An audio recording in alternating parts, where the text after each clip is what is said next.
Chapter 422. The ribbon-like brilliance wrapped around Han Shoror's entire body tightly, but Han Shoror did not feel like he was being bound at all. Wisps of brilliance slowly seeped into Han Shoror's skin, giving Han Shoror a cool feeling all over his body, as if he had sunk into a cool pool. Little Skull saw that Han Shoror had received the black fruit and was wrapped by the black fruit. He stretched out his snow-white palm, and there were a few thumb-sized oars in his palm. Little Skull's purple demon eye shone brightly, as if he was thinking about something. After being stunned for a while, he clasped his palms together and rubbed the bones of his hands. An ear-piercing creaking sound came from his palms. A thick aura of death was suddenly emitted from his palms, and the ear-piercing creaking sound stopped abruptly. Wisps of grayish-white sand-like substance slowly flowed out from Little Skull's palms. Little Skull hurriedly went in front of Han Shoror and sprinkled the sand-like substance in his palms on Han Shoror's body. As the fine sand slid down Han Shoror's body, it suddenly shone like stars, giving off a strange sense of beauty. However, as soon as the fine sand fell into Han Shoror's body, it immediately melted and dissipated like water falling into the sea, and no light could be seen anymore. Little Skull's purple demon eye revealed a solemn and dignified color. It constantly swam around Han Shoror, who was wrapped in thousands of strands of the fruit's brilliance, and sprinkled the sand-like specks in his palms evenly on Han Shoror's body, not letting go of any corner that might be missed. At first, Han Shoror felt a kind of lazy and comfortable feeling, as if he was soaking in cool water. His whole body felt lazy and sleepy. However, when Little Skull sprinkled the sand-like fragmented light on his body, the part that was sprinkled by the fine sand-like thing suddenly felt a burning and tingling sensation. The wisps of silk seemed to have a mind of their own, and actually slowly integrated into Han Shoror's bones. Han Shoror, who was originally lazy and comfortable, suddenly felt that his body was extremely heavy. As long as the fine sand fell on the parts, the surrounding bones felt like they were filled with lead. This made Han Shoror understand that this kind of heaviness was not an illusion, but really happened. Using his divine sense to inspect his body, Han Shoror could clearly see spots of star-like light slowly melting into his bones, slowly strengthening his bones, causing his bones to be slowly strengthened. This feeling was somewhat similar to when Han Shoror was reborn for the first time. Slowly, the innumerable strands of the fruit's brilliance all entered Han Shoror's body. Little Skull had long stopped moving around Han Shoror's body. The fine sand-like thing in his palm also flowed into Han Shoror's bones like flowing water, fusing with the brilliance of the fruit, strengthening Han Shoror's bones inch by inch. During this process, the bones all over Han Shoror's body ached as if they were being pricked by many fine needles. However, Han Shoror, who had cultivated demonic arts to this point, had experienced all kinds of pain. Compared to the terrible pain that felt like his brain was being cut by 1,000 knives when he opened up his brain, this kind of pain was quite easy for Han Shoror to deal with. Therefore, from beginning to end, Han Shoror did not reveal any unbearable pain, nor did he let out a moan. He was quiet as if he was sleeping. Beside Han Shoror, Little Skull stared at Han Shoror in a daze, as if he found Han Shoror's behavior very strange. After an unknown amount of time, Han Shoror felt the pain in his body become weaker and weaker, to the point that Han Shoror could ignore it. At this moment, Han Shoror let out a light breath, opened his eyes, and looked down. Han Shoror found that he had completely returned to his original appearance, and there were no longer any abnormalities in his body. Shaking his head, shaking his arms, and stretching his bones, Han Shoror suddenly had a strange look in his eyes. This was because Han Shoror suddenly found that his weight had actually increased by more than 10 times. This was really too inconceivable. An ordinary fruit had strengthened the bones in Han Shoror's body, increasing the density of the bones in his body, causing the toughness of his bones to become even more astonishing. At the same time that his bones were strengthened, his weight also increased. Although Han Shoror was already mentally prepared and understood that some changes would happen to his body, when this change exceeded Han Shoror's expectations, he was still extremely surprised. What is this fruit, and what does it do? Stunned, Han Shoror looked at Little Skull strangely, and asked in astonishment. We all call it the Black Resolute Crystal. It's the same as the Serene Luster Crystal that you consumed last time. They are both very mystical things from our side. The serene luster crystal can strengthen the soul, making it more refined. This black resolute crystal can strengthen our bones, making them even more sturdy. This kind of black resolute crystal can strengthen the body of an evil knight by several times.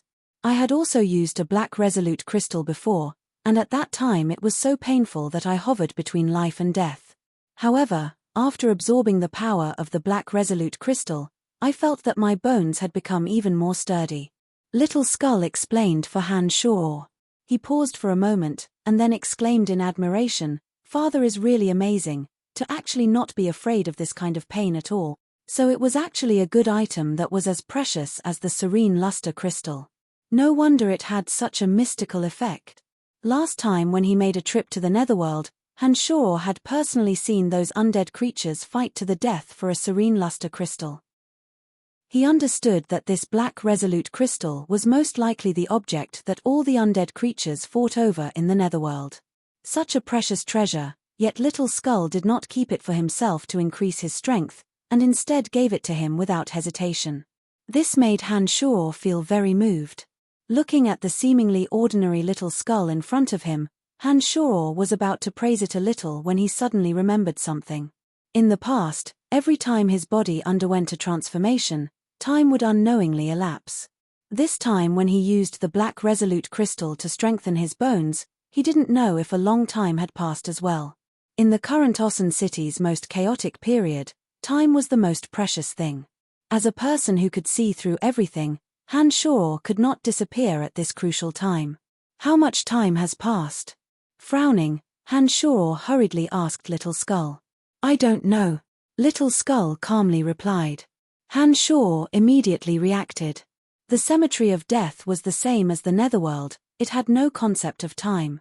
This cemetery of death was enveloped by a powerful boundary, and the light of the sun, moon, and stars were also unable to shine in. Naturally, it was impossible to perceive time through the natural laws of the rising and setting of the moon. Thinking of this major event, Han Shaw immediately became anxious. He did not dare to continue staying in the cemetery of death. He first sent Little Skull to the Netherworld, then hurriedly stood at the center of the cemetery of death's magical transportation array. Suddenly, the sound of horse hooves trampling, the sound of magic exploding, and the miserable howls of the dying warriors suddenly rushed into Han Shaw's ears. Those sounds were all coming from not too far away. As expected, a battle had already begun. Han Shaw immediately reacted. When he was packing up the magic wand, all kinds of scenes had already been projected into his mind, allowing him to directly and clearly see everything that was happening not too far away. As long as Han Shaw was in Ossen City, the mystical demons could transmit all kinds of scenes of Ossen City into his mind. However, when Han Shaw was too far away from Ossen City, the connection between him and the mystical demons was insufficient to support Han Shaw to see everything. Moreover, the cemetery of death was obstructed by a peculiar boundary. Naturally, Han Shaw could not know everything that was happening in Ossen City from the cemetery of death. However, when Han Shaw entered Ossen City through the transportation array, the connection between him and the 12 mystical demons was immediately re-established, once again allowing Han Shaw to have the ability to control everything. Through the vision of the mystical demons, Han Shaw could see that a bitter battle was currently unfolding in the spacious open space surrounding the castle. The forces led by Ferenz, Carl, and Lawrence were engaged in a fierce battle with Prince Ashburn and Charles' army. Deaths were occurring at every moment. This castle was originally used to store military supplies. There just so happened to be no residents in the surroundings, only a spacious piece of land. This was a suitable venue for the fierce battle between the two sides. As far as the eye could see, battles were raging everywhere. With the castle as the center, the area within a radius of a few miles was densely packed with battles. Not only the northern city district, but some mystical demons placed in other districts also observed that the other districts, including the Imperial Palace, were similarly enveloped in the flames of war. However, compared to the great battle currently unfolding in the northern city district, the battles in the other districts of Ossen City were clearly on a smaller scale. This was because the high-ranking figures who were a threat to Charles, led by Lawrence, were currently gathered in the northern city district. It was unknown if there was a tacit understanding, but none of the sacred rank experts participated in the battle. Karl and Sabarkas on this side, Sacred Knight and Dempus on Charles' side all stopped and watched from afar, watching the soldiers of both sides fight to the death. Whether it was Lawrence or Charles, they both understood the terrifying destructive power of a sacred rank expert, especially a sacred rank magus. A single forbidden magic spell could even change the course of a battle. However, all the countries in the profound continent had a tacit understanding that sacred rank magi were not allowed to use forbidden magic in normal battles. Forbidden magic that was not allowed to be used in enemy countries was naturally even more so not allowed to be used during a civil war. Although Ossen City wasn't small, if a few forbidden magic were to really bombard it, it was likely that the capital of the Lancelot Empire, Ossen City, would disappear from the continent. Who knew how many citizens within the city would die or be injured? It was precisely because of this that Space Sacred Magus Sabarkas and Earth Sacred Magus Dempus had been watching this civil war with folded arms. Not a single one of them dared to release forbidden magic to attack the enemy soldiers of the same country. Firenze became the commander of this battle. On a high ground in the middle of the castle, Firenze's crazed roars rang out incessantly. Under Firenze's command, armored generals methodically arranged their troops according to Firenze's orders, attacking Ashburn and Charles' soldiers from all directions. Han Shoror, who was observing the overall situation through his mystical demons, suddenly discovered that under Firenze's crazed roars, the soldiers of the Howling Legion under his control seemed to be scattered but faintly formed all kinds of peculiar formations, cutting Ashburn and Charles' troops into several large pieces. Charles' troops were faintly surrounded by Firenze's men. Only Han Shoror, who was using his mystical demons to observe the overall situation, was able to clearly see this kind of strange transformation. Those soldiers and generals who were participating in the battle were unable to miss out on the silent transformation of the battle. The soldiers of the Howling Legion that Firenze brought had uniform patterns on their armors. These soldiers from the southern border had fought against the barbaric orcs for many years. Every weapon in their hands had been stained with too much blood. Each of them had valiant bodies and grave expressions. Their fighting strength was even more frightening than the Redbud Knights that Han Shoror had seen previously. The city guards of Lancelot Empire's capital, Ossen City, were among the best in the entire Lancelot Empire.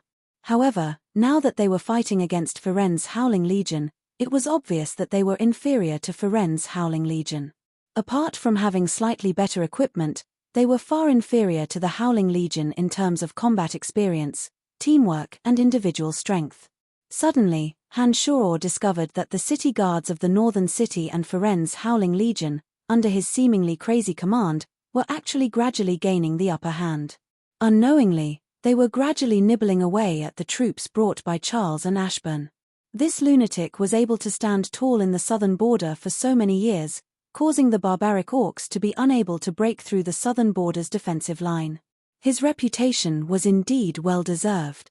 Han Shoror was deeply moved, convinced by Firenze's miraculous commanding ability. Firenze, they are all soldiers of the Lancelot Empire. They are all innocent. It is only because of Ashburn's orders that they have no choice but to participate. If they all die, the final loss will be the Lancelot Empire. Sacred Swordmaster Karl was incomparably furious, glaring angrily at Firenze. Everything Karl did was for the sake of the Lancelot Empire's future.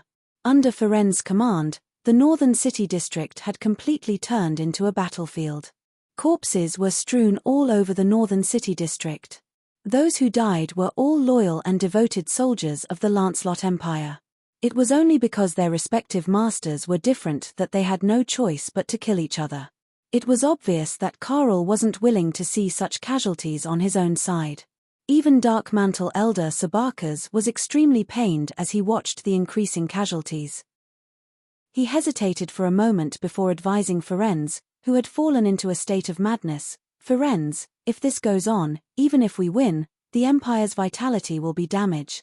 Firenze didn't move in the slightest and continued to loudly command his subordinates. Seeing that Sabarkas, Karl, and the others were still clamoring, he couldn't help but fiercely glare at Karl and said, looking at the coups in every country on the continent, which one of them wasn't a bloodbath? Other than people dying in battle, can you use your mouth to make Ashburn abdicate? With a sacred knight and an earth-sacred magus Dempus there, as well as all kinds of experts in the surroundings, even a demigod expert might not be able to easily kill them. I don't see what you can do. Both of you. This kind of matter can only be quickly pacified through a bloody massacre. The longer the coups are dragged on, the more disadvantageous it will be for the Empire. Damn it, aren't my subordinates also suffering great losses? I didn't even say anything, so why are you getting so worked up? If you're unhappy that I won't interfere, let's see if you can persuade those two foxes, one old and one young, to relinquish their authority and willingly let you take over everything. Feren's blunt words were like cannonballs shooting towards the two sacred rank experts, leaving them speechless and unable to find any reason to retort. Ferenz was originally arrogant and conceited. If it was during normal times, he might have given Sabakas some face. However, once it was a battle, Ferenz would immediately become a true madman. For the sake of victory, he would even dare to disobey His Majesty's orders without the slightest hesitation, let alone these two experts. After cursing and swearing, Ferenz didn't pay any attention to the two sacred rank experts and continued to roar crazily to command the generals under him. He passed on his plans for the battle to his subordinates, causing the Howling Legion to quietly and slowly take the initiative on the battlefield. They had already surrounded Ashburn's troops without anyone noticing. The two sacred rank experts bitterly glanced at each other and could only sigh softly, their faces filled with pain and helplessness. They weren't good at commanding such a large-scale battle. Without Ferenz and the Howling Legion under his command, there wouldn't be any suspense in this battle. Moreover, Ferenz's words were indeed reasonable. Indecisiveness would only lead to chaos. Currently, the Lancelot Empire could only resolve the chaos through a bloody battle.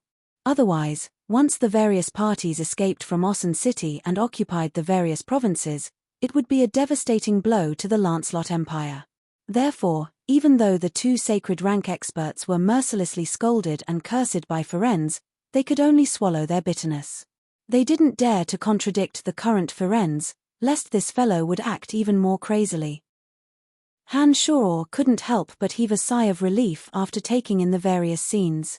He no longer stayed in the excavated cave. Han Shoror flew out and descended from the sky towards the castle. Whoosh whoosh.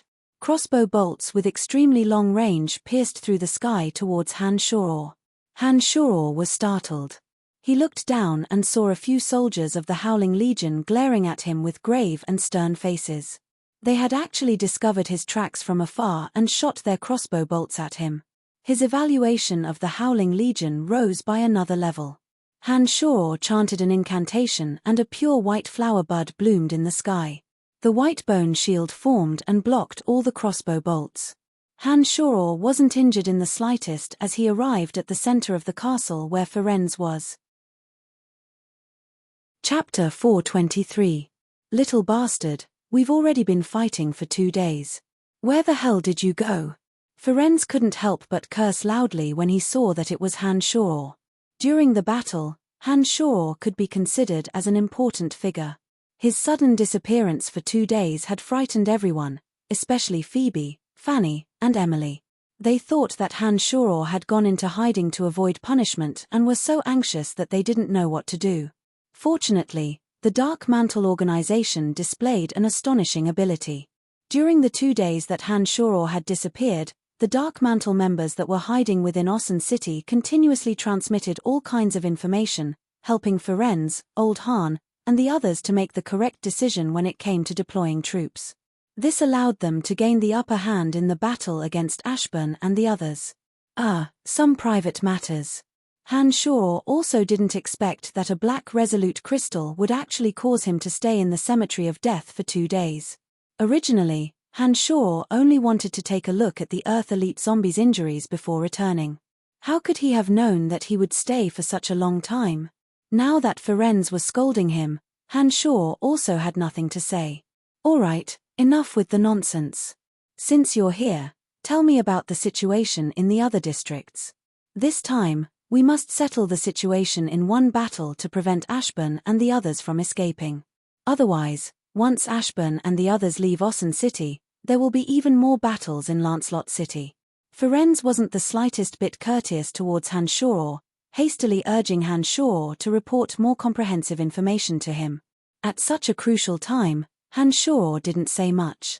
He immediately described the situation in every district of Ossen City to Ferenz through the vision of the 12 mystical demons, including what Ashburn, Charles, and the others were currently saying in detail. Ferenz calmly listened to Hanshaw's description, constantly shouting out orders. Beside Ferenz were not only his subordinates, but also Amy's, one of the 3 heavyweights of the Dark Mantle. At such a crucial time, Amy's had shockingly become Ferenz's subordinate. Under his orders, Amy's, through the enormous organization known as the Dark Mantle, transmitted information to every corner of Ossen City. During this process, Hanshaw finally understood that the battle in Ossen City hadn't stopped for the past 2 days. Due to Charles' merciless killing spree, apart from Lawrence's side, the other 2 princes' forces had suffered even greater losses. Charles obviously intended to exterminate all of them and had been constantly pressuring the other 2 princes. The 2 princes who didn't immediately react had suffered disastrous losses during these 2 days. Left with no choice, they went to the northern city district and reached an agreement with Lawrence, preparing to combine the strength of the 3 parties to deal with Charles together. In addition to the strength of the 2 princes, as well as the Howling Legion that Ferenz had brought, Lawrence's side's strength was already not inferior to Charles. During these 2 days, the northern city district of Ossen City had become the main battlefield. However, under Ferenz's arrangements, the strength of the 2 princes had also been utilized, gradually nibbling away at the other districts controlled by Ashburn and the others. From the looks of it, they had achieved pretty good results. Ashburn's strength was faintly being continuously consumed, and he was no longer able to become the sole power in Ossen City. It was also during these 2 days that space-sacred Magus Sabakas appeared all over the place, sealing off all the teleportation matrices connecting Ossen City to the outside world, preventing anyone from using the teleportation matrices to transport reinforcements from other cities. The few large-scale teleportation arrays in Ossen City were all set up by space-sacred Magus Sabakas. Although Ashburn, Lawrence, and the others had suddenly sent a large number of troops to guard them, Sabakas, as the person who set up the teleportation arrays, was unable to seize the teleportation arrays, but he could seal them. In this way, no one would be able to use the transportation matrices to mobilize troops from other cities. Within a short period of time, the battle in Ossen City wouldn't expand. Whoever was able to quickly obtain victory in Ossen City within these few days would have the highest possibility of ascending to the throne of Lancelot Empire. Alright, there's nothing else for you to do. Go do what you need to do.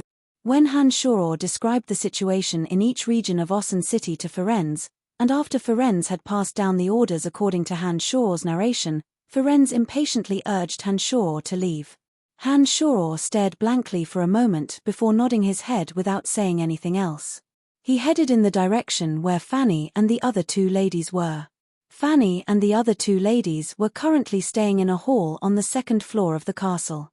Hanshaw had long seen the 3 ladies through his mystical demons. The 3 ladies were secretly discussing something behind Hanshaw's back. Hanshaw didn't know what Hanshaw was privy to, but it seemed that they weren't as estranged as they were 2 days ago.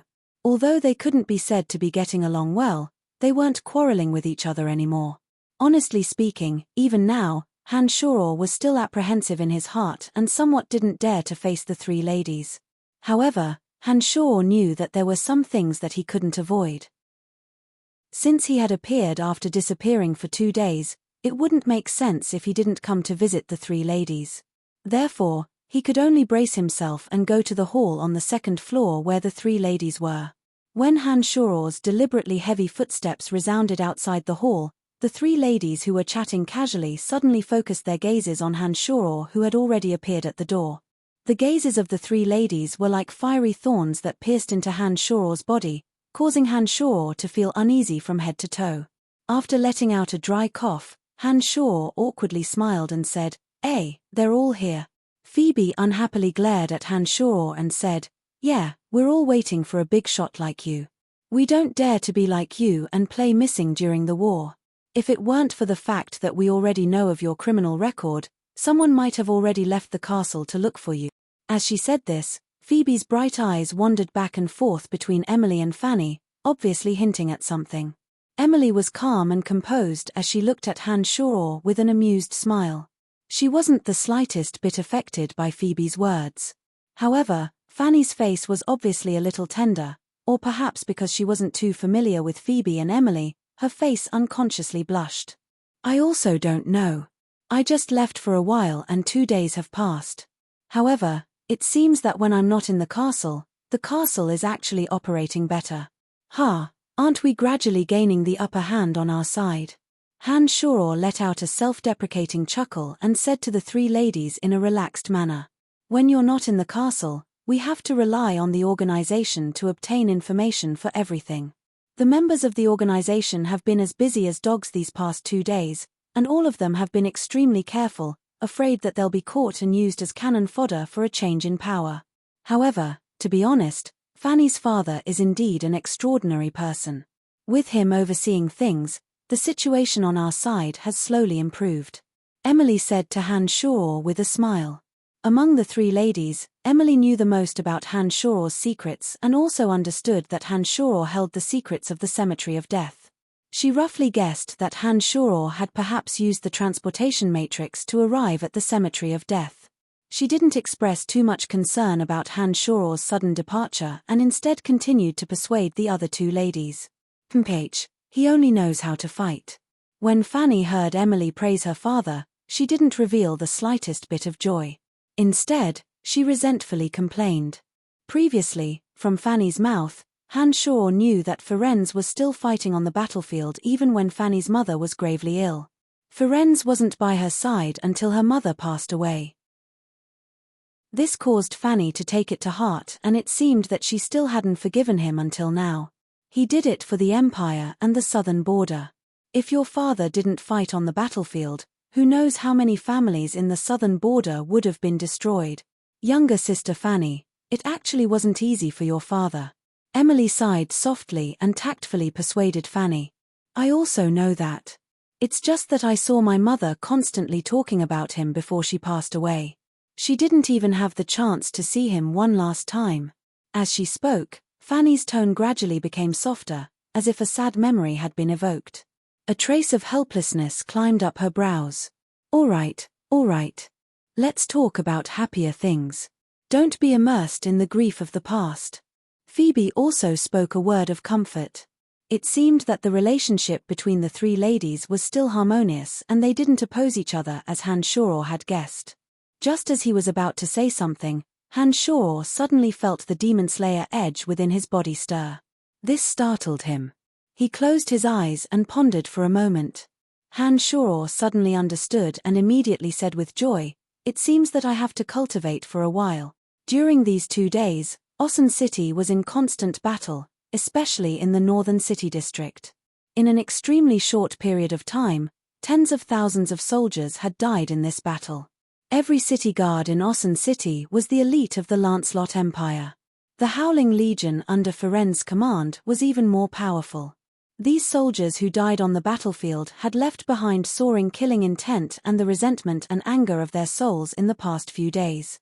This kind of energy made ordinary people feel oppressed, as if there was a mountain pressing on their chest, giving them an oppressive feeling. Some experts could clearly sense this kind of energy. However, in the profound continent, only a few powerful necromancers could collect some powerful souls and refine some special undead creatures. There was no one who could directly absorb this energy. However, Han Shoror, who cultivated demonic arts, could condense killing intent and directly absorb it. The souls of the dead that had yet to dissipate between heaven and earth, as well as the endless resentment and fear left behind from when they were still alive, could also be easily absorbed by the Demon Slayer edge. It was precisely because the Demon Slayer edge sensed the familiar energy shrouding between heaven and earth that it eagerly transmitted a signal to Han Shoror. What's going on? Why do you suddenly want to cultivate? Phoebe looked at Han Shoror, puzzled, and asked. This is not easy to explain. It has something to do with the special martial technique I cultivate. It's just like the dense killing intent all over Bollins's body.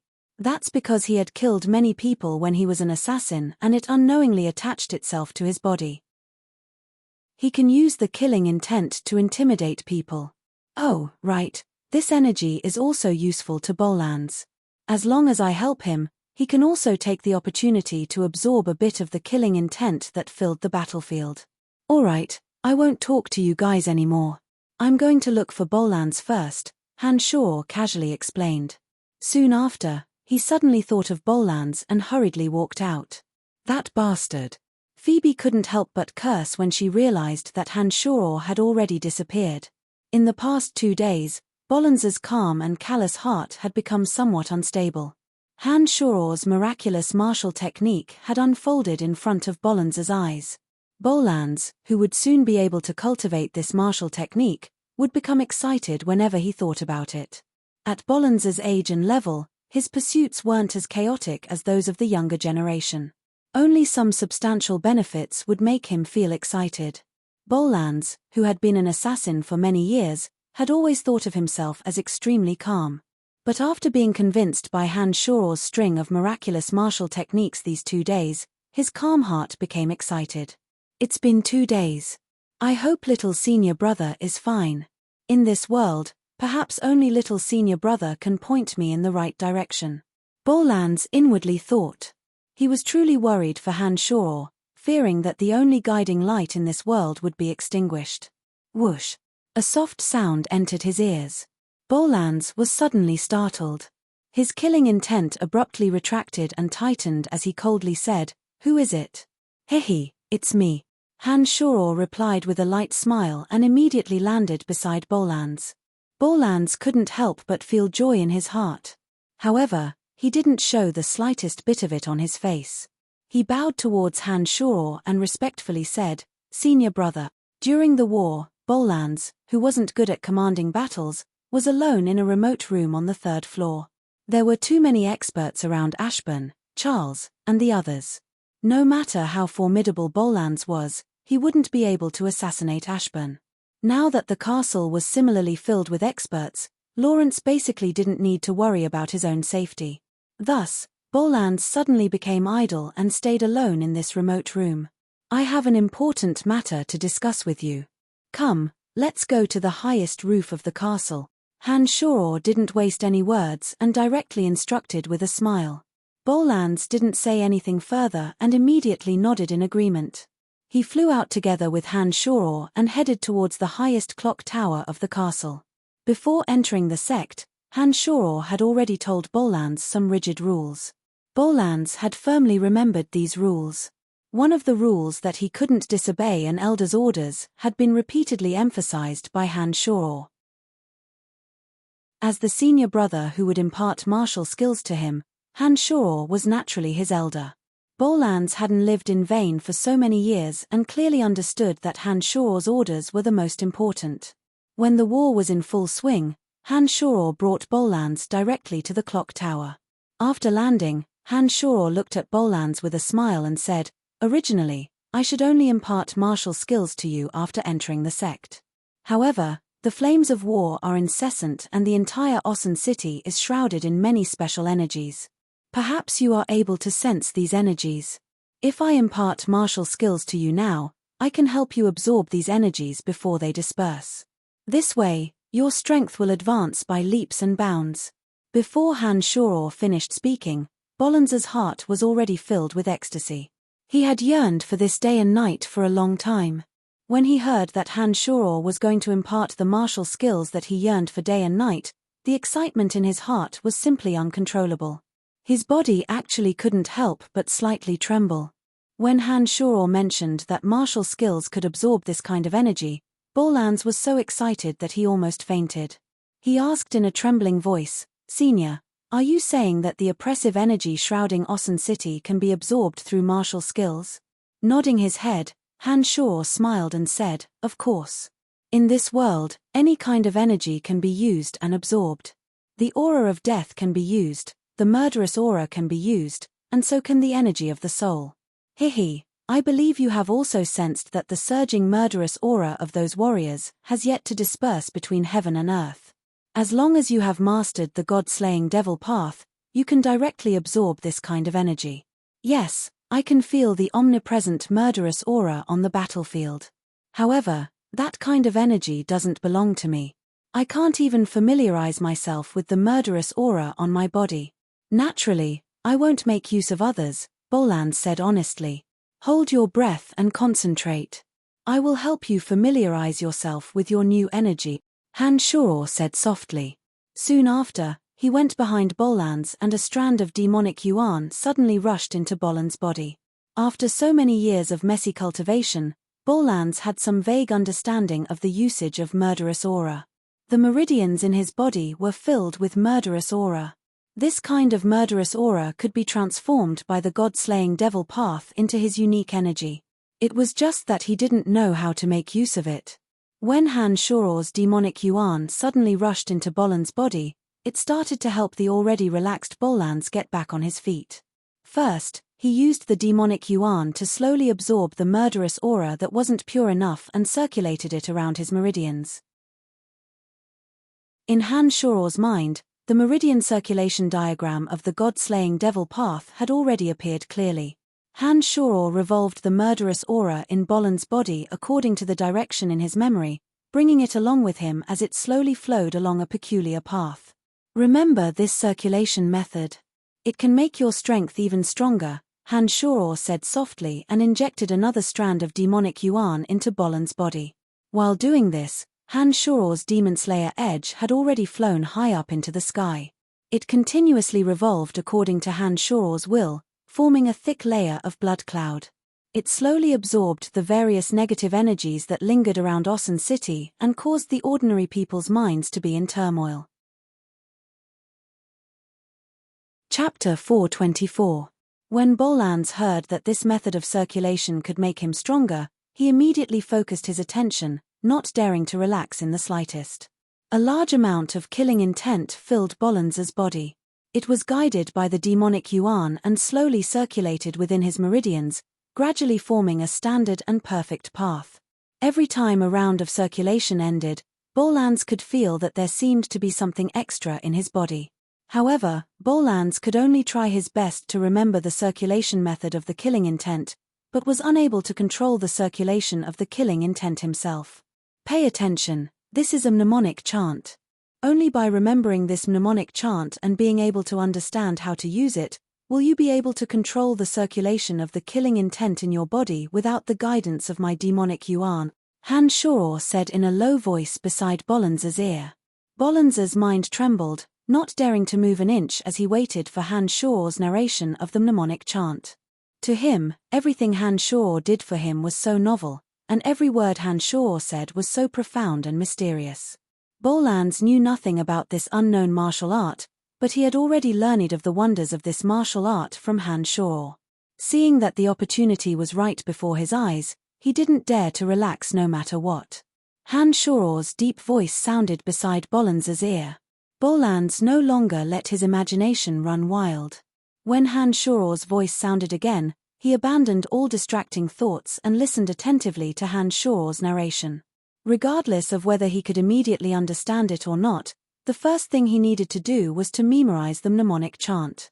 Han Shuro repeated it 3 times in a row, and then slowly explained some basic knowledge of demonic arts. After all, demonic arts from another world were different from all the martial techniques and magic systems of the profound continent. As a native who had never come into contact with demonic arts, it was by no means an easy task for Bolans to understand the true meaning of those mnemonic chants in a short period of time. Han Shuro patiently described to Bolans some common-sense questions, and then explained in detail how to make Bolans memorize the mnemonic chant. Regardless of whether Bolans could understand it or not, Han Shuro told Bolans everything he knew about the god-slaying devil path. All right, I'll leave a portion of the demonic yuan in your body to help you form a vortex to absorb the killing aura. You'll have to figure out the rest by yourself. Remember any questions you don't understand, and I'll explain them to you when I'm done with my business, Han Shuro instructed Bolans when he saw that it was about time. A few strands of demonic yuan that were originally circulating in Bolans's body suddenly changed course and converged at Bolans's chest. Slowly, the strands of demonic yuan began to revolve in an arc, driving the killing aura that filled Bolans's body. Gradually, a vortex that was hard to see was formed in Bolans's body. After the vortex was formed, A seemingly tangible killing intent suddenly emanated from Bollands's chest. The dense killing intent was like a sharp unsheathed sword, carrying the desire to destroy and slaughter. At this moment, the omnipresent killing aura that lingered in the air suddenly seemed to be drawn by the same source of energy from Bollands's chest. Strands of it converged towards Bollands's chest. Bollands was indescribably ecstatic. If it wasn't for the fact that he couldn't move, Bollands would have already knelt in front of Han Shoror and kowtowed in gratitude. As the direct beneficiary of this killing aura, Bollands had never sensed the flow of the killing aura so clearly before. The vortex formed in his body was like an incomparably mysterious force, slowly absorbing the killing aura that lingered in the northern city district. The killing aura converged at his chest, and was then transformed by the vortex in his chest into strands of icy cold energy that dispersed throughout his body. Bollands still hadn't understood how to use this energy, but he could clearly tell that this energy contained a terrifying destructive power. A type of energy that no ordinary person would be able to absorb entered his body in strands. Not only did it not cause any damage to his body, but it instead became a type of energy that gradually merged with the killing aura in his body. This kind of feeling was definitely not something that could be described with the word awesome. Alright, stay here and don't move. You only need to carefully comprehend what I just said to you. Your current body hasn't been properly tempered, your bones aren't tough enough, and many of your meridians aren't open yet. The amount of killing aura that you can temporarily absorb isn't much. When you feel that your body can't bear it anymore, forcefully pat your chest to disperse the vortex, and you will be able to stop absorbing the energy. Han Shoror had already quietly let go and instructed Bollands. Without waiting for Bollands to say anything, he had already flown to another rooftop in a remote part of the castle. Rao Yong's soldiers were still fighting unceasingly. The sky above Osun City was filled with energy that was beneficial to Han Shoror. Bollands could absorb a little with Han Shoror's help, and Han Shoror, whose strength had been advancing by leaps and bounds, could naturally absorb more energy with the Demon Slayer edge. If Han Shoror stayed by Bollands' side, once Han Shoror began to absorb the enormous energy in the surroundings would directly rush into Han Shoror's body. If Bollands and Han Shoror were to stay together, the killing aura that he could absorb would be affected. Not only would the absorption speed be greatly reduced, the quality would also be weakened.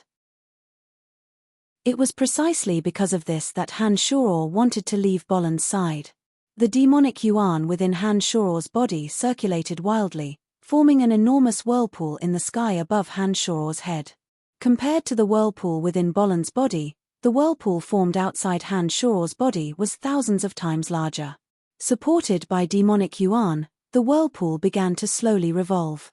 The various kinds of killing aura that lingered in the northern city district suddenly converged into the whirlpool above Han Shoror's head like a trickle of water converging into the ocean. For a moment, the sky above the castle changed color. The ordinary people felt as if the pressure enveloping their bodies was slowly lessening. However, the experts' faces changed as they raised their heads to look at the sky with a strange expression. Two strange phenomena appeared in the sky above the castle. One was the blood cloud formed by the Demon Slayer edge, and the other was a strange, enormous black whirlpool. With the Demon Slayer edge as the center, the blood cloud rapidly absorbed all kinds of chaotic energy of fear and hatred that lingered in the northern city district, while the enormous black whirlpool was frantically devouring the soaring killing aura. The sudden appearance of these two strange phenomena in the sky above the northern city district caused many experts to be shocked by the negative energy that shrouded the entire northern city district. Lord Blount, do you feel it? Earth Sacred Magus Dempus asked that sacred knight with a somewhat grave expression. The sacred knight called Blount frowned as he looked at the two strange phenomena in the sky above the northern city district. He said in a deep voice, "I can feel the evil energy that exists there. I'm very unfamiliar with this kind of energy. It's filled with chaos, slaughter, and madness. It's quite different from the energy of the Calamity Church. What's going on?"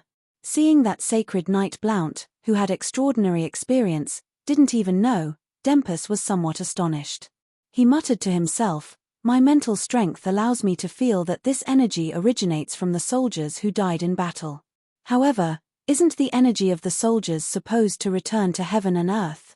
How can it be bound together by some kind of energy? This is too inconceivable. Damn it. If it wasn't for Carl and Sabaka's being here, we could have gone over to investigate. However, we can only look on helplessly now. We don't even know what's going on, Sacred Knight Blount said angrily, but he was helpless. The spectacle in the sky originated from the sky above the castle stationed in the northern city district. Obviously, it was related to the people inside the castle. However, that area was heavily guarded and protected by two Saint rank experts. Even if it was Blount and Dempus, they wouldn't dare to rashly enter and take a look. While Blount and Dempus were indescribably shocked, the few experts inside the castle similarly turned pale with fright. Each and every one of them raised their heads to look at the strange phenomena that had appeared above their heads. They stood there in a daze, not knowing what was going on.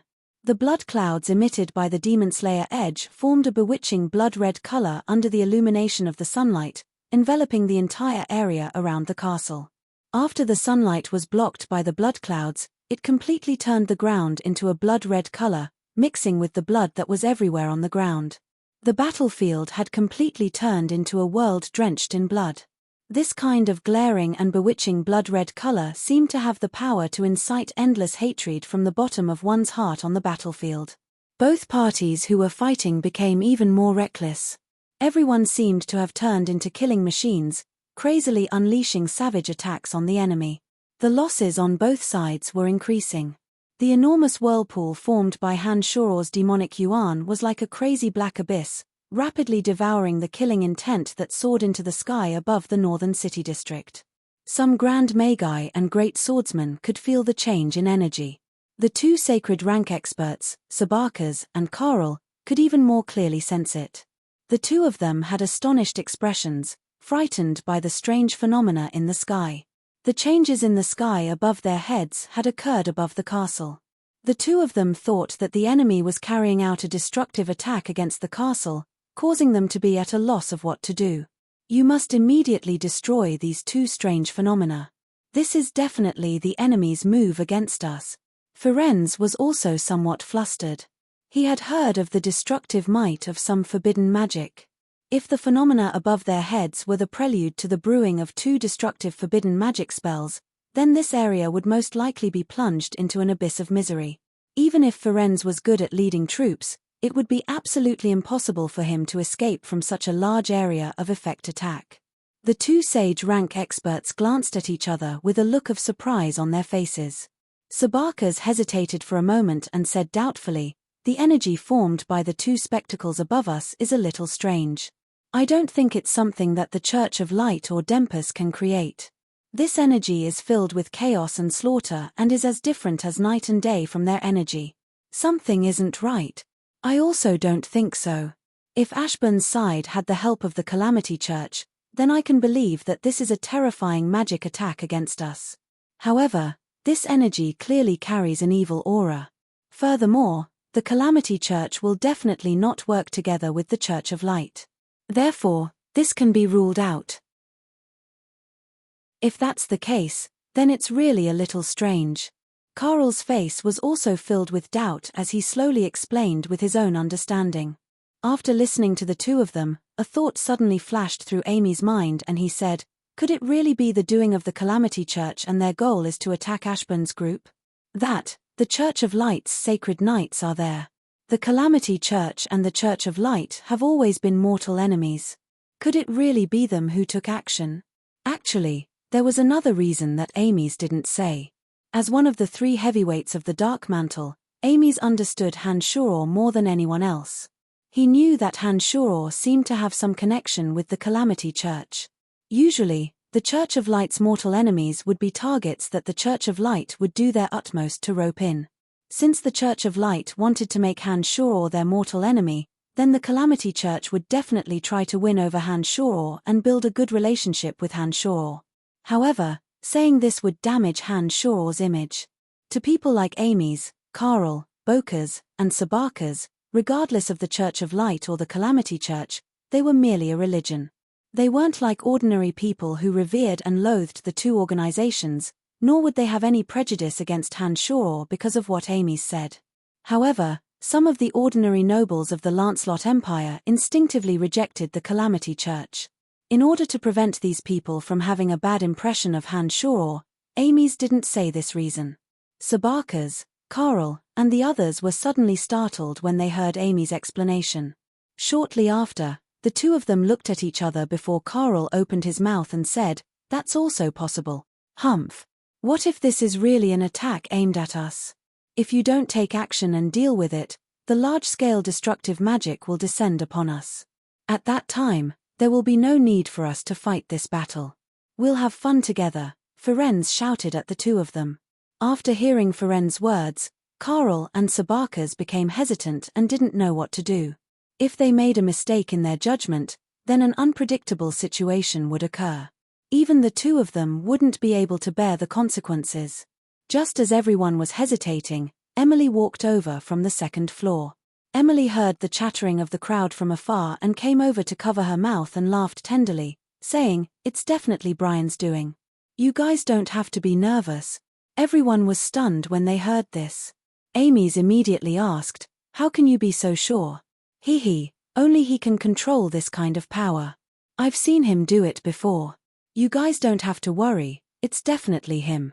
Other than him, I've never seen anyone else who can control this kind of power left behind by fallen soldiers. Don't worry, there won't be any problems." Emily knew that Han Shoror had many secrets and explained to everyone with a smile. Seeing how certain Emily was, Sacred Sword Master Carl suddenly reacted and laughed heartily. That's right. It must be Brian. The last time I sparred with him, the power he used was somewhat similar to the power that filled the sky. I only reacted after you reminded me. So that's what's going on. Carl's affirmation clearly carried more weight than Emily's. Everyone suddenly relaxed after hearing his words. Soon after, Sabakers suddenly flew high into the sky and looked at the two wonders in the sky more clearly. At the enormous black vortex, strands of bizarre energy were filtered and transformed by the vortex, slowly entering Han Shoror, who was on the roof of the castle.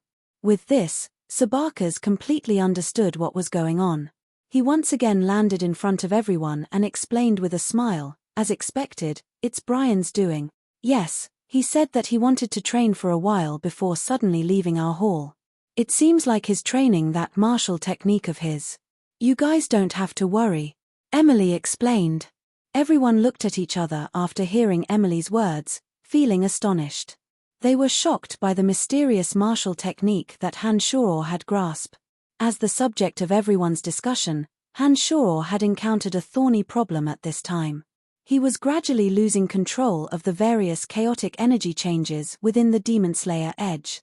This time, the various chaotic energy within Osun City was too great. As the number of people who died in the coup was too great, it caused the energy of fear, hatred, and anger to be everywhere in Osun City. The soldiers of different factions still had tenacious willpower even after death.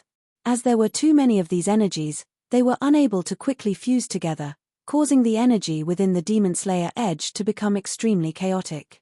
However, during this process, the Demon Slayer Edge still tirelessly absorbed the enormous amount of negative energy within Osun City.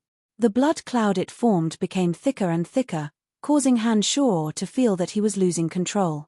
By the time Han Shoror reacted, the enormous energy absorbed by the Demon Slayer Edge had already become chaotic within the Demon Slayer Edge. This caused Han Shoror to have some difficulty controlling the Demon Slayer Edge. The enormous amount of negative energy couldn't fuse together within a short period of time due to their soaring hatred. It turned out that the energy within the Demon Slayer Edge was trying to neutralize and dissolve them. In this way, the Demon Slayer Edge became incomparably chaotic. It surged like a soaring dragon within the blood cloud. A dense and ruthless evil aura gradually spread into the blood cloud, affecting the soldiers of both sides who were still fighting fiercely below. Chapter 425. Han Shoror understood that this was caused by him being too greedy. However, until now, there was no good solution. Han Shoror's mind was one with the Demon Slayer Edge. The chaotic negative energy within the Demon Slayer Edge was running amok, gradually affecting Han Shoror's calm state of mind. Unwittingly, A thought of slaughter suddenly leaped into Han Shoror's mind. It was like a catalyst for poison. Once this thought appeared, Han Shoror's heartbeat started to accelerate. Not good. Han Shoror was greatly alarmed. This kind of emotion had not appeared for a long time. Han Shoror understood that this was a sign of turning into a demon. However, the hateful demon slayer Edge was still frantically absorbing all the negative energy in Osun City, while Han Shoror's body was engulfing the soaring baleful aura with the vortex as the center. These two kinds of energy required Han Shoror to control. A mistake in one would immediately have a direct impact on the other. Gradually, Han Shoror's pupils started to turn red. Specks of bloody light lingered around his body. A violent and evil energy started to spread from Han Shoror's body. Within the castle, Sabaka's and Sacred Swordmaster Karl immediately sensed the changes in Han Shoror. What's going on? Karl's expression changed as he looked towards the roof where Han Shoror was. Pa pa pa. Just as Karl's words fell, a crackling sound could be heard from the roof in the direction Karl was looking at.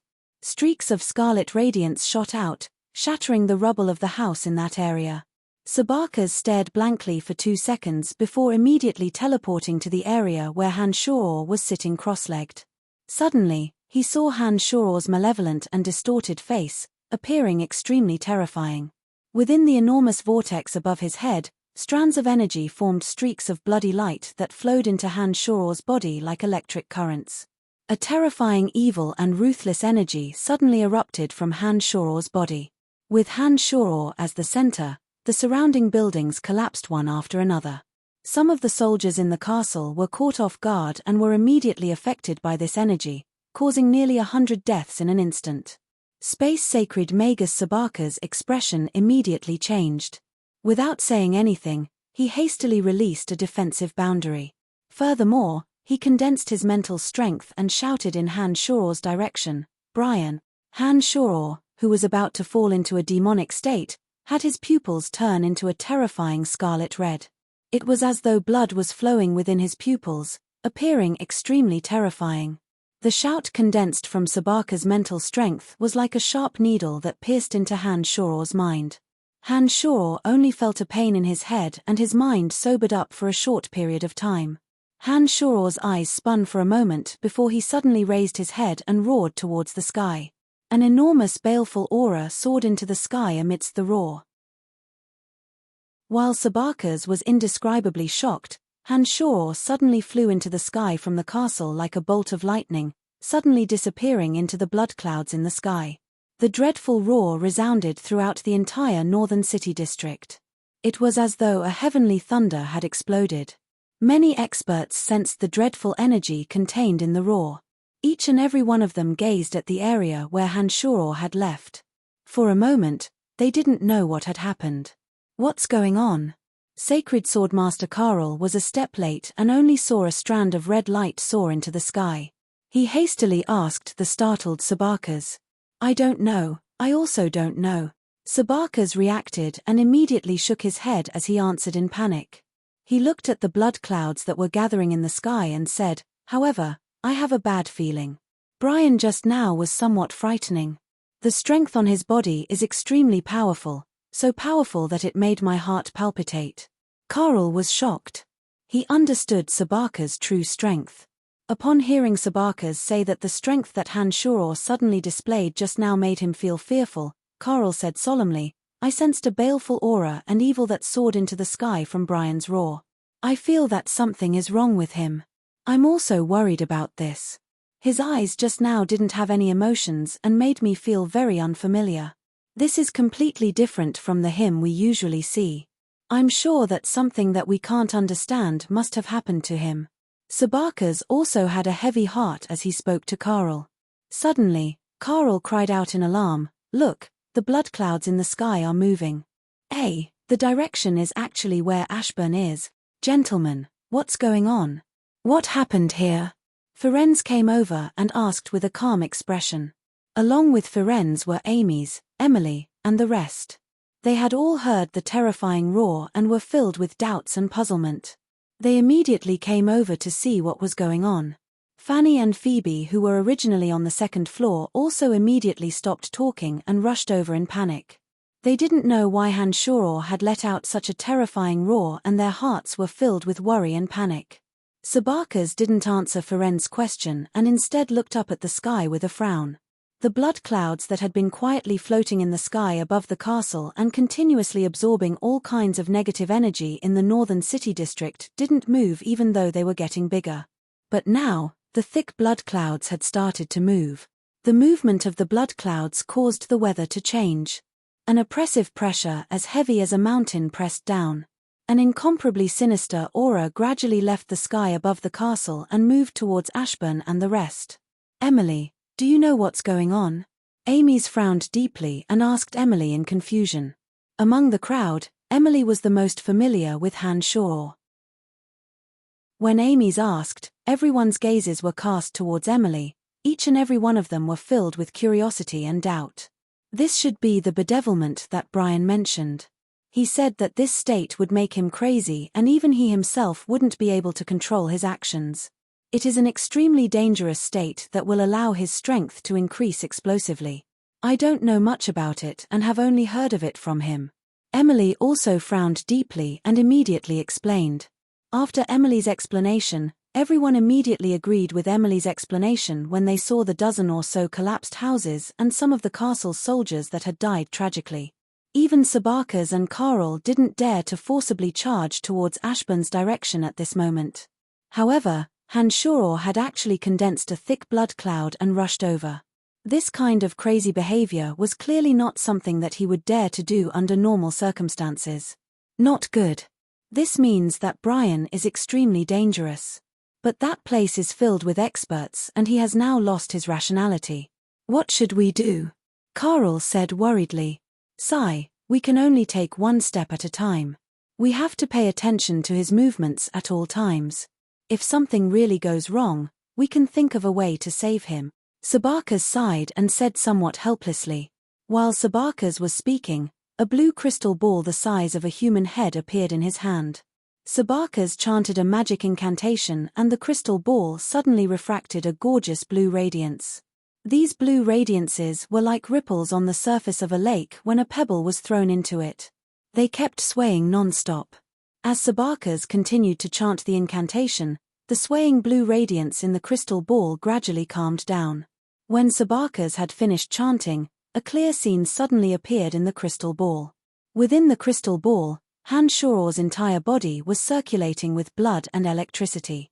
His eyes were scarlet like blood. The Demon Slayer edge was floating above Hanshuro's head. Layers of blood clouds were churning around him, rolling towards Ashburn's direction with him.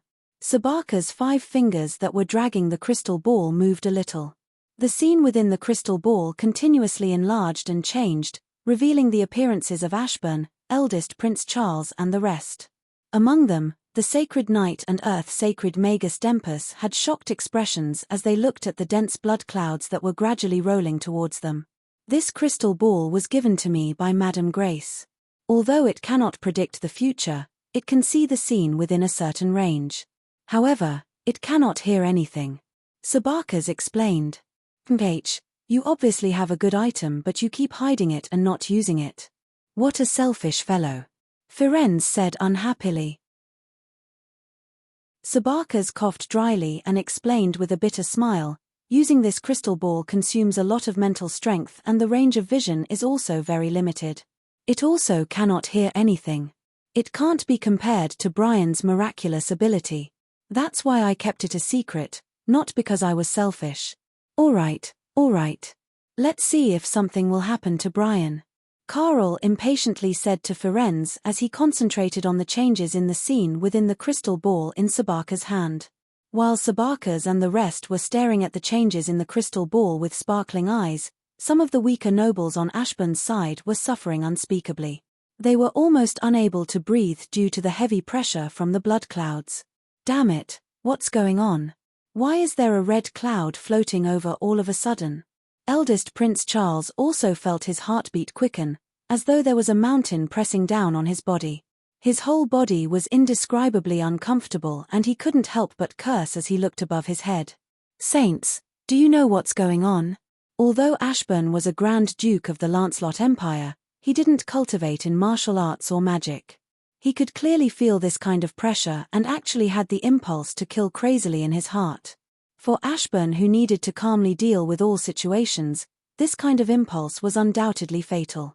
Therefore, he hastily questioned the sacred knight and Dempus. The two saint-level experts stared at the blood cloud in the sky with solemn expressions. They could clearly sense that more and more energy was gathering in the blood cloud. This negative energy that had absorbed the unyielding anger and fear of the tens of thousands of people who had died on the battlefield was so powerful that it was beyond imagination. The two saint-level experts felt their hearts palpitate. It's that guy called Brian's doing. I can feel that he's within the blood clouds, Sacred Knight Blount said with a sullen expression as he raised his head to look at the sky. It's him. Isn't this brat courting death? He actually dares to come here and throw away his life. Eldest Prince Charles sneered. There were two sacred rank experts here, as well as many great swordsmen and Grand Magus-level experts. In addition, there were also several thousand soldiers standing guard. Charles naturally believed that Hanshaw's arrival would only result in death. However, Sacred Knight Blount and Dempus could faintly sense the terrifying energy contained within the blood clouds. However, morale was of the utmost importance at this time. If Blount and Dempus were to tell the truth, it might cause fear to arise in the hearts of the soldiers here. Blount and Dempus glanced at each other.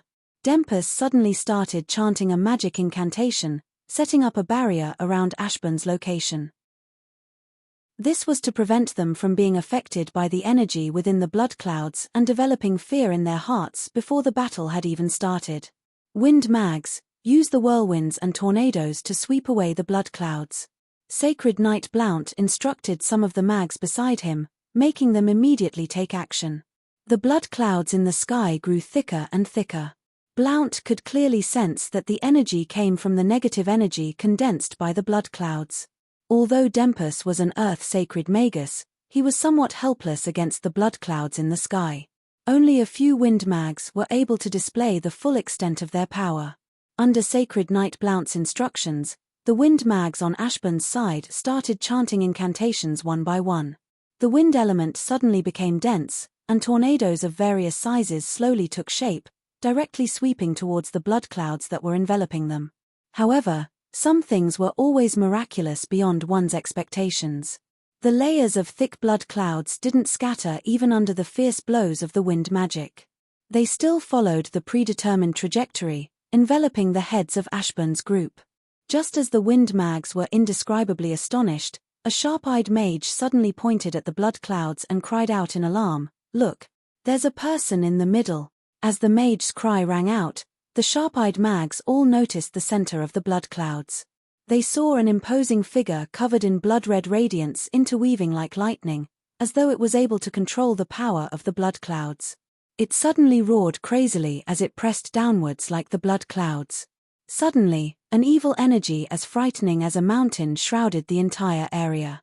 A weapon with overflowing ferocious might wrapped around the thick blood clouds, like a meteor trailing behind a blood-red radiance, abruptly chopped downwards. The friction between the rapidly descending weapon and the air produced a terrifying whistle. For a moment, the entire sky was filled with red light. Blount and Dempus, who were below, paled in fright. "Quickly retreat!" Dempus shrieked, grabbing Ashburn and eldest Prince Charles with his left and right hands, immediately using levitation magic to rapidly retreat into the distance. Chapter 426. When the numerous experts on Ashburn's side saw that Dempus was actually pulling eldest Prince Charles and his brother to retreat, they appeared to be somewhat incredulous. "Everyone retreat!" The Church of Light's Sacred Knight Blount suddenly shouted, immediately moving far away in Dempus's direction. The chaotic negative energy within the Demon Slayer edge that was entangled with the thick blood cloud violently surged out, intertwining with the energy within the blood cloud, chopping down with an incomparably terrifying imposing manner. Dempus and Blount were both overwhelmed with shock, not understanding what was going on. Especially Blount. He had easily heavily injured Hanshaw a few days ago and knew that although Hanshaw's strength wasn't ordinary, he still didn't place him in his eyes. How could he have expected that Han Shuo's strength would actually reach such a terrifying level in just a few days? The two had sensed the terrifying energy contained within this attack and immediately started to retreat. This was because even Blount and Dempus didn't have the confidence to block such a frightening attack. With Dempus and Blount retreating, the other shrimp soldiers and crab generals were naturally even more frightened. They began to flee this area in a panic. The figures of some experts with superior strength became blurry, distancing themselves from this area in the blink of an eye. The frightening attack carried the strength of a collapsing mountain, loudly striking the area where 100 people had yet to leave. Rumble, an earth-shattering tremor and roar erupted with that area as the center. Dust swirled violently, and the ground cracked.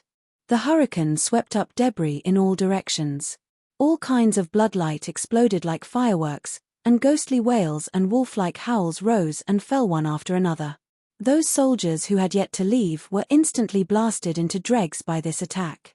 Flesh and blood mixed with the debris shot into the distance. From afar, it was a scene of desolation. After the dust settled, that area seemed to have collapsed or experienced a great earthquake. An oval pit with a diameter of 10 meters appeared out of thin air. The deep pit was obviously created by this bombardment. The corpses in the deep pit were black and flowing with scarlet blood. Some of the clothes were emitting black smoke. With the deep pit as the center, the ground seemed to have been severely ravaged, as if a giant awl had chiseled a hole. The center was deep and bottomless, and the surroundings were full of potholes.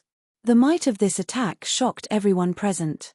Not only were Ashburn and the others who had just escaped dumbstruck, even Carl, Sabarkas, and the others who were observing the changes in the area through the crystal ball had their mouths wide open, their faces filled with disbelief. This was done by Brian. At this time, Fanny and Phoebe had also arrived. Fanny had never thought that Han Shuo would be so terrifying. She murmured in a daze. Sacred Swordmaster Carl felt that his lips were somewhat dry as he said, "This is too inconceivable. This attack didn't have any magical elements and was purely a martial technique attack. It caused the deaths of 100 people and even created a deep pit in the ground. Even if I used my full strength, I wouldn't be able to produce such a terrifying attack. I really don't know how he did it." No wonder Grace said that he could bring a new future to the Lancelot Empire. It seems that Grace has foresight. If those people hadn't escaped in time, I'm afraid that this attack would have caused the deaths of several hundred people. This is indeed extremely terrifying. What's even stranger is that this attack indeed didn't have any magical elements mixed in it. It was purely a result of his mystical martial technique. He's truly a kid brimming with mystery. Sabarkas praised from the bottom of his heart. Teacher, this doesn't seem possible. I know Brian's strength. He isn't that terrifying. Doesn't this mean that he has surpassed you? Phoebe was dumbfounded. She felt that everything she saw from the crystal ball was unreal. All along, Phoebe had believed that her teacher Carl was the strongest person on this continent. During the years that Phoebe had been by Carl's side, she had seen Carl being challenged by many experts. However, without exception, those experts who dared to challenge Carl had all suffered a crushing defeat at his hands. After so many years, Phoebe had seen many of these things. It had left a deep-rooted impression in her heart that Carl was omnipotent. In her heart, she had always believed that Carl was the most terrifying expert in this world and that no one could surpass him. However, after hearing Carl's words, Phoebe caught an obscure meaning in his words. It seemed that the terrifying scene that Han Shuo's attack had created was something that even her teacher was unable to achieve. This overturned Phoebe's understanding all along, causing her to feel extremely strange. If Brian can maintain this standard, to be honest, even I would have to temporarily avoid him. Carl shot a glance at Phoebe, who had a strange expression on her face, and sighed, "I really didn't expect this kid to be so terrifying. Could it be that when we sparred previously, he purposely held back to save me some face? What a terrifying kid." Even Dempus and Blount, two sacred rank experts, had to retreat immediately. One can imagine how powerful this kid's attack was. Otherwise, with Blount and Dempus' arrogance and status, it would be impossible for them to retreat in front of a junior. Sabaka's determined. Amy's had an astonished expression. He thought to himself that after the civil strife of the Empire, as long as Lawrence sat on the throne, this kid's status in the Empire would be as noble as the current Duke of Ashburn. It seemed that it wasn't a disgrace for Emily to follow him. He only hoped that this kid would really treat Emily well. While Amy's was sighing with emotion, Ferenz had an astonished expression as he blankly stared at Fanny. Ferenz asked, "Lass, was this kid really your student in the past?" "Yes, he was. When he was in the academy, he was often bullied by others." Fanny also smiled bitterly as she explained to Ferenz, "This world is changing too quickly. I'm old, I must be old. I discovered that I'm already behind the times." Ferenz had a strange expression on his face. He was astonished by the young Han Shor's astonishing performance. "Look, he's starting to move again." This time, the one who cried out in alarm was Lawrence, his tone filled with excitement. The happiest person here was none other than Lawrence. Watching Ashburn, Charles, and the others flee in a sorry state, Lawrence felt indescribable joy in his heart. Ashburn and Charles had secretly attacked him time and time again, almost killing him on several occasions. The hatred between them had long since reached a stage where they wouldn't rest until one of them died. Now that he was able to see Ashburn and Charles make a fool of themselves, Lawrence naturally felt extremely delighted, especially at this crucial moment. As long as Ashburn and Charles died, the entire Lancelot Empire would undoubtedly be under his control. Thinking of the scene of everyone submitting to him, Lawrence was so excited that his heartbeat quickened. Following Lawrence's cry of alarm, everyone hastily focused their gazes on the crystal ball in Sabaka's hand. The scene within the crystal ball was still fixed on the land that had been severely damaged. In the sky above the desolated area, the malevolent-looking Han Shor was crazily roaring. The thick blood clouds around Han Shor emitted a dense smell of blood, churning unceasingly along with Han Shor's roars. A streak of red lightning suddenly flew out from the bottomless pit below, rapidly arriving in front of Han Shor. It was grabbed by the scarlet-eyed Han Shor. It was the murder weapon that had just unleashed such a terrifying attack, the Demon Slayer Edge. Once the overflowing ferocious Demon Slayer Edge entered Han Shor's large hand, a terrifying might spread out. Han Shor's scarlet-red eyes swept across the area and immediately charged in the direction of Sacred Knight Blount. 100-meter-long scarlet-red sword light suddenly shot out from the Demon Slayer Edge. The scarlet-red sword light howled with ferocious spirits, as though it had a bizarre power, entangling a portion of the thick blood clouds in the surroundings. Han Shor was like a demon that had descended from another plane, wielding the Demon Slayer Edge as he charged towards Blount with a malevolent expression. The Demon Slayer Edge in his hand swept away all obstacles in its way. As he flew, the Demon Slayer Edge swept horizontally, its terrifying power cleansing everything. Many of Ashburn's soldiers who were within 100 meters of Han Shor were affected. One by one, they were chopped into meat chunks by the 100-meter sword light. Blood rained down on the ground. As Han Shor flew over, the surrounding sand and stones were sent flying. The sword light streaked across the ground, leaving behind deep ravines. Two saints, what's going on? Grand Duke Ashburn looked at the fiendish Han Shor who was charging over with an unstoppable aura and asked Blount and Earth Sacred Magus Dempus with a trembling voice. Han Shor's current aura was really too frightening. It was as though he was the strongest in the world. No one was able to resist him along the way. Those who dared to obstruct him were all destroyed under his 100-meter sword light. In just a short while, 500 of Ashburn's elite soldiers had died. These soldiers had been guarding Ashburn all along and didn't participate in the ongoing battle. They were all death warriors that Ashburn had meticulously trained, spending a lot of Ashburn's gold coins and manpower. Every one of them was much stronger than ordinary soldiers. However, it was these death warriors that Ashburn trusted who were like paper in front of the crazy Han Shor. They were all easily slaughtered. Not a single person was able to withstand a single move from Han Shor. I don't know why, but this evil fellow's strength has suddenly skyrocketed. He seems to be able to borrow the strength of the dead that hasn't dispersed. Every strike is condensed with terrifying negative energy.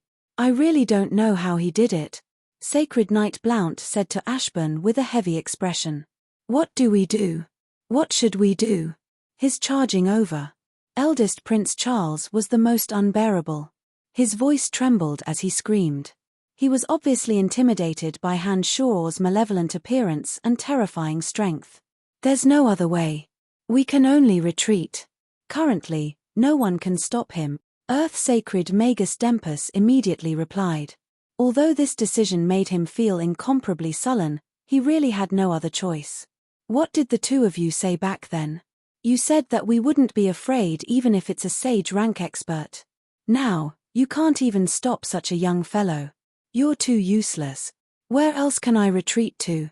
If I leave Ossen City, wouldn't all of our preparations be for naught? As Charles was trembling with fear, he was clearly somewhat hysterical, speaking incoherently. Charles, shut up. The two sages' judgment is absolutely not wrong. Calm down. Ashburn saw that the two sage rank experts' expressions were somewhat unsightly and hastily berated Charles. After being berated by Ashburn, Charles abruptly woke up with a start and didn't say a word. Two sages. Charles is still young and has somewhat lost his composure. Please don't take it to heart.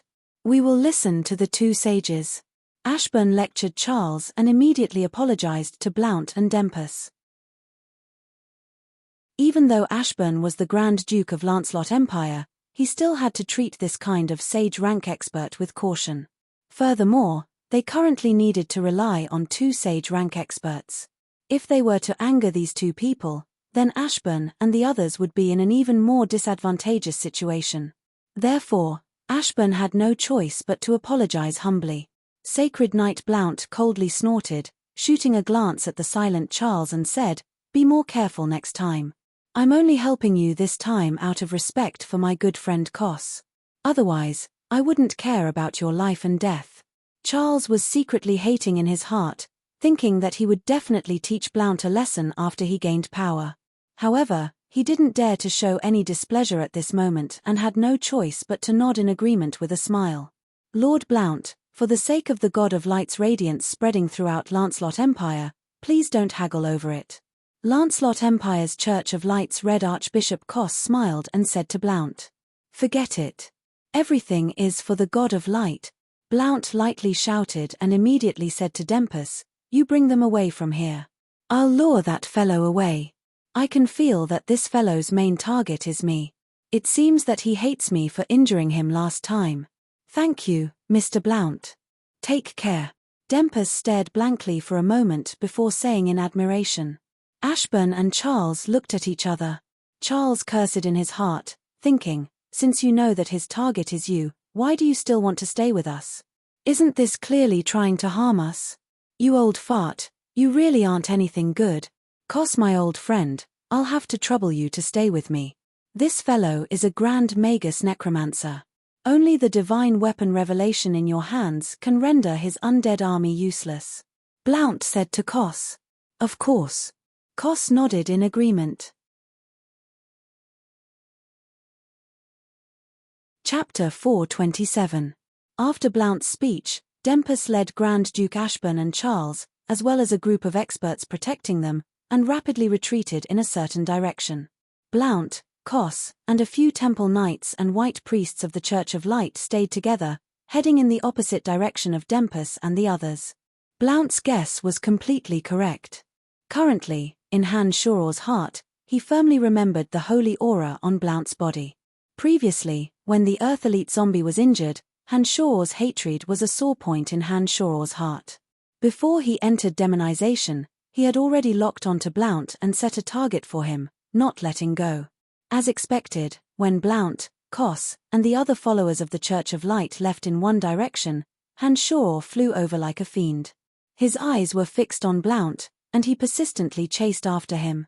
Dempus and the others, who originally planned to leave quickly, suddenly realized that Han Shoror's target was really Blount and immediately heaved a sigh of relief. Under Ashburn's command, the group of people once again changed directions, circling around and returning to the center of the battlefield, continuing to command the battle that was in full swing. Han Shoror, who had sunk into a state of bedevilment, moved as fast as lightning, bringing along a terrifying might as he chased after Blount, Kos, and the others. He no longer cared about the lives of Ashburn and the others. Within the crystal ball, Firenze coldly snorted and said, Ashburn is courting death. Even at this stage, he still can't determine the outcome of the battle. It seems that Blount and those fellows from the Church of Light have met with trouble. Carl calmed down and said to Sabarkas with a smile. Yes, that's right. I originally planned to help Brian at any time. I didn't expect that kid to be so miraculous. It seems that we don't have to worry and just have to properly deal with Ashburn. Sabarkas similarly heaved a sigh of relief and said in a relaxed tone. In that case, there shouldn't be any problems with Brian. Fanny was most worried about Han Shoror's safety. She hesitated for a moment, still feeling uneasy. Lass, we should be worried about those fellows being chased by Brian. I don't think we need to worry about that kid at all. All right, you can be at ease. Don't worry all day. Firenze consoled Fanny. Emily and Phoebe, on the other hand, had calm expressions. They were only astonished by Han Shoror's exaggerated performance. Ever since the two women came into contact with Han Shoror, they had never seen Han Shoror suffer a loss. Han Shoror had always brought them strong strength. Hence, they had a kind of blind trust in Han Shoror from the bottom of their hearts. Fanny was different from them. Among the three women, Fanny was the first to get to know Han Shoror. In the past, before Han Shoror became stronger in the Necromancy Major, she still needed to stand up for Han Shoror to solve some problems. This kind of deep-rooted impression wasn't something that could be changed in a short period of time. Even though Han Shoror was now so frightening, Fanny was still worried for him. Just as everyone was looking at Han Shoror with various emotions, the target of discussion, Han Shoror, was fiercely glaring at Blount's party. He had actually already caught up to Blount and started to attack the followers of the Church of Light. Han Shoror stood in the midst of the churning blood clouds, wielding the Demon Slayer edge that was like a dragon. Every slash of his sword contained boundless might. The mags of the Church of Light on Kos' side continuously formed defensive boundaries. Even Sacred Knight Blount didn't dare to block the attacks by himself. A long and narrow bolt of red lightning struck down like a 100-meter-long twisting dragon, bringing with it a boundlessly ruthless baleful aura as it landed directly on the magic barrier set up by Kos and the other mags. A high-speed rotating wind barrier, a sparkling and translucent ice shield, a wall of fire burning with raging flames, and a sacred and gorgeous shield of light formed one after another above the heads of Kos and the others, forming a bizarre and dazzling scene. Blount was in charge of the last layer of defense. His fighting aura that was mixed with divine power shot out dazzling golden rays from the golden spear in his hand. The group of followers of the Church of Light were all focused on the sky, as though they were facing a great enemy. They mustered all their strength to receive this attack that they couldn't dodge in time. Finally, the attack with the force of 1,000 catties slammed onto the defensive boundaries set up by the Church of Light. As if the stars in the Milky Way had shattered, colorful and beautiful light spots shot out in all directions with ear-piercing, deafening noises. The massive power carried with it an unparalleled madness and ruthlessness as it destroyed 5 to 6 magic barriers of various elements in the blink of an eye. The magic boundaries that the mags had expended all their strength to set up were like paper in the face of this destructive force. They collapsed almost instantly upon contact, only stopping the destructive attack for a moment. The remaining power of the attack didn't diminish in the slightest as it continued to cleave down. Another 7 to 8 magic boundaries were torn into specks of light of various colors. Only when it encountered the shield of light released by the Cardinal using the divine weapon revelation did a series of terrifying explosions truly reduce some of its ruthless power. Thump, thump, thump. Red Archbishop Kos, who had been bitterly releasing his mental strength to form the shield of light, couldn't resist and was forced to take 3 steps back. Finally, he fell on his butt, his head buzzing as he uncontrollably spat out a mouthful of fresh blood. Lord Blount, hurry! Kos, who had caught his breath, screamed. Suddenly, he felt a sharp pain in his head. Crack! The sound of an eggshell shattering rang out. The shield of light that Kos had set up shattered, and the ferocious attack continued to rumble downwards. Sacred Knight Blount shouted loudly. The golden spear in his hand emitted a dazzling golden radiance that soared into the sky. A divine aura erupted from Blount's body and converged into the golden spear in his hand. It transformed into a golden bolt of lightning that shot towards Han Shoror's attack. Rumble. Suddenly, a series of muffled thunderclaps came from the clear sky. Gold and blood-red colors intertwined, forming a magnificent spectacle. However, the terrifying power that came from the battle between the two experts was as terrifying as the eruption of a mountain torrent. Even the space seemed to be torn apart by cracks. A muffled groan came from Blount's mouth. A frightening ruthless energy suddenly surged into Blount's body. The golden armor on Blount's body emitted a pleasant tinkling sound. He suddenly felt as though his internal organs had been smashed by a giant hammer. His body couldn't help but stagger, and blood unknowingly flowed out from his mouth and nose. "Blount is injured. What a frightening attack!" Carl shouted loudly with an indescribable excitement in his expression.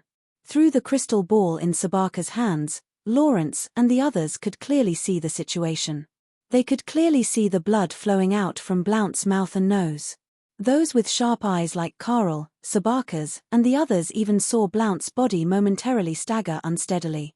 Compared to Blount's battered and exhausted state, the Demon Slayer Edge who had just grasped the Demon Slayer Edge in his hand still had a malevolent and terrifying expression. His scarlet pupils were filled with insanity, and he was callous and emotionless. He truly looked like a machine that only knew how to kill. Apart from his heavy panting, Han Shoror's appearance didn't change at all. No signs of fatigue could be seen. Only the volume of the blood cloud he was in had shrunk, as though it had been blown away by the surging aura during the battle. Crazy, Brian has really gone crazy. He actually injured a sacred knight of the Church of Light. Cecilia, one of the three heavyweights, had been silently observing the development of the situation. She finally couldn't help but exclaim softly. Having carried out missions in enemy countries all year round, Cecilia understood the terrifying strength of the sacred knights of the Church of Light better than anyone else. In the entire profound continent, the sacred knights of the Church of Light were the most powerful existences. Having roamed around various countries, Cecilia had heard many rumors about the sacred knights. She knew just how powerful these experts who had obtained God's blessing were. However, this kind of existence that looked down on the experts of various countries had actually been injured by the hands of a young man. If this matter were to spread, Han Shoror would immediately become a legend in the profound continent, and gloriously enter the ranks of the top experts of the profound continent. To Cecilia, Han Shoror's performance today could only be described as unimaginable. It was also from this moment onwards that Cecilia, who originally wanted to compete with Han Shoror, completely lost all thoughts of winning. Even though she was Sabaka's granddaughter, even though she was one of the three heavyweights of the Dark Mantle, and even though she had always believed that she wasn't inferior to any youngster. But at this moment, Han Shoror's shocking performance completely overturned Cecilia's thoughts. It made her understand just how powerless she was to compete with Han Shoror. From this strike onwards, Brian's name will spread throughout the entire profound continent. Space Sacred Magus Sabakas looked at Han Shoror, who was standing proudly in the crystal ball, his expression solemn as he made his decision. Lord Blount is injured. In contrast to the astonishment on Sabakas's side, the believers of the Church of Light on Blount's side were shrouded in fear. Those believers constantly repeated this sentence, as though Blount's injury meant that the mission this time was a complete failure. Their morale fell to rock bottom with the unceasing repetition of these words. Shut up. Those who aren't dead, continue laying down the magical boundary. The next wave of attacks is about to descend. You fools, if you don't want to die, then immediately take action. Blount, who had always been calm and unruffled, suddenly lost his composure and couldn't help but shout angrily. At this moment, these believers of the Church of Light didn't have the time to think about the difference in Blount's tone. That was because the thick blood cloud above their heads had once again begun to churn and gather. They understood in their hearts that this was a sign that the demon above was about to make a move. Cough cough. Red Archbishop Koss coughed violently for a while before standing up shakily. He held the divine weapon revelation in his hand and continued chanting incantations, becoming the first to deploy a magical boundary. Kos's heart was filled with bitterness. Even with his outstanding intelligence, he couldn't understand how Han Shuor's strength had increased so dramatically in such a short period of time. Han Shuor, who had been seriously injured by Blount just a few days ago, displayed strength that couldn't be simply described with the word terrifying. Kos, who originally thought that victory in this coup in Osun City was within his grasp, now not only did he not have any confidence, his heart was also filled with a terrifying sense of dejection. This demon, I should have destroyed him the first time I met him. Kos sighed regretfully in his heart. When Kos started chanting incantations, those mags of the Church of Light who still had strength left had no choice but to continue chanting incantations and doing what they had just done in order to survive. When Han Shuor flew over just now, that frightening speed made them understand that if they didn't work together, they wouldn't be able to escape Han Shuor's pursuit. That was because Han Shuor's speed was even faster than their levitation spells. They didn't know if this kind of magical boundary would be as effective as before. However, in order to survive for a while longer, they didn't have much of a choice. They could only continue to act according to Blount and Kos's instructions. As it turned out, their actions were correct. Han Shuor's next attack arrived as planned, but its power was clearly much weaker than the previous one. However, it still tore through the boundary set up by the mags and knocked Red Archbishop Kos unconscious once again. Sacred Knight Blount, who had similarly blocked the attack, was blasted into the ground amidst a brilliant golden light. However, this attack was much weaker, but the lethality of this attack was much greater than the previous one. Not a single follower of the Church of Light was killed in that unparalleled attack, because they had all been blocked by the boundary and Blount. However, even though the power of Han Shuor's attack had weakened, the followers of the Church of Light were all gravely injured from the previous attack. The defensive strength of the boundary this time was far from as firm and perfect as the previous one. The final result was that Red Archbishop Kos was knocked unconscious, and Sacred Knight Blount's body was smashed into the ground. In addition, over 20 temple knights and white priests were minced into pieces by the blood-red sword rays. While the power of Han Shuor's next attack was weakened, the time it took for it to brew was also shortened. Before those people could react, the blood-red sword rays no longer gathered into a single beam. Instead, they entangled the thick blood cloud and rained down like a rain of blood. For a moment, miserable wails and howls could be heard from below. Just as everyone was minding their own business, a blood-red cold light as thick as an arm fiercely pierced the body of Red Archbishop Kos, who had just fainted. The divine weapon in Kos's hand, Revelation, suddenly shone brightly. Shortly after, a ruthless and frightening aura suddenly emanated from Kos's body. When the followers of the Church of Light reacted, they suddenly discovered that Kos was bleeding from his 7 orifices and had lost all signs of life. The divine weapon Revelation in his hand had also dimmed. Chapter 428. Lord Kos, Lord Kos. A white priest near Kos suddenly shrieked. His lordship is dead, Lord Kos is dead. Another temple knight cried out involuntarily. His cry was so loud that it spread far and wide. Sacred Knight Blount, who had a mouthful of fresh blood stuck in his throat, couldn't hold it in any longer after hearing this. He immediately spurted out the blood he had been suppressing. The originally shiny golden armor on Blount's body was now like a tortoise's shell, full of cracks. It looked like it had been heavily injured in the previous attack. Calm down, everyone calm down. Quickly hold Revelation properly, Blount shouted from afar. Streaks of blood-red sword rays whizzed down like a rain of arrows. The remaining thick blood cloud that had been shrouding Han Shuor's body was entangled by the streaks of sword rays, increasing the might of the streaks of blood rays and turning them into lethal weapons to reap the lives of the Church of Light's followers below. Miserable howls rose and fell. Under the rain of streaks of blood rays, more than half of the Church of Light's followers were instantly killed or injured. Each and every one of them had their stomachs cut open. Even the sturdy armor worn by the temple knights couldn't withstand the piercing of the streaks of blood rays, causing them to fall into pools of blood one after another. Blount yelled as he pulled his body out from the ground. He saw that a white priest had already obtained the divine weapon of the Church of Light, Revelation. The white priest brandished the golden spear in his hand and blocked a blood ray that was shooting at his back. Blount's eyes were bloodshot as he stared at Han Shoror, who was standing tall in the sky. Boundless hatred filled his heart. When the rain of blood rays and arrows finally subsided, there were only 30 or so followers of the Church of Light left around Blount. This operation against the Lancelot Empire could be considered a complete failure.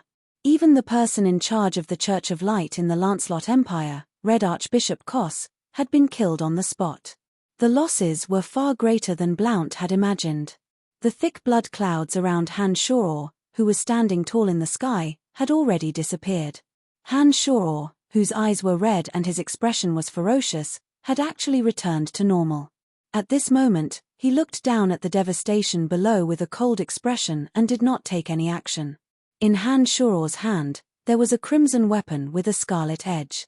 The bright red color came from the inside of the weapon's hilt, as if it had been soaked in blood for millions of years. A towering killing intent spread out from the weapon, giving people a feeling of fear. Blount, you didn't expect this, did you? Hehe, this is the price your Radiant Church should pay. From the beginning to the end, it was your Radiant Church that attacked me like a mad dog. I was only defending myself. Han Shoror sneered at Blount and continued, however, from today onwards, I will no longer passively wait for your attacks. I will destroy all the forces of the Church of Light one by one. However, you won't be able to see it. Evil heretic, the God of Light will not allow you to exist on this plane. I guarantee that you will die very soon. Blount looked up at Han Shoror, who was standing tall in the sky, and said through clenched teeth. Han Shoror shook his head with a mocking smile. He raised the Demon Slayer edge and shot towards Blount, as if he wanted to behead Blount on the spot. However, before Han Shoror could approach Blount, Blount had already arrived in front of the disciple who had Revelation at lightning speed. Blount grabbed the divine weapon Revelation with one hand. The golden armor on his body suddenly burst with dazzling golden light. A wave of divine energy enveloped Blount and brought him soaring into the sky, shooting towards the distant horizon like a streak of golden light. He escaped. That sacred knight actually escaped. Cecilia, who was watching from afar through a crystal ball, cried out in disbelief. Blount is injured, and his injuries are not light. It seems that Brian will leave him with an unforgettable impression for the rest of his life. Sacred Swordmaster Caroline said with certainty. In the Church of Light, it is impossible for an ordinary person to keep a sacred knight of Blount's level. This is because the Church of Light will never allow them to be lost. If Blount wanted to leave, he could have left from the beginning. However, he had been trying to protect Cos and those believers, and was confident that he could stop Brian. That was why he had delayed until now. Unfortunately, he was still unable to stop Brian and even sustained serious injuries in the end. However, from today onwards, the enmity between our Lancelot Empire and the Church of Light has been forged. It seems that there will be more troublesome matters in the future. The strongest empire in the entire profound continent is the Odin Empire. The Church of Light has an enormous influence in the Odin Empire. This time, we might have to face the threat of the Odin Empire. Sabacus sighed softly, appearing to be somewhat worried about the future of the Lancelot Empire. Hihi, that's hard to say. Madame Grace has prophesied that as long as Brian is in the Lancelot Empire, our empire will prosper for a long time. The current trajectory is playing out according to Madame Grace's prophecy. Look at the current situation of the empire, isn't it all because of Brian's existence that a great change has occurred? Perhaps Brian will be like the demigod Aamike Cotton, and can bring prosperity to the Lancelot Empire for hundreds of years. Hihi, that's hard to say. I'm rather optimistic about him. In addition, the Odin Empire is very far from our Lancelot Empire. I don't believe that they can attack our Lancelot Empire from so far away. Sacred Swordmaster Caroline seemed to be in a good mood as he smiled and said to Sabacus, "What's there to be afraid of? So what if the army of the Odin Empire comes? H, I really want to meet the strongest army in the continent and see what's so powerful about them." Firenze, this war maniac, was instead somewhat eager to give it a try. It was obvious that he wished for the whole world to be in chaos. After hearing Caroline and Feren's words, Sabakers recalled that the Odin Empire was indeed thousands of miles away from the Lancelot Empire and heaved a sigh of relief in his heart. Then, he moved his fingers and the crystal ball in his hand rotated for a while. It slowly lost its luster and the scene inside also disappeared. At this moment, Han Shoror was looking in the direction that Blount escaped in astonishment, but he secretly heaved a sigh of relief. Contrary to what Blount had imagined, the current Han Shoror was only strong on the outside but weak on the inside. Previously, Han Shoror's strength was all due to the thick layer of blood cloud and the negative energy within the Demon Slayer edge. Now, the thick blood cloud that had always been lingering around Han Shoror's body had completely disappeared. Even the negative energy within the Demon Slayer edge had started to go into hibernation. Therefore, the current Han Shoror, who was powerless, only possessed the strength that he had when he launched a sneak attack on Blount. If Blount hadn't escaped in fear and calmed down to fight Han Shoror to the death, he might not have been defeated by Han Shoror. It was a pity that Han Shoror's previous performance was too strong. After Blount was injured, his confidence was shaken and he didn't even care about the remaining followers. He used his divine energy to activate the miraculous effect of the armor and quickly fled the battlefield. After Blount left, Han Shoror heaved a sigh of relief. He couldn't help but cast his gaze on the remaining members of the Church of Light who were in despair. After seeing Kos killed and Blount fleeing, and being frightened by Han Shoror's previous performance, these people's faces were ashen. Under Han Shoror's gaze, they were all in despair. After experiencing the Earth Elite Zombie's injury, Han Shoror no longer had any mercy towards the Church of Light. He understood that the hatred between him and the Church of Light would never end until one of them was dead. Only when the Church of Light completely disappeared from the continent would he be able to live a peaceful life. When dealing with such fanatical and bigoted followers, the only way was to kill them all. After Blount's departure, the remaining people were really just some shrimp soldiers. Given Han Shoror's true strength, he could easily deal with them. Looking at the followers of the Church of Light below him with a sinister smile, Han Shoror was about to say something when a white priest of the Church of Light suddenly started singing praises of the God of Light. After the white priest finished singing, he cried out in grief, "The God of Light will definitely purify our souls and avenge our humiliation today." Then, under Han Shoror's gaze, starting from this white priest, the remaining members of the Church of Light committed suicide one after the other. What a bunch of people with *T in their brains. Religious beliefs are really harmful. Han Shoror couldn't help but lament as he watched the followers of the Church of Light commit suicide one after another in front of him, knowing that they couldn't escape with their lives. Raising his head to look at the sky, Han Shoror could sense the soaring killing intent that enveloped the entire Ossen city. Although Han Shoror had already absorbed a portion of it, the killing intent that had yet to dissipate was still very dense. This made Han Shoror feel extremely refreshed. Currently, the two types of energy within Han Shoror's Demon Slayer edge had miraculously returned to normal under the release of his demonic energy. The energy that had been purified had turned into pure negative energy and flowed into the Demon Slayer edge like a trickle of water. The Demon Slayer edge had once again returned to its natural state, becoming one with Han Shoror's mind. Within Han Shoror's body, the energy that he had previously absorbed using the giant vortex had already converged into the demon infant. It was just that it hadn't been completely absorbed yet. But overall, after releasing the chaotic energy, Han Shoror was now completely relaxed. Not only did he not have to worry about losing his mind, he also didn't have to worry about the Demon Slayer edge and his body becoming chaotic again. Once his mind became clear, Han Shoror immediately saw the situation clearly through the mystical demons. The defeat of Ashburn and the others in the northern city district was already very obvious. Even Ashburn and eldest Prince Charles could clearly see it and currently had plans to retreat. Under Feren's command and the cooperation of the other two princes, the other regions of Ossen City that were further away had similarly achieved victory. It seemed that Ashburn and Charles's sudden coup this time could be considered a complete failure. A mystical demon roamed one round around the castle.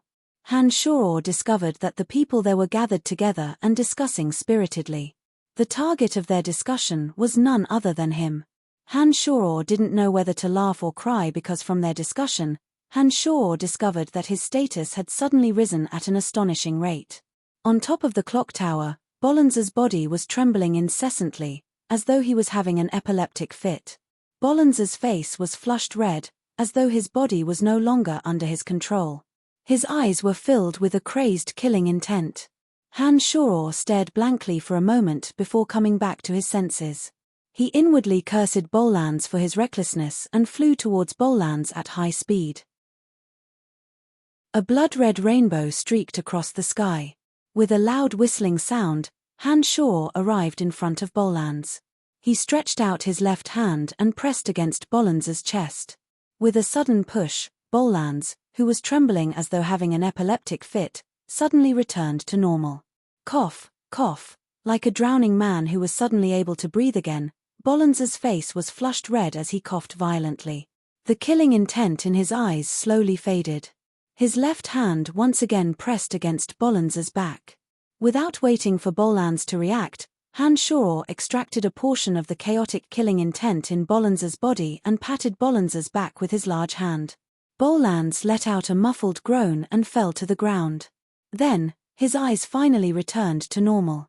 He knelt at Han Shoror's feet with a pale face and said, "Senior brother, thank you." Han Shoror coldly snorted and said angrily, "I told you before I left that your body definitely can't withstand too much killing intent. I told you to stop the internal vortex in your body when you felt it was about right, but you just didn't listen. If I hadn't discovered it in time, I'm afraid your body would have exploded in a moment. I'm sorry, senior brother. I was wrong." Bollands was terrified as he apologized. He hurriedly said, "I was too greedy. I never thought that I could absorb this kind of killing intent to increase my strength. This time, I finally came across this opportunity with great difficulty. I really couldn't suppress the excitement. I kept saying that I would let go after absorbing a little more, but I didn't want to stop. By the time I felt like my body was about to explode, my body was no longer listening to me. The temptation of this sudden increase in strength was something that Bollands couldn't resist. Especially since this was the first time Bollands had absorbed this kind of energy. The flames of greed couldn't be extinguished, which led to this result. Forget it, it's my fault for not reminding you. I saw that you are already old and felt that you should have the ability to control yourself. Sai, you must remember, our martial techniques are different from Do-Chi training. Our martial techniques have great requirements on the strength of the body. Before your body can withstand it, you must not rashly absorb energy that you can't handle." Han Shoror sighed. "Senior brother, I know I was wrong.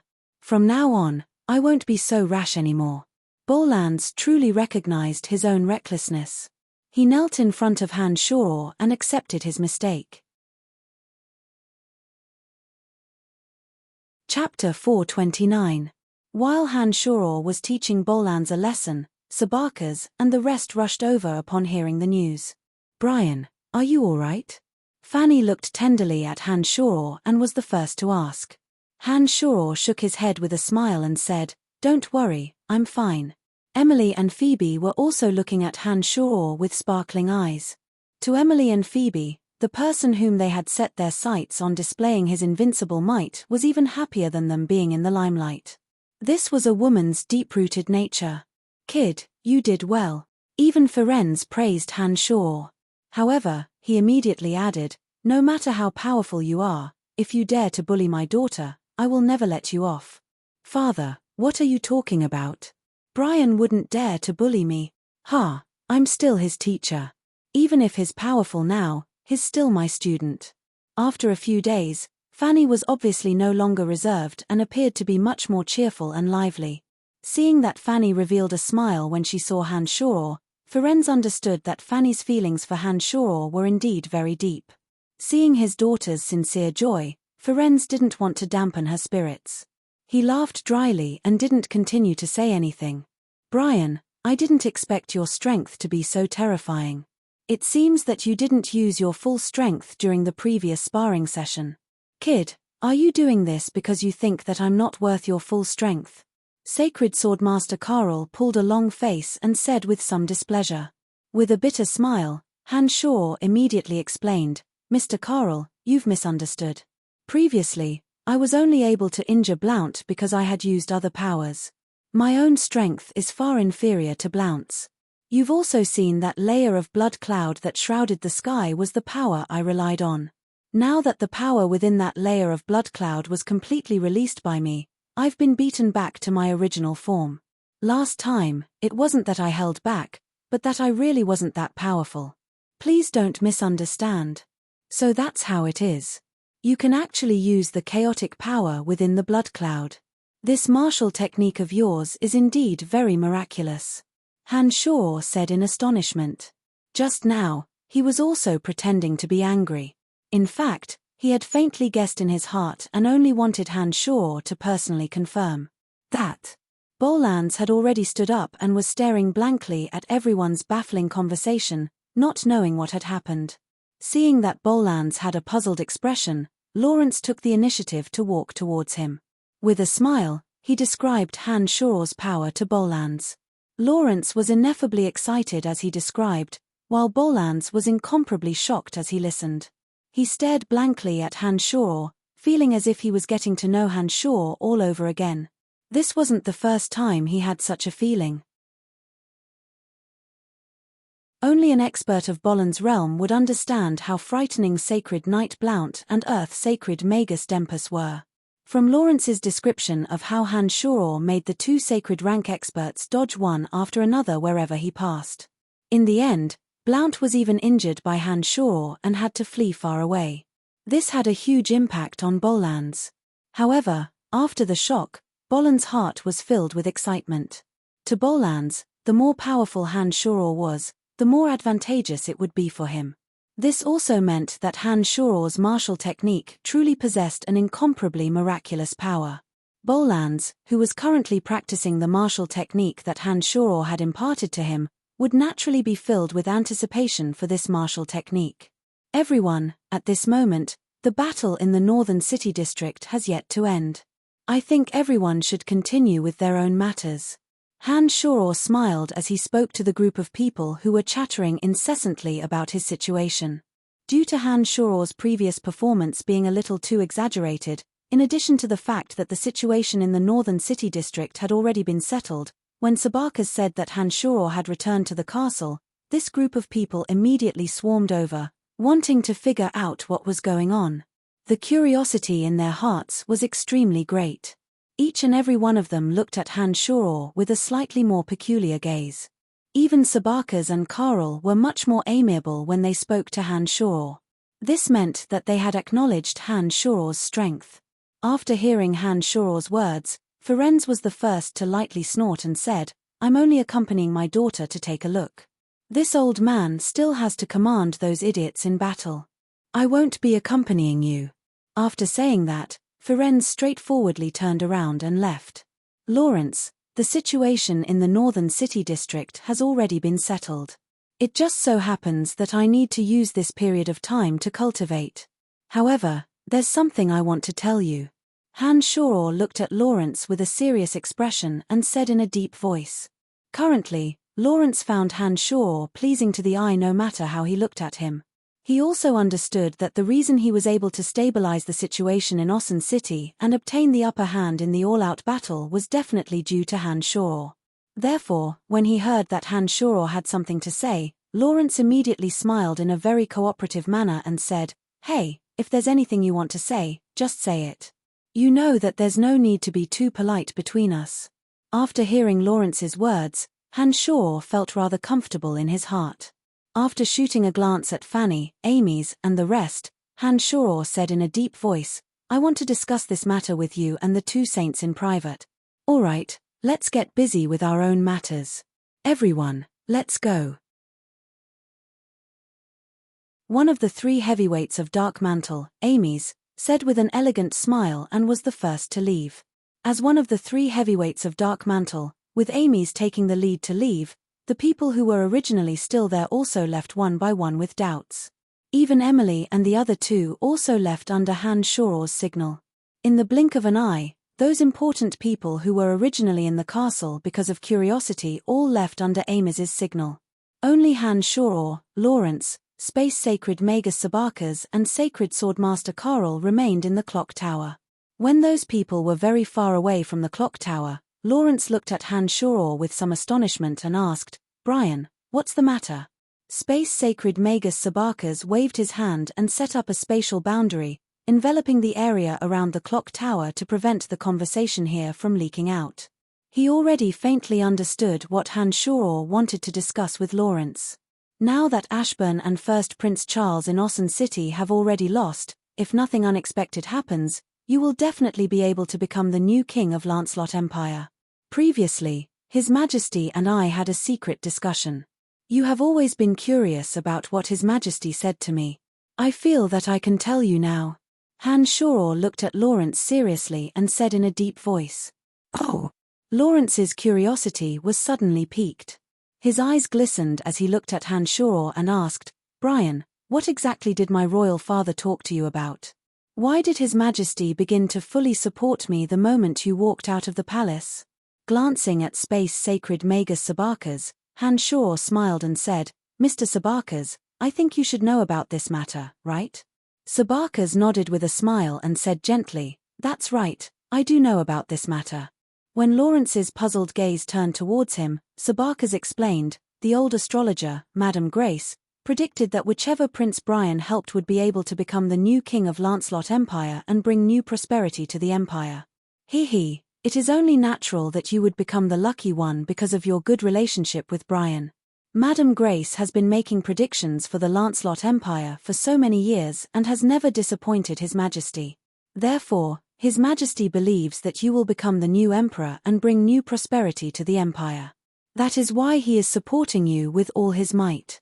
When Lawrence heard Sabakas' explanation, he looked at Han Shoror with a stunned expression. Only now did he understand that the reason he, the illegitimate son, had suddenly received so much attention was all due to Han Shoror's help. It wasn't that His Majesty had suddenly changed his mind and thought highly of him. For someone like Lawrence who only cared about results, he was clearly shocked when he heard Sabakas' words. He stared blankly at Han Shoror for a long time before taking a deep breath and sincerely saying to Han Shoror, "So that was the case. Brian, thank you. We are friends. Of course I will help you. In addition, only when you become the king of Lancelot Empire will the empire become more prosperous. I understand your ability. Really, you can bring a new future to the Lancelot Empire," Han Shoror said with a smile. Shaking his head with a wry smile, Lawrence said, "It seems that I still need to rely on you. If I had listened to Mr. Sabakas' words before today, I'm afraid I wouldn't have taken it to heart. But after seeing your unstoppable momentum, I can't help but sigh in admiration of Madame Grace's foresight. It's true, Brian, you have boundless potential. When you were still a necromancy major student, I still remember your strength. Back then, you became my punching bag for a few gold coins, and I could even beat you back then. But now, how long has it been? In less than 5 years, you are already standing at the peak. Oh, you are only in your early 20s. No one can predict your future. I have to say that Madame Grace's prediction is indeed accurate. Everything is developing according to her predictions. It seems that the Lancelot Empire might really be as Madame Grace said. Because of Brian's existence, it will once again prosper for another 100 years. Sacred Swordmaster Carl couldn't help but sigh. It's hard to say what will happen in the future. The future isn't set in stone. At least, that's what I believe. Han Shoror said with a smile. Soon after, he withdrew his smile and said, "However, when His Majesty the King agreed to help us with all his might, he made me agree to a condition. I thought I should tell you about it at this time. Brian, you are too polite. No matter what, we are friends. Moreover, I will rely on you more than you rely on me in the future. There is no need to beat around the bush between us." Lawrence's expression turned serious as he said to Han Shoror. From Sabakas and Carl's narration, Lawrence also understood how important Han Shoror was to the Lancelot Empire. Only with the existence of such a character who could change the entire Lancelot Empire could his throne be stable and the Lancelot Empire could become more prosperous. Grace had even revealed the future path to him at the cost of her life. He clearly understood how he should treat Han Shoror, this big tree that he needed to hug tightly. All right then, I will say it directly. His Majesty the King told me to promise him that no matter what, I must spare the lives of the 3 princes. Han Shoror looked at Lawrence and added, as a father, His Majesty the King doesn't wish for his 3 sons to die tragically in my hands. I promised him, but I must respect your opinion. Your Highness, this is also what His Majesty said to us. Sabakers looked at Lawrence with sparkling eyes and explained. Lawrence stared blankly and remained silent for a while before saying with a frown, since this is father's final wish, I know what to do. However, I will exile or imprison Charles. As for the other 2, as long as they don't resist me, I will make them princes. I will not treat them unfairly. If it wasn't for the words of Han Shoror, Sabakers, and the others, Lawrence would definitely exterminate Charles. After all, this Charles had hurt him the most. In Lawrence's heart, he had even thought of killing Charles cruelly with his own hands to compensate for the humiliation he had suffered in the past. However, now that Han Shoror and the 2 Saint Rank experts had said so, in addition to the fact that this was his father's final wish, he had no choice but to let Charles live regardless of whether he was truly willing or not. However, it was unclear whether Lawrence would similarly humiliate Charles in order to survive. With Lawrence's assurance, Han Shoror also heaved a sigh of relief. He smiled and said, since you have said so, then I can rest assured. Now that Osun City has the peculiar assistance that I need for my cultivation, I think I will need at least 3 days to cultivate. Now that there are 2 saints and Lord Firenze in Osun City, I can see that Ashburn and the others have already reached the end of their road. I can rest assured and cultivate. Brian, you should properly cultivate. Your strength will make our Lancelot Empire even more aggressive. Lawrence immediately agreed with a smile. He understood what an expert who had transcended all restraints meant to a country. Back then, the appearance of the demigod Aamike Cotton allowed the Lancelot Empire to be established, allowing it to have 100 years of golden age. If Han Shoror could reach Aamike Cotton's height, he would similarly be able to bring the Lancelot Empire to new heights. Alright, this bell tower will be my training ground. You can all go and do your own things. I'll have to trouble you to tell Emily and the others not to disturb me. These few days will be very important to me. Han Shoror smiled as he drove Lawrence and the others away.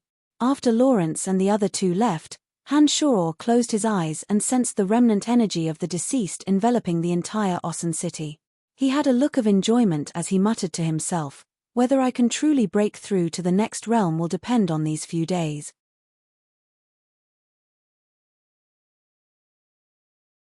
Chapter 430.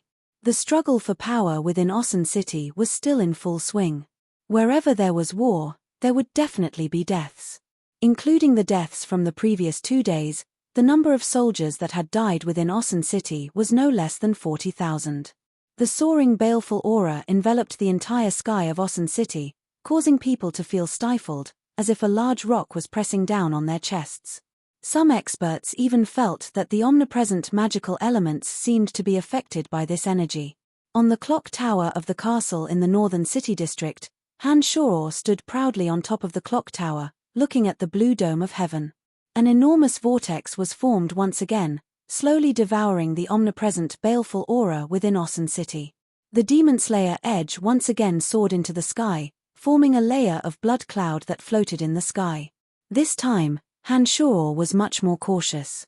The process of the Demon Slayer edge absorbing the negative energy was slowed down by a lot. As the speed at which the blood cloud condensed energy had slowed down, the conversion of energy within the Demon Slayer edge became much easier. Under the control of Han Shoror's mind, the hostile energy was first condensed bit by bit and then entrenched within the hilt of the Demon Slayer edge bit by bit. It was unknown if it was because he had swallowed a black resolute crystal previously, but the speed at which Han Shoror's body devoured and purified the baleful aura had increased by a lot. The dense baleful aura was first devoured by the enormous vortex above Han Shoror's head. After going through the high-speed rotation of the vortex, some of the impurities were removed. The purer energy seeped into Han Shoror's body through the roots of the vortex, and was then condensed by the demonic yuan in Han Shoror's body. Finally, It formed a source of energy suitable for Han Shuor's demonic infant to directly absorb. The dense baleful aura had gone through 2 processes of purification and refinement. The amount of energy that could be completely absorbed by Han Shuor was not even a tenth of it.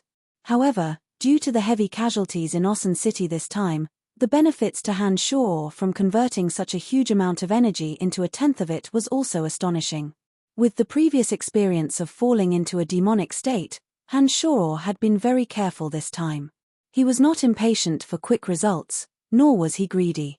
He used the safest method to absorb it bit by bit, to prevent himself from falling into the terrifying realm of falling into a demonic state again. Time passed by silently. After a day, the sky above the castle had turned completely blood red. When the scorching sun shone on the castle, the entire castle seemed to be smeared with a layer of blood, and the air was filled with a thick smell of blood. A huge whirlpool of black light and flashing lightning was crazily rotating in the middle of the thick blood-red clouds. A terrible evil aura was constantly being released, causing people to tremble from the bottom of their hearts. This scene lasted for 3 days. Some of the ordinary people in Osun City suddenly felt the pressure in their hearts suddenly disappear. Some of the experts who could sense the magical elements also discovered that the indescribable energy that enveloped the entire Osun City was frantically flowing towards the northern city district and quickly disappearing. The experts on Lawrence's side who were stationed in the castle suddenly discovered that the 2 wonders in the sky were slowly becoming smaller. The thick smell of blood that was everywhere was also becoming more and more intense. The blood clouds were no longer as red as dripping blood, and had clearly become thinner. After another 2 days, the blood clouds above the castle seemed to have been completely blown away. The whirlpool above the clock tower had also disappeared at some point. The bright and clear sky reappeared in the northern city district. The warm sunlight shone on every corner of the northern city district, making people feel comfortably warm and comfortable. After lightly exhaling, Han Shuor slowly awoke from his meditative state. Han Shuor could feel the surging energy in his body. This kind of energy spread throughout Han Shuor's meridians, bones, and even his skin and flesh. It made Han Shuor feel like he was about to explode. Han Shuor understood in his heart that the energy he had absorbed over the past few days was all within his body. He had to go into seclusion as soon as possible to suppress all of this energy and completely fuse it with his original energy. Only then would he be able to make a breakthrough. The Demon Slayer edge quietly landed in Han Shuor's hand, without a trace of life. However, Han Shuor could feel the frantic transformation of energy within the Demon Slayer edge. The energy within the Demon Slayer edge was much more diverse than what Han Shuor had absorbed. If he wanted to completely digest it, it definitely wouldn't be possible in a short period of time. Therefore, regardless of whether it was Han Shuor or the Demon Slayer edge, they both needed some time to digest it. Moreover, the sooner the better. After walking down from the clock tower, Han Shuor stepped towards the hall on the 2nd floor where Emily, Fanny, and the others were staying. Along the way, the 12 mystical demons clearly displayed the current situation of Osun City to Han Shuor. A few days had passed and there were no more battles in the 4 districts of Osun City, including the Imperial Palace. The group of people led by Lawrence had long since moved into the Imperial Palace. Ashburn and Lawrence's mansions were in a mess, with obvious traces of a battle. "Brian!" Fanny immediately called out in pleasant surprise when she saw Han Shuor walking over. Emily and Phoebe were cultivating martial arts and meditating to increase their mental strength respectively. When they heard Fanny's cry of surprise, they immediately stopped what they were doing and hurriedly came to the hall where Fanny was. Their bright eyes immediately focused on Han Shuor. "You scoundrel, you actually stood aside at such a crucial moment and actually started cultivating. You're truly an unreasonable fellow." Phoebe pouted and complained. "How's the current situation in Osun City?" Han Shuor faintly smiled and inquired about serious matters. "The overall situation has been determined. Duke Ashburn has been killed by Sacred Swordmaster Carl and Prince Charles has also been temporarily imprisoned. As for the other 2 princes, seeing that Lawrence's influence has far surpassed theirs, they have also given up on fighting over the throne with Lawrence. Currently, Lawrence is busy cleaning up the mess and gathering the people's hearts.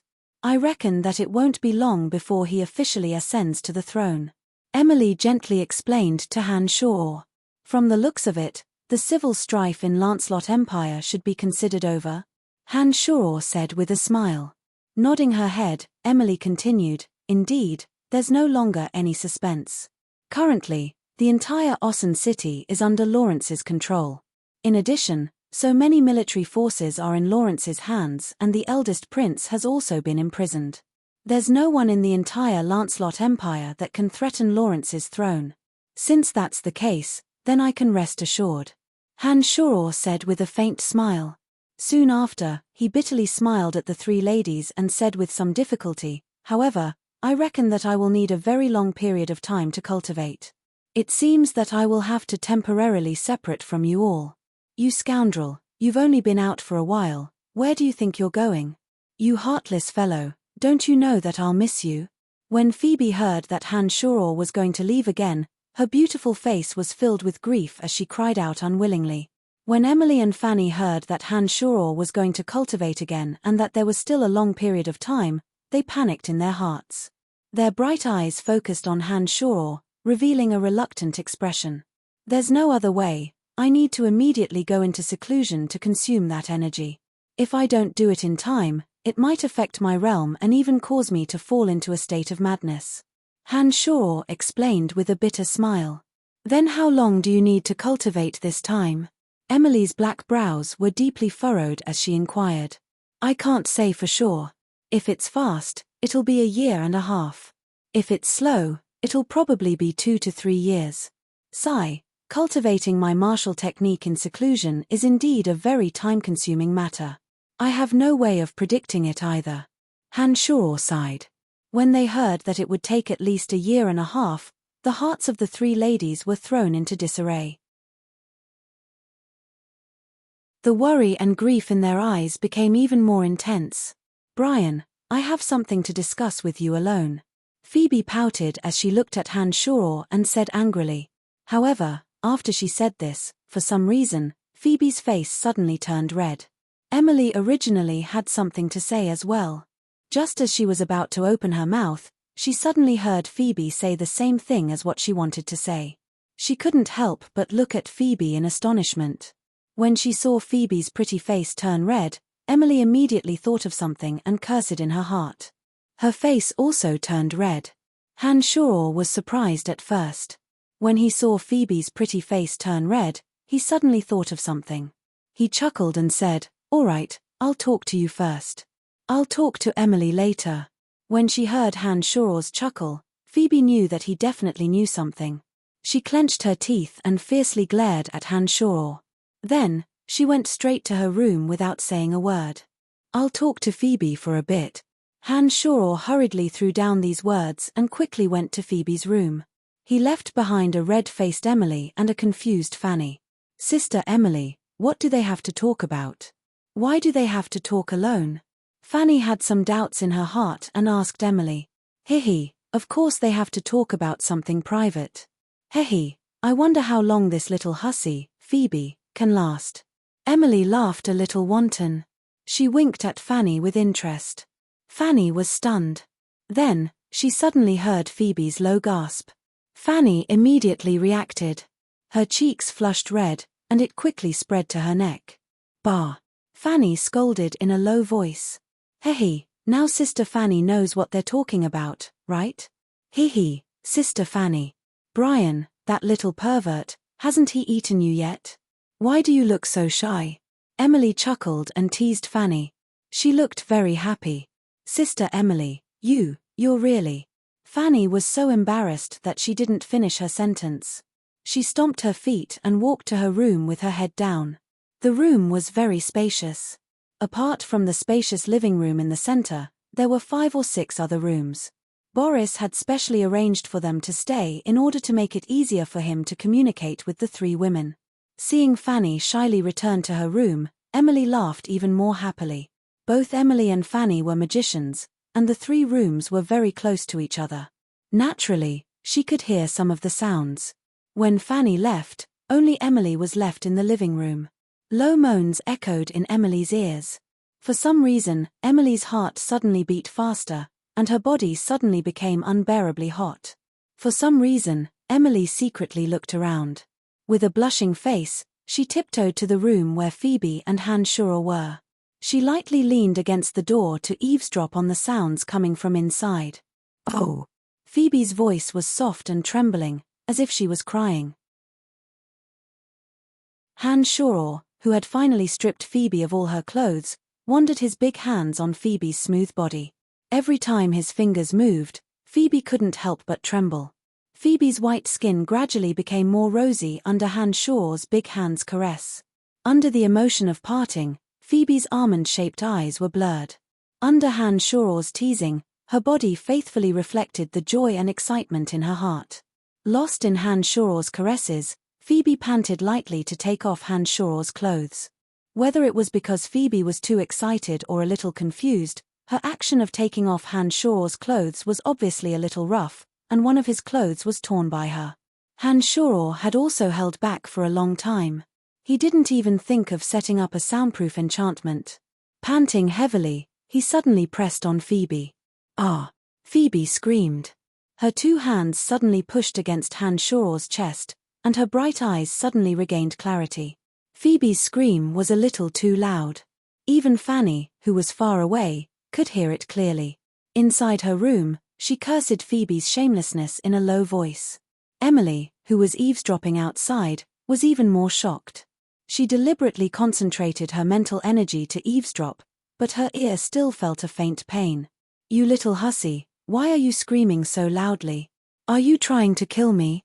Emily held her left ear and also cursed Phoebe in her heart. "Why are you here?" Han Shuro, who was about to mount her, looked at Phoebe with a stunned expression and asked in a strange tone. "You almost squashed me to death. How did you suddenly become so heavy?" "Fortunately, I am a great swordmaster who cultivates fighting aura. If a normal woman was pressed down by you like this, they would have been squashed to death on the spot." Phoebe's charming face was so red that it seemed like it was about to drip blood. Han Shuro was stunned for a moment. He immediately reacted. After swallowing the black resolute crystal last time, his weight had increased by more than 10 times. No wonder Phoebe screamed this time. Hoo-hoo, fortunately, the first one was Phoebe. If it was Emily or Fanny, something might really have happened. Han Shuro secretly rejoiced and hurriedly reminded himself to be careful in the future. Then, he once again pounced on Phoebe with an evil smile, but this time, he used one hand to support his body. Han Shuro, who had originally planned to attack Phoebe, suddenly thought of something and immediately sat up. Then, he forcefully hugged Phoebe's perfect naked body and pressed her to sit on his thighs while she cried out in surprise. In this way, with Han Shuro sitting, Phoebe's legs were entrenched around Han Shuro's waist, and her buttocks were sitting on Han Shuro's thighs. "Scoundrel, you big pervert. This is too embarrassing, let go." Phoebe's jade buttocks felt Han Shuro's high spirits and she shyly shouted in a low voice. "Hehe, I just need to change my position." Han Shuro laughed proudly. Then, ignoring Phoebe's unbearable struggle, the large hand that was pressing on Phoebe's buttocks began to move.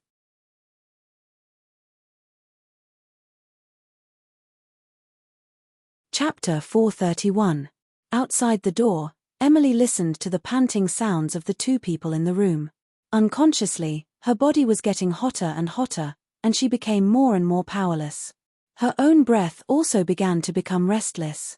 Under Han Shuro's conquest, Phoebe quickly climbed to the peak of pleasure.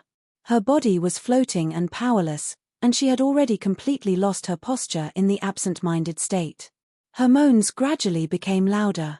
Like Emily, Fanny, who was far away in her own room, could hear the light moans like that of a mosquito. This made Fanny's heart uneasy. Her mind kept replaying the scene of her intimate contact with Han Shuro. When she thought of what Phoebe and Han Shuro were doing, Fanny had a feeling of pain and jealousy. This feeling was intertwined with an inexplicable feeling of expectation, which made Fanny's heart extremely chaotic. She didn't know what was going on, but she couldn't calm down. Her body and face were boiling hot. The moans continued for a while, and suddenly stopped after a loud moan. Emily, whose legs were powerlessly pressed against the door, suddenly slammed into the door. Surprisingly, the door was not locked. Emily, who staggered, fell on her butt in the room. Emily, whose face was flushed, was panting. Her towering breasts trembled as she panted, and her bright eyes were filled with anticipation. Emily just stared at the naked, stalwart, devil-like Han Shaw in a daze. At this time, Han Shaw just put down the limp and fainted Phoebe from his lap. A pair of eyes full of lust suddenly focused on Emily, who had suddenly rushed in. Han Shaw, who had already heard the movement, knew that Emily had been eavesdropping for a long time. Han Shaw, who had not fully released himself, suddenly roared and rushed to Emily like lightning. He hugged Emily, who was limp on the ground, and pressed her against the wall. He couldn't wait to tear Emily's clothes. Emily, who had long been unable to restrain her strong desire, panted and cooperated with Han Shaw to quickly take off her clothes that were torn by Han Shaw. The panting sounded again, but this time it was Emily. Fanny heard Emily's moans and cursed the three over and over again. She was surprised by the three's debauchery. After a long, long time, Han Shaw draped a long robe over his shoulders and walked to Fanny's room. Fanny's face was flushed red as she eavesdropped on the commotion in the distance. When she heard the heavy footsteps gradually approaching, she felt an unprecedented panic in her heart. Even she could clearly feel her heart beating. Finally, when Han Shaw walked to her room, Fanny suddenly stood up in a panic. She looked at Han Shaw with a red face and stammered, You, what do you want? What do you think? Han Shaw looked at Fanny with a light smile and walked step by step towards Han Shaw. When Fanny saw Han Shaw approaching step by step, she was so scared that she retreated step by step. When she could no longer retreat, Fanny pushed Han Shaw away and covered her nose with a red face. She said, You bastard, you didn't even clean up and came to me. Not today, I won't let you have your way today. Who asked you to have someone else's smell on you? I can't stand it anyway. Fanny, who had never experienced this kind of situation, naturally wouldn't be as open as Emily Phoebe, who had been nourished by Han Shaw for a long time. She obviously couldn't accept the fact that Han Shaw had just made love with another woman and now wanted to be intimate with her. Han Shaw looked at the somewhat flustered Fanny and knew that Fanny probably really couldn't accept it. After thinking for a moment, Han Shaw could only give up. Under Fanny's service, he washed off the sweat and filth on his body in her bath. Soon after, he hugged Fanny and gently whispered sweet nothings to her for a long time. He didn't disregard Fanny's feelings and forcefully violate her. After a night, Han Shaw didn't bid farewell to the three girls early in the morning. He left the castle in the northern city district alone and headed towards the transportation matrix in Ocean City. After a long time, the magical transportation matrix that had been sealed by space-sacred mega sabakas began to operate normally again.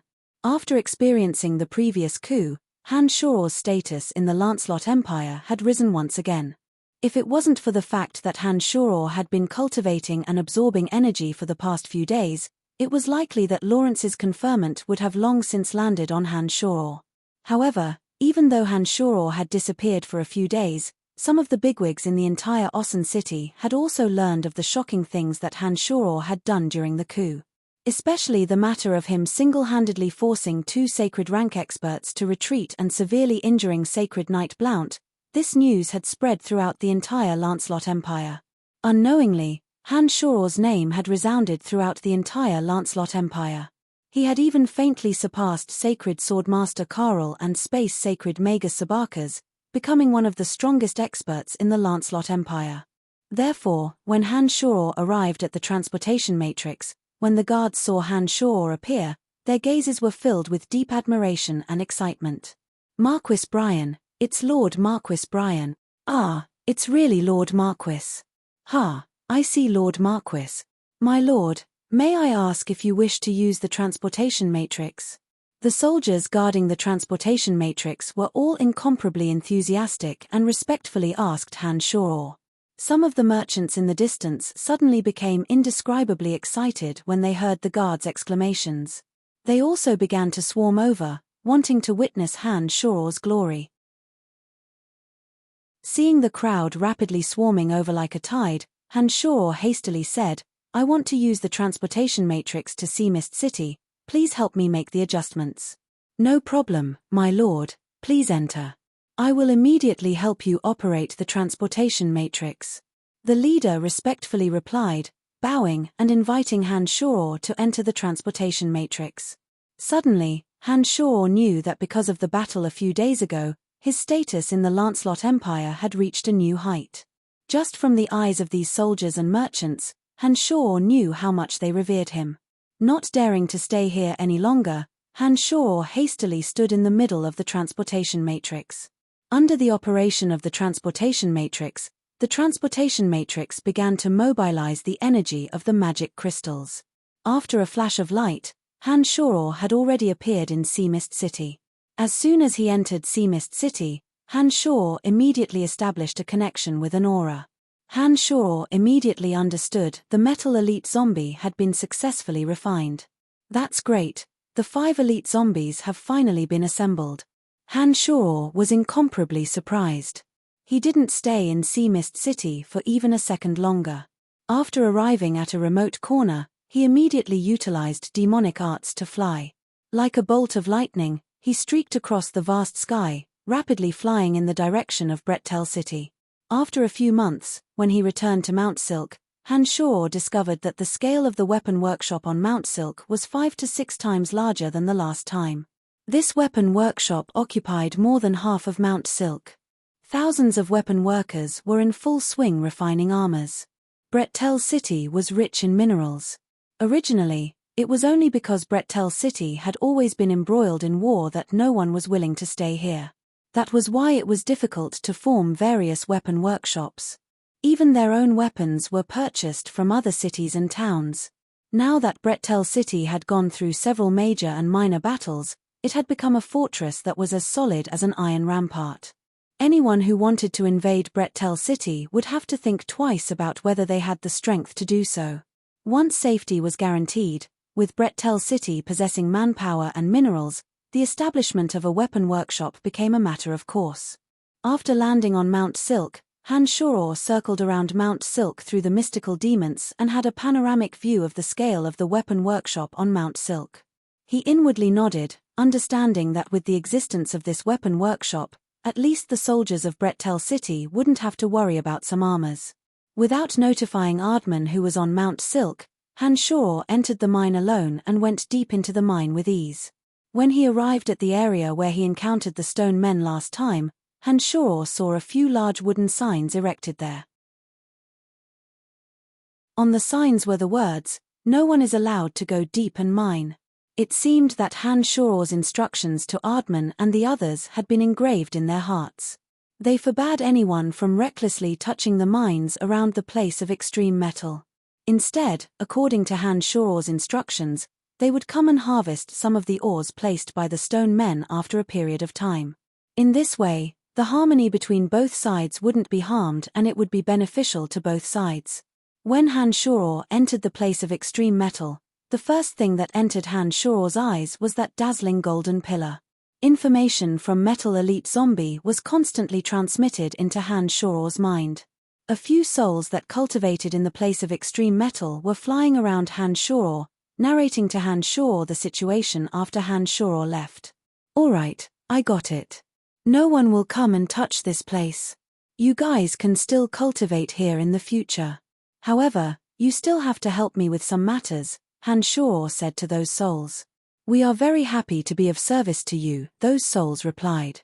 Without saying much, Han Shuro went straight to the area where Metal Elite Zombie was.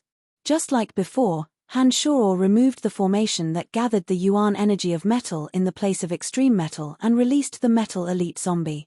The dazzling golden light was somewhat dazzling. The Metal Elite Zombie was covered in a dazzling golden armor, radiating golden light in all directions like a man made of gold. The Metal Elite Zombie, who had been released from the restraints, suddenly arrived next to the golden pillar. He pressed his 2 hands on the golden pillar and 2 energies of the same origin suddenly converged together. Under Han Shuro's attentive gaze, the towering golden pillar shrunk little by little until it became a short golden rod. The Metal Elite Zombie grabbed it and started brandishing it. Han Shuro was stunned. Now, he could finally confirm that this metal attribute treasure that had been nurtured for who knows how many millions of years was indeed the same as the weapons used by the legendary characters in his world. It was a golden cudgel that could shrink at will and had the weight of a mountain. The metal elite zombie held the golden cudgel in the palm of his hand. The metal elite zombie, who was refined from pure yuan energy of metal, had just enough energy to wield the golden cudgel. Apart from the metal elite zombie, perhaps even the current Han Shuro would find it very strenuous to wield the golden cudgel. He simply wouldn't be able to bring out the full power of this metal attribute treasure. The metal elite zombie brandished the metal attribute treasure effortlessly. His heart was filled with excitement. Having just successfully evolved, the metal elite zombie didn't have much intelligence. He could only convey to Han Shuro the joy of being reborn over and over again. Alright, stop playing around. Only when you reach that place will you be able to grow even faster, Han Shuro said with a light smile.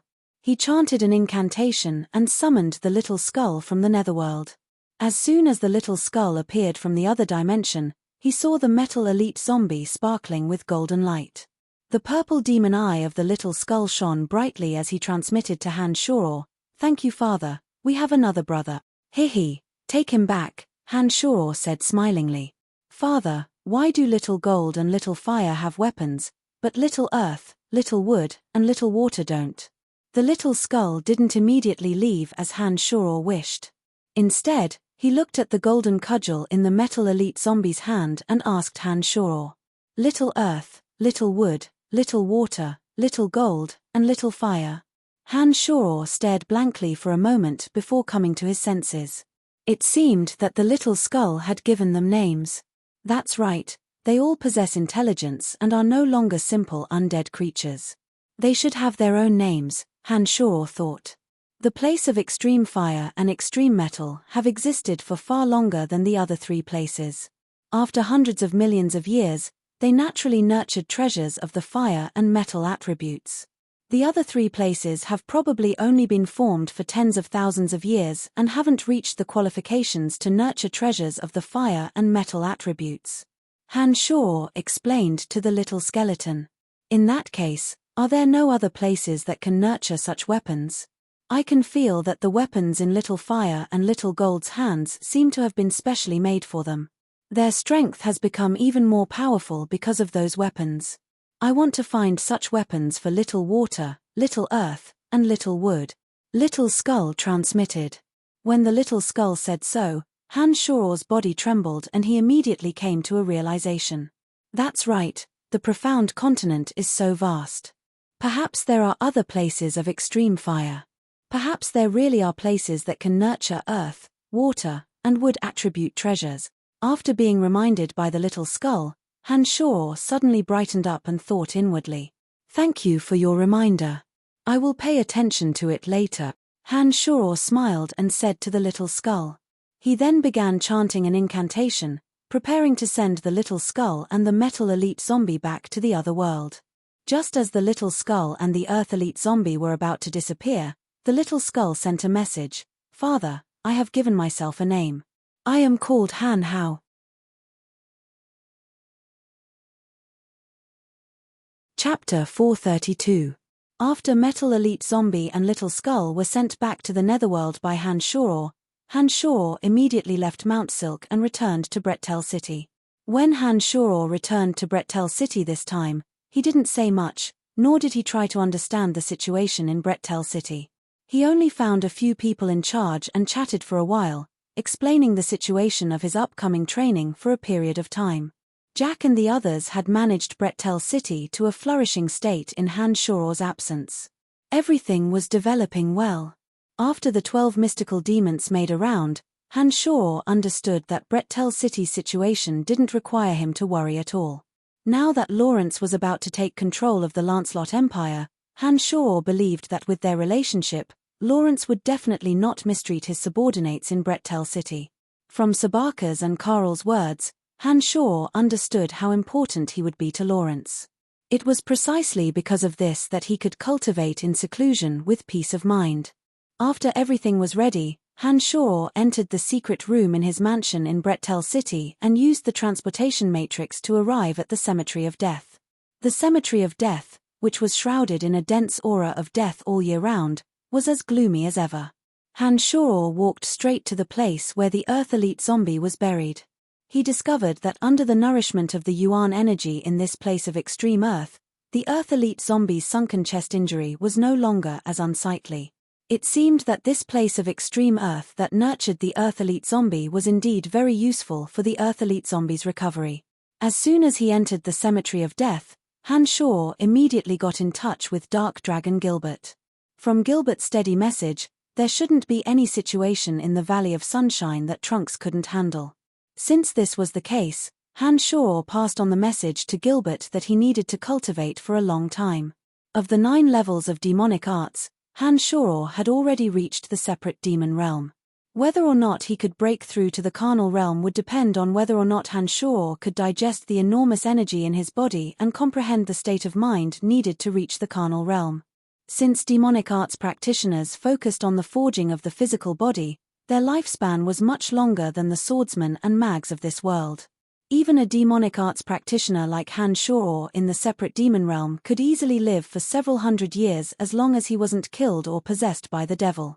Perhaps it was precisely because demonic cultivators had an abundance of time that they would spend a lot of time in closed-door training. Depending on the level of their cultivation, the amount of time they would spend in closed-door training would also vary. The more advanced a demonic cultivator was, the longer they would spend in closed-door training. This time, Han Shor had made plans for a long period of seclusion. After making all the necessary arrangements in the mundane world, he truly entered the so-called state of seclusion for demonic arts practitioners. Sitting cross-legged in the Cemetery of Death that was littered with white bones, Han Shor calmed his mind and cleared his mind of all distracting thoughts. He sensed the terrifying killing intent that filled his body and quickly circulated the demonic yuan in his body, directing the enormous energy in his body to the demon infant. This was a rather time-consuming and energy-consuming process. Fortunately, Han Shor's endurance was astonishing. Once he set his mind on something, he would persevere and complete it. Ever since Han Shor sat cross-legged, Han Shor hadn't moved an inch.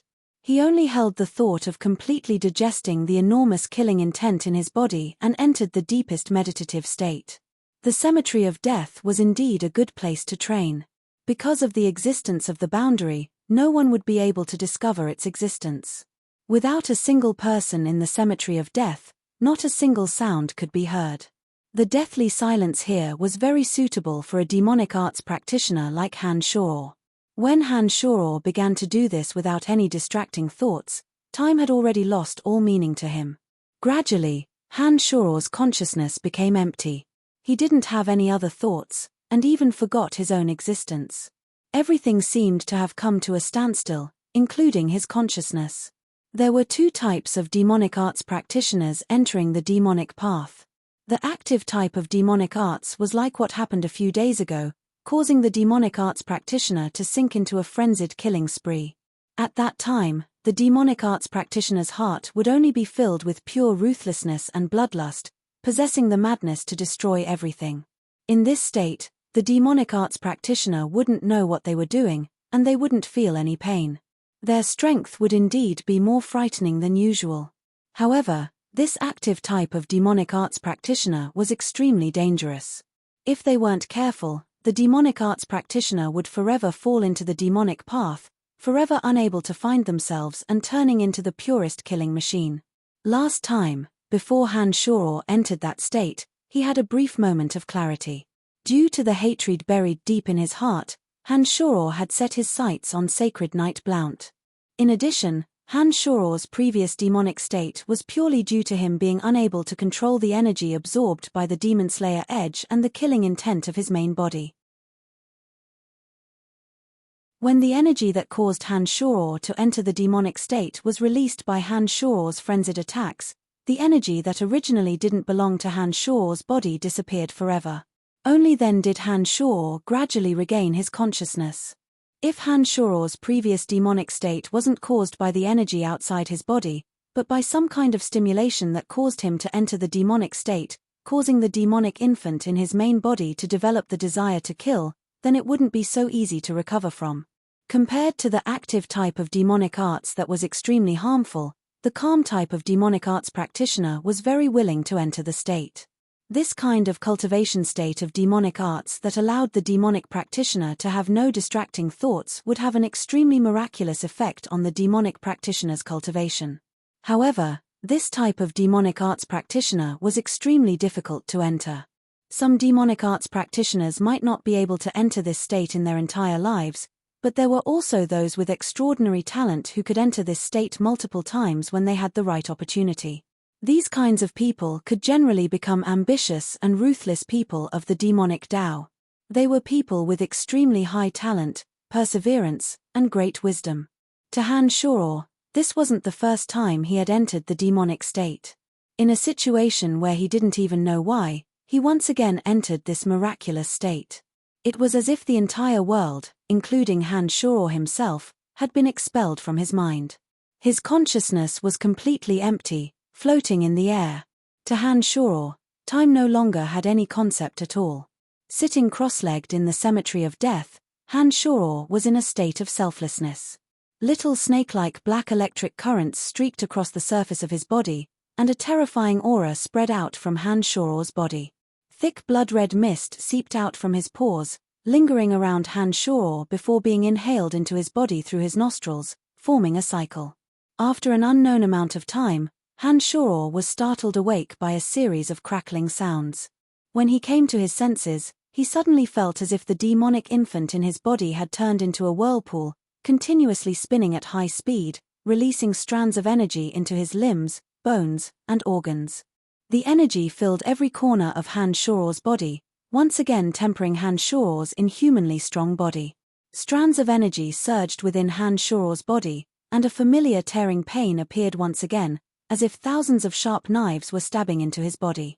In the process of continuously improving his demonic arts, his body would be repeatedly tempered due to the explosive increase in demonic yuan.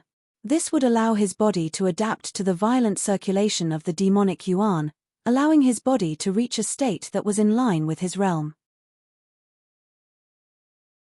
With previous experiences, this time, Han Shuo could already adapt to the pain of the strengthening of his body.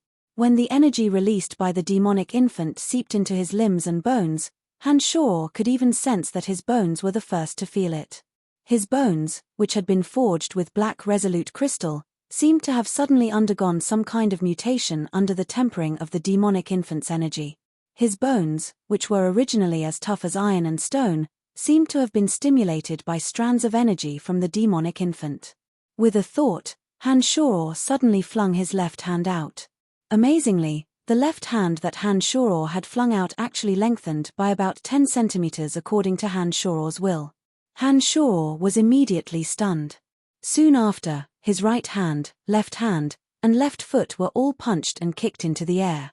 With a thought, Han Shuo discovered that the bones in his hands and feet could actually lengthen according to his will.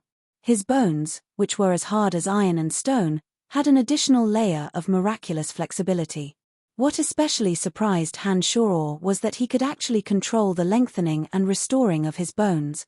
In other words, when Han Shuo threw out a punch, he could suddenly lengthen his arms and feet a little if he wanted to. If this was in close combat, such a miraculous ability to lengthen his arms and feet would definitely produce frightening results that would catch his opponent off guard. In addition, Han Shuo could also vaguely sense that the extension of his arms by 10 centimeters was not his limit.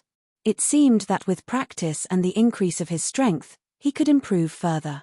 Just thinking about what this meant made Han Shuo indescribably shocked. Such a miraculous ability was simply not achievable by humans.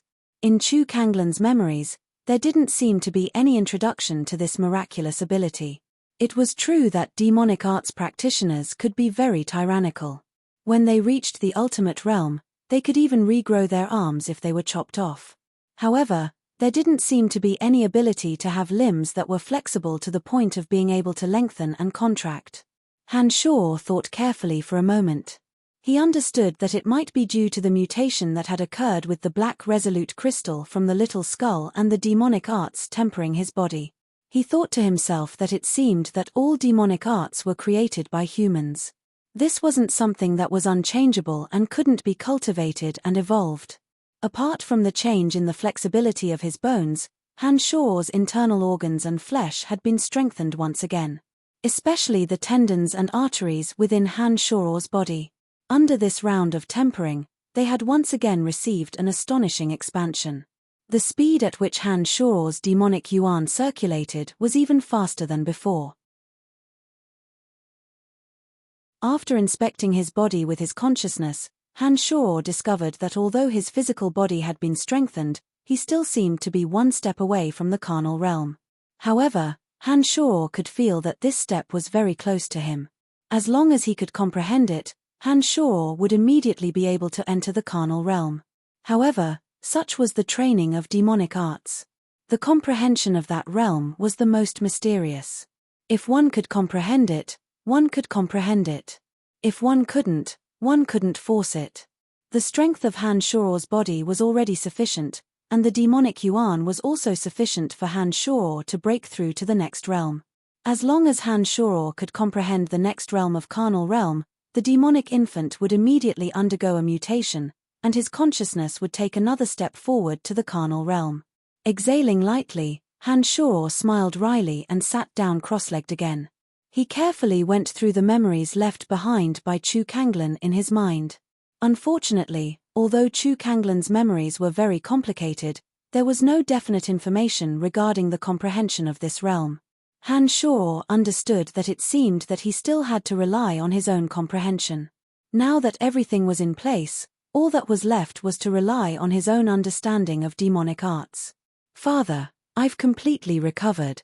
Just as Han Shuo was pondering inwardly, he suddenly sensed the Earth Elite Zombie's message.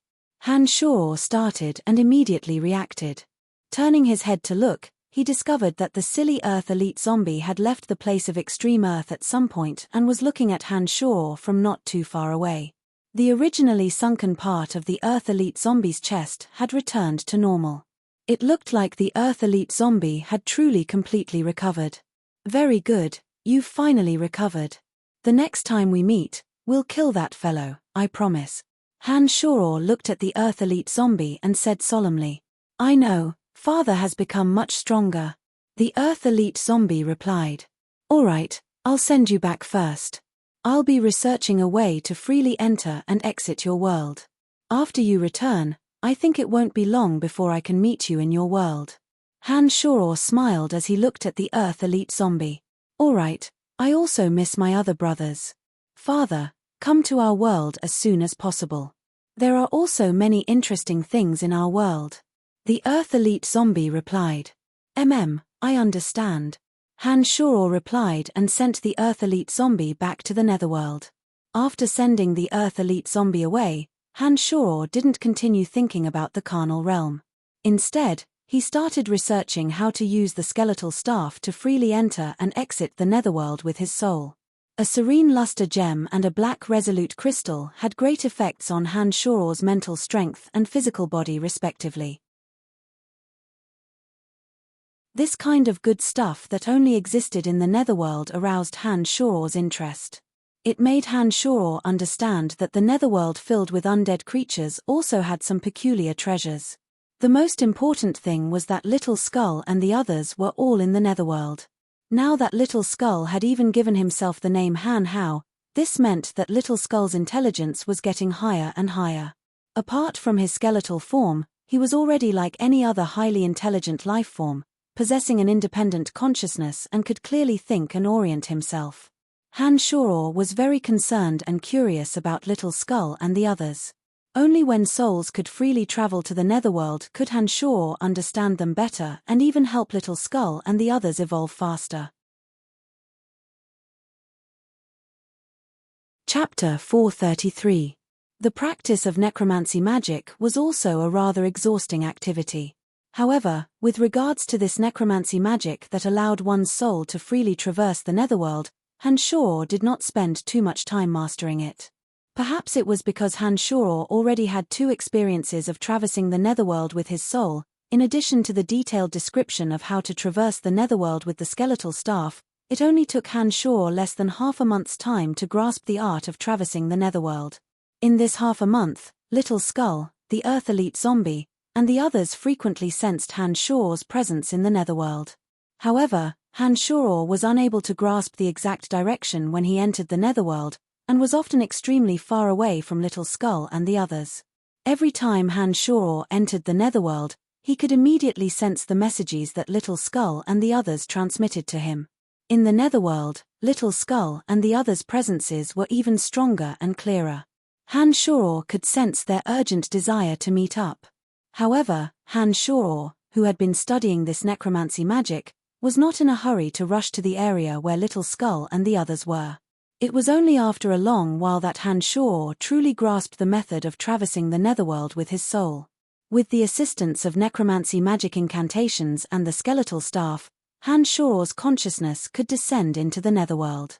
In the lifeless netherworld, he could then rapidly return to the profound continent based on the connection he had with his main body. After mastering this necromancy magic, Hanshoro spent a few more days, using his connection with Little Skull and the others to deeply research the method of accurately arriving at their side. On Little Skull and the others, not only was there Hanshoro's blood essence, there was also a primer left behind using the Seal of Darkness. Every time Hanshoro's soul entered the netherworld, he could clearly sense the presence of Little Skull and the others. After Hanshoro repeatedly used that connection to adjust the skeletal staff and magic incantations, he finally successfully arrived at Little Skull's side when his soul traversed the netherworld a few days later. "Father!" Little Skull immediately called out when Hanshoro landed beside him. On top of a barren mountain, Little Skull, Fire, and Water Elite zombies were all there. Behind Little Skull was a densely packed horde of undead creatures. These creatures included the 3 evil knights, the Bone Devil, and the Mummy Lord. There were even more hate warriors, zombie warriors, and skeletal warriors all over the barren mountain. Under the dusky grey sky, hundreds and thousands of gargoyles flew everywhere. It seemed that they were also the undead army that had pledged allegiance to Little Skull. Looking ahead, below the barren mountain was a vast black ocean that stretched as far as the eye could see. Within this deathly still black ocean, numerous limbs and bones of undead creatures floated. It was like a graveyard for undead creatures, filled with an incomparably dense aura of death. Several enormous auras were hidden in the vast black ocean, as if spying on everything in the dark. Hanshoro could sense how frightening those auras were. Looking at Little Skull and the others who were ready to depart, Hanshoro suddenly understood. It seemed that Little Skeleton didn't come with good intentions by bringing an army of undead creatures here. "Father, can you accurately come to our side?" Little Skull couldn't help but ask again when he saw that Hanshoro had landed beside him and was only looking around without saying a word. "Catcher, catcher." After a series of cracking sounds, under the control of Hanshoro's consciousness, a few bones were forcibly extracted from the skeletal warriors' bodies. Hanshoro then manipulated the dense aura of death to rapidly strengthen the toughness of these bones. After a short while, he had forged a body of white bones for himself. "When I return, I will return all the bones I extracted from their bodies to them," Hanshoro said to Little Skull. "It is their honor to have their bones used by Father. These low-level skeletal warriors only obey instinctively. They don't have any intelligence, and their bones aren't tough enough. If Father wants a good body, I can help you find some better bones," Little Skull said to Hanshoro. "There's no need for that. Once I understand the mysteries of the teleportation formation in the Cemetery of Death, my main body can directly descend into this world. When that time comes, my main body will be in the netherworld, and no bones will be more suitable for me than my original body," Hanshoro explained to Little Skull. "That's right, Father's body is very strong. Even the bones of the bone dragons in this world aren't as tough as Father's body," Little Skull nodded in agreement.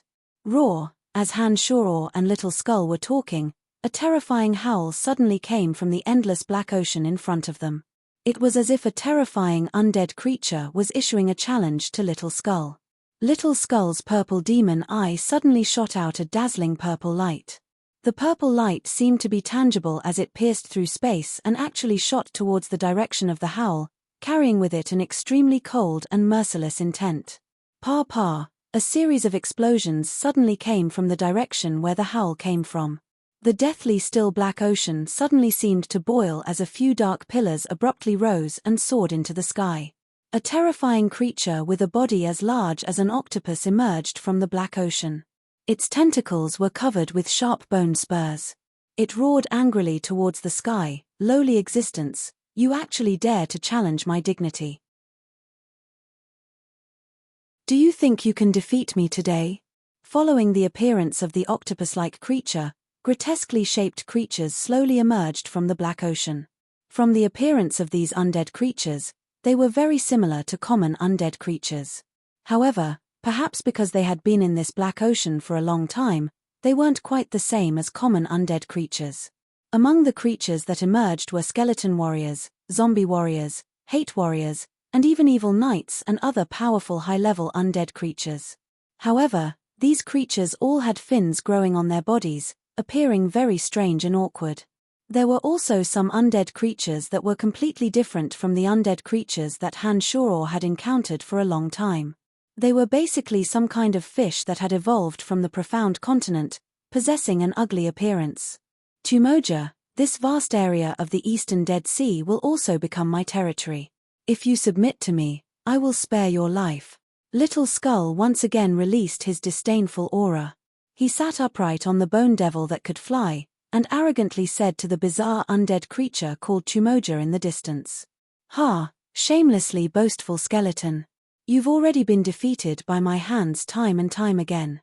Do you think you're qualified to make me submit to you?" Tumoja wasn't afraid of the little skeleton at all, and even mocked with a smile. "It seems that you are courting death." Little Skull shouted loudly, and urged the bone devil beneath him to fly towards that area. The water elite zombie, who was originally standing there, took the lead and rushed towards the Black Sea. Before the water elite zombie got close to the Black Sea, the water elite zombie began to display his innate ability.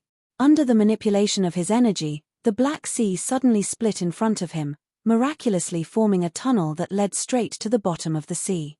At this moment, the undead army brought by Little Skull and the fire elite zombie moved towards the exposed seabed. The water elite zombie, who was in the middle, naturally formed a bizarre energy around him. The surging Black Sea constantly churned, crushing many creatures in the Black Sea into pieces. When the huge undead army on the bald mountain arrived beside him, the water elite zombie took the lead and went straight into the depths of the Black Sea. The surging Black Sea water was restrained by the power of the water elite zombie, and automatically split apart, forming a tunnel that allowed them to pass through. "Tumoja, did you see that? My brother can manipulate the water of the Dead Sea. This area is no longer under your control. As long as you submit to me, you can still continue to dominate this Dead Sea. Otherwise, if you make me waste more effort, I will make you pay later." Little Skull rode on the bone devil and stood tall on the head of the water elite zombie. He looked at the undead creature of the Dead Sea, Tumoja, who was constantly bobbing up and down in the distance, and persuaded it to surrender. When Little Skull flew out, Han Shoror also stayed on the bone devil that Little Skull was riding. Looking at the Little Skull who was standing tall in the sky and persuading the Dead Sea creature to surrender, he suddenly understood that Little Skull had indeed evolved to become more and more human-like. In the past, Little Skull would never talk so much. He would only use pure strength to conquer, and would never use his tongue to make the enemy yield. This kind of method of using words to make the enemy yield would only appear in the hands of high-level creatures that possessed intelligence. However, this undead creature of the Dead Sea called Tumoja was obviously a powerful existence that was unwilling to submit to others. He simply ignored the Little Skull's persuasion. Obviously, he did not believe that Little Skull had the ability to defeat him. When Little Skull realized that Tumoja did not know how to appreciate his kindness, his purple demon eye flashed with a violent light. That 3-meter-long bone spur suddenly moved. The dense death aura in the air above the Dead Sea began to crazily rush into the bone spur in Little Skull's hand. An incomparably enormous death aura spread out with Little Skull as the center. Lowly Tumoja, You will pay for your stupidity. Little Skull's thoughts spread throughout the entire area, driving the Bone Devil straight towards the undead creature in the Dead Sea.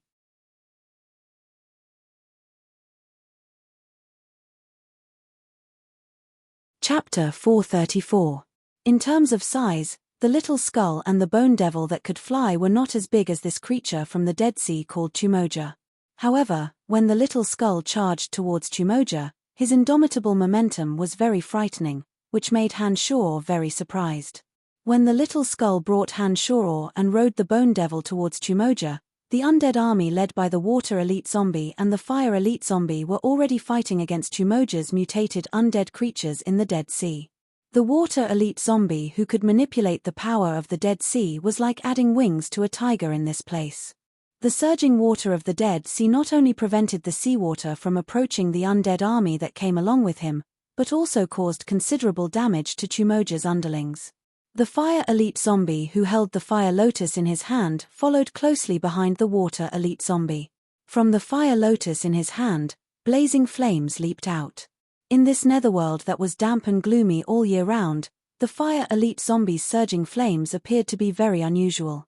Their destructive power against the undead creatures was also very frightening. Especially these undead creatures that had been staying in the Dead Sea for a long time, they had long been accustomed to the gloomy coldness of the Dead Sea. When the surging flames approached them, they felt their bodies go limp. When the scorching flames of the Fire Lotus entered their bodies, these undead creatures were like ice cubes that had been defrosted, quickly melting and evaporating. This time, the reason why the Little Skull brought the Water Elite Zombie and the Fire Elite Zombie along was because the Water Elite Zombie and the Fire Elite Zombie were the biggest threats to the undead creatures in the Dead Sea. The Water Elite Zombie who could manipulate the yuan energy of water and the Fire Elite Zombie who had astonishing heat energy had an innate advantage over these creatures of the Dead Sea. In just a short while, under the joint efforts of the Water Elite Zombie and the Fire Elite Zombie, these undead creatures in the Dead Sea were gradually defeated, suffering heavy losses. On the side of the Little Skull, with the two generals of the Water Elite Zombie and the Fire Elite Zombie, Little Skull did not need to worry about the battle below at all. Instead, he put all his energy on the leader of the undead creatures in the Dead Sea, Tumoja. In the hands of Little Skull, the 3-meter-long bone spear, which was condensed with a huge amount of death chi, shot towards Tumoja in the blink of an eye like a silver lightning. The undead creature seemed to be aware of the fissomeness of the bone spurs in Little Skull's hands. Seeing that the bone spurs were about to reach its body, the upper half of its body that was originally floating above the surface of the water suddenly disappeared into the depths of the Dead Sea. The bone spear that was thrown out by the Little Skull flashed with lightning in the area where Tumoja was, and directly shot deep into the water. Suddenly, a water column rose up into the sky, and a series of explosions sounded from the bottom of the black seawater. Roar! From the depths of the Dead Sea came Tumoja's angry roar. Listening to that incomparably angry voice, Hanshor knew that this Tumoja should have been injured by Little Skull's bone spur. Otherwise, he wouldn't have roared with such resentment. This undead creature doesn't belong to our world. His soul from another world was destroyed using a special method, and that's why he appeared in our netherworld. In our world, his soul absorbed a huge amount of death chi, and formed his current body in this Dead Sea. I've known about this guy's existence for a long time. Previously, I've come here to deal with him 3 times, but because my strength was too weak, I wasn't able to take advantage of him all 3 times. Only now did I have the confidence to kill him. That's because his progress isn't as fast as mine. Little Skull turned a deaf ear to Tumoja's roar in the depths of the Dead Sea, and slowly explained to Hanshor. He's not naturally produced in this world. Hanshor was stunned for a moment, and then asked curiously, he's the same as father. Some existences with powerful souls from other planes, due to some special reasons, can come to our world. However, it's very rare to find someone like father who can freely travel between 2 worlds. Once this guy's soul came to our world, he can't go back anymore, so he stayed in the Dead Sea to live. However, his soul should have been very powerful in the past. After coming to this world and fusing with the power here, it formed a new body. Not only did he undergo a mutation, even the undead creatures that originally stayed at the periphery of the Dead Sea were tempted by his power and turned into some strange undead creatures and lived together with him in the Dead Sea. Little Skull continued to explain to Han Shor. Experts from other planes, due to some special reasons, had their souls descend into this world and absorbed the power of the netherworld to forge their bodies, forming a new existence similar to the undead creatures. Han Shor's mind spun for a moment, and he immediately came to a realization. From Little Skull's explanation just now, Han Shor understood that the undead creatures in the netherworld, other than those that were naturally born from the aura of death in this world, there were also some outsiders who mutated and became them. Thinking about it, if Han Shor wasn't able to freely enter and exit the netherworld, with the strength of Han Shor's soul, he could also become a terrifying undead creature in this world. Crash, the undead creature from the Dead Sea called Tumoja, while Han Shor was pondering, suddenly revealed its huge body from the Dead Sea. Its body was indeed like the octopus that Han Shor knew. It had an oval body, surrounded by tentacles. Only, compared to an octopus, this creature called Tumoja was even more terrifying and malevolent. One after another, the sharp bone spurs that were unique to the netherworld almost filled its entire body. On top of its oval body, it was covered with a layer of pitch-black armor, sparkling with a dark light. It seemed to be very hard. In the middle of its oval body, there were a few pupils the size of a fist. Below the pupils was a huge ghastly white mouth similar to that of a shark. The sharp teeth inside seemed to be able to bite through all hard objects. "Damn it, today I will definitely destroy you completely," Tumoja roared. Its huge body covered the sky, and its tentacles fluttered. Unexpectedly, it floated up little by little from the depths of the Dead Sea, and rushed straight towards Little Skull. "Idiot, once you leave the Dead Sea, only death awaits you," Little Skull shouted in a low voice, but this sentence was only heard by Han Shor. A flash of white lightning suddenly flew out from the depths of the sea, and instantly fell into Little Skull's hand. It was the 3-meter-long bone spur that Little Skull often used. Then, without waiting for Tumoja to speak any more nonsense, Little Skull and Bone Devil rushed towards Tumoja together. Under Han Shor's attention, the 7 wing-like bone spurs on Little Skull's back suddenly flew all over the sky. When these 7 bone spurs appeared, Tumoja's pupils quickly flickered. As if it knew how terrifying those 7 bone spurs were, it seemed to want to retreat to the depths of the Dead Sea. "Now that you've come out, don't even think about going back." Little Skull's thought spread throughout the entire area. Those 7 bone spurs whistled and pierced towards Tumoja. Tumoja roared angrily, its barbed tentacles swung randomly all over the sky, trying to block the 7 bone spurs that suddenly flew out from Little Skull's back. However, Little Skull had long been able to use the art of magic control to control the 7 bone spurs, and now he was even more adept at controlling these 7 bone spurs. Tumoja's tentacles that covered the sky continuously flew to block Little Skull's attack, and simply couldn't hit the 7 bone spurs that were flying straight towards him. Bright black sparks lit up from Tumoja's oval body. They were all caused by the 7 bone spurs piercing into Tumoja's armor-like body. Little Skull, who was riding on Bone Devil, brought Bone Devil to the bottom of Tumoja's huge body. Bone Devil and Little Skull worked together to attack Tumoja's abdomen, which was above their heads. In this way, if Tumoja wanted to re-enter the Dead Sea, he would need to eliminate the threat of Little Skull and Bone Devil under his abdomen. Otherwise, he would really be attacked from both front and back. Despicable and insidious guy, how could there be such an existence like you in the undead world? Tumoja roared furiously, its tentacles that covered the sky extended towards Little Skull and Bone Devil. It wanted to strangle or stab Little Skull and Bone Devil to death first. After chanting a series of incantations, bone spears suddenly appeared out of thin air. They flew from Little Skull's side to the sky, and collided with the tentacles that were extending towards him. At the same time, Han Shor concentrated his mental power, and released a soul tremor magic. Tumoja that was roaring crazily seemed to have suffered a heavy blow. It let out a muffled groan, and its huge body shook violently. "Thank you, Father," Little Skull said. He patted the Bone Devil under him, and his body shot into the sky. In the blink of an eye, he actually arrived on top of Tumoja's oval-shaped body that was covered in armor. Taking advantage of the fact that Tumoja was captivated by Han Shoro's soul tremor magic, Little Skull grabbed a bone spur and fiercely pierced it into Tumoja's pupil. When Tumoja opened its mouth to roar loudly again, Little Skull's body flashed, and like electricity, he shot into Tumoja's abdomen and disappeared. The bone devil that was patted by Little Skull carried Han Shoro all the way down. However, Han Shoro could clearly see that Little Skull had rushed into Tumoja's body. His heart was filled with astonishment, and he did not know why Little Skull would enter Tumoja's body. Just when Han Shoro was astonished, something even more peculiar suddenly happened. Tumoja, whose body had been drilled into by Little Skull, suddenly shook violently. On top of Tumoja's oval-shaped body, the bone spurs that Little Skull had left on the outside ruthlessly pierced into Tumoja's body and pulled out strands of jet-black, ink-like liquid.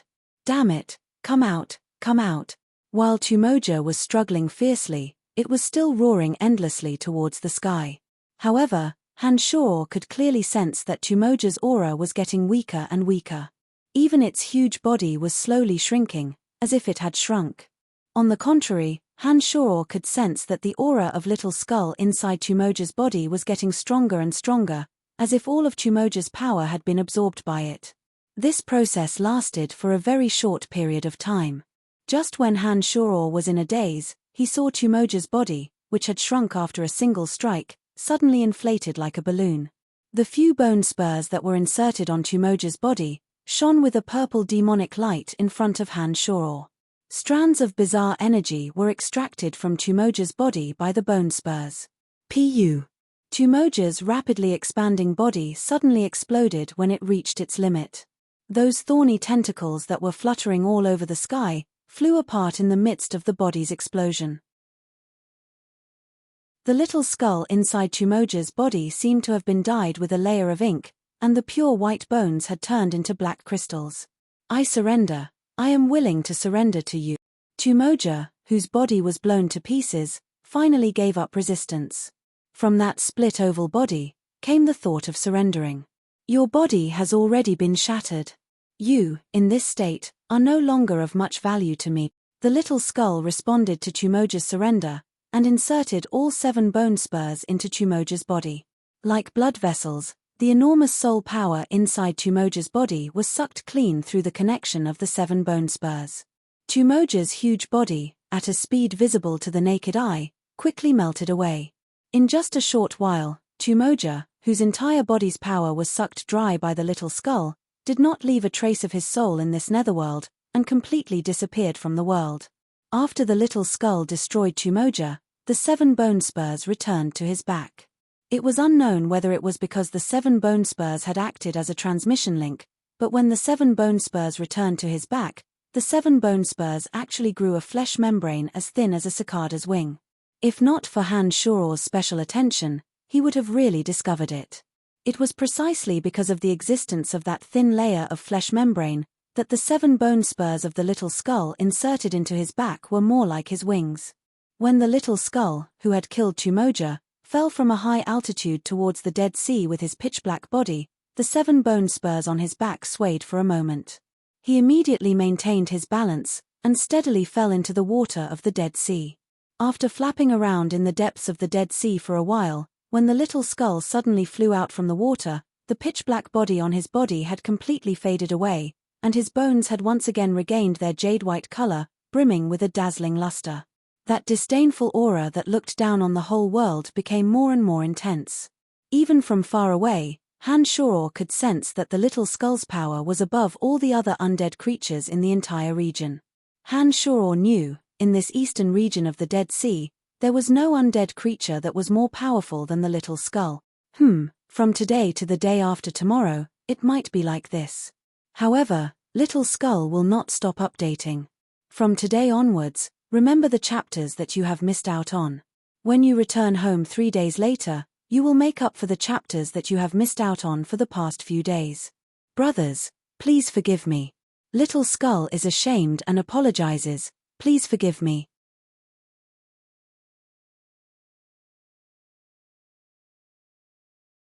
Chapter 435. Father, come with me. Little Skull, who had flown out of the Dead Sea, transmitted a message to Han Shoror. Before Han Shoror could react, the bone devil that was carrying Han Shoror on its back moved upon hearing the message. It carried Han Shoror and flew in a circle, directly descending in the direction of the little skull. Whoosh! The little skull landed on the bone devil's body.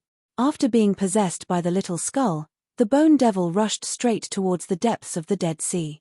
In the blink of an eye, it fell into the Dead Sea and flew all the way down. The skeleton body that Han Shoror had condensed from the aura of death was very tough, while the bodies of the little skull and the bone devil were better than Han Shoror's. They were not afraid of the corrosion of the Dead Sea's seawater. As they fell into the depths of the Dead Sea, their speed was only slightly slower due to the buoyancy.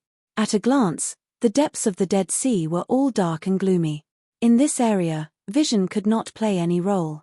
Han Shoror and the little skull relied on their senses to move forward. However, Han Shoror's divine sense was extremely powerful. Even in this netherworld, which was a different plane, Han Shoror's divine sense could still clearly reflect the surrounding landscape. In the depths of the Dead Sea, there were no undead creatures. The Dead Sea that was filled with deathly stillness also did not have any strange plants. Other than the pitch-black seawater, there was nothing special that caught Han Shoror's attention. "Where are we going?" Han Shoror asked the little skull. "In the depths of the Dead Sea, there is a strange plant. The reason why I must conquer the eastern Dead Sea, other than to deal with Tumoja, is also to obtain that plant," Little Skull replied. When he said this, Han Shoror's curiosity was immediately piqued. Han Shoror no longer thought of the netherworld as a desolate, silent, and empty world. Ever since he had swallowed the serene luster crystal and the black resolute crystal to bring benefits to his body, Han Shoror knew that the netherworld was similarly filled with miracles. In this Dead Sea where the water was surging, Han Shoror had not sensed the appearance of any plant. The reason why the little skull was staring at Tumoja was actually because he wanted to obtain the special plant in the Dead Sea. This showed that the plant in the Dead Sea must be very rare and precious. Otherwise, the little skull would definitely not be willing to pay such a huge price. "What kind of plant is so magical?" Han Shoror immediately asked. "Pa." Suddenly, a strange sound came from afar. Han Shoror's consciousness clearly sensed that there were many undead creatures surging over. Although the aura of these undead creatures was much weaker than Tumoja, it was higher than those low-level Dead Sea creatures that both sides had previously fought. The little skull did not immediately respond to Han Shoror's question. He had obviously also discovered those undead creatures that were rushing over quickly. The originally dim purple demon eye of the little skull suddenly burst out a brilliant purple light. A strange power that carried an evil and bewitching power was suddenly released with the little skull as the center. "Tumoja has already been killed by me. You can either submit to me, or disappear forever with Tumoja. Choose for yourself." The little skull's huge faith spread out, as if it had merged with the tide, and floated far away. By this time, Han Shoror had already discovered that those Dead Sea creatures that were approaching were all peculiar mutated creatures that were similar to the fishes on the profound continent. These creatures had some of the characteristics of the undead creatures, and they also had a body structure similar to fish scales. They looked very strange. Obviously, the huge message transmitted by the little skull had a great impact on these strange Dead Sea creatures. After the little skull's message was spread out, these undead creatures that were rushing over with great momentum immediately stopped rushing towards the little skull. Instead, they suddenly started to communicate with each other. "You have no choice. If you leave Tumoja, you will no longer be a threat to me. Immediately submit to me, and swear allegiance to me. Otherwise, you will disappear forever." The little skull continued to exert pressure on them. "We are willing to submit." The little skull did not have to wait for long. Those Dead Sea creatures very quickly submitted to the little skull's might. One by one, they swore allegiance to the little skull. As long as the little skull's soul imprint existed, they would never betray him. This was a very common phenomenon in the netherworld. Once the leader was eliminated, the victor would often be able to accept the power of the other party. It was a matter of course for low-level undead creatures to submit to high-level undead creatures. There was no such thing as loyalty and betrayal in the netherworld. Very well, bring me to the tree of souls that you are guarding, the little skull transmitted. Master, please follow us. Those dead sea creatures turned around respectfully, and brought the little skull and Han-Shor to an even deeper part of the sea. Father, in this eastern part of the Dead Sea, there is a strange tree of souls. The tree of souls bears a kind of fruit called soul orb. Swallowing it can give us wisdom. For little earth, little gold, and the others, it can help them evolve faster. However, wisdom will only appear in high-level creatures. Only high-level creatures can digest the experience of increasing wisdom after swallowing the soul orb. For creatures like the abomination zombie warriors, even if they swallow the soul orb, it will not have any effect, the little skull explained to Han-Shor. A plant that can increase wisdom? What is going on? Han-Shor was shocked and immediately asked. It seemed that the little skull could not explain it too clearly. After listening to Han-Shor's answer, the little skull's purple demon eye flickered for a while before he replied, I'm not too sure either, because I've never seen a soul orb before. I've only heard some things about it. As for the specifics, we can only find out when we go there and take a look. Han-Shor was very curious. After hearing the little skull's words, he did not continue to ask.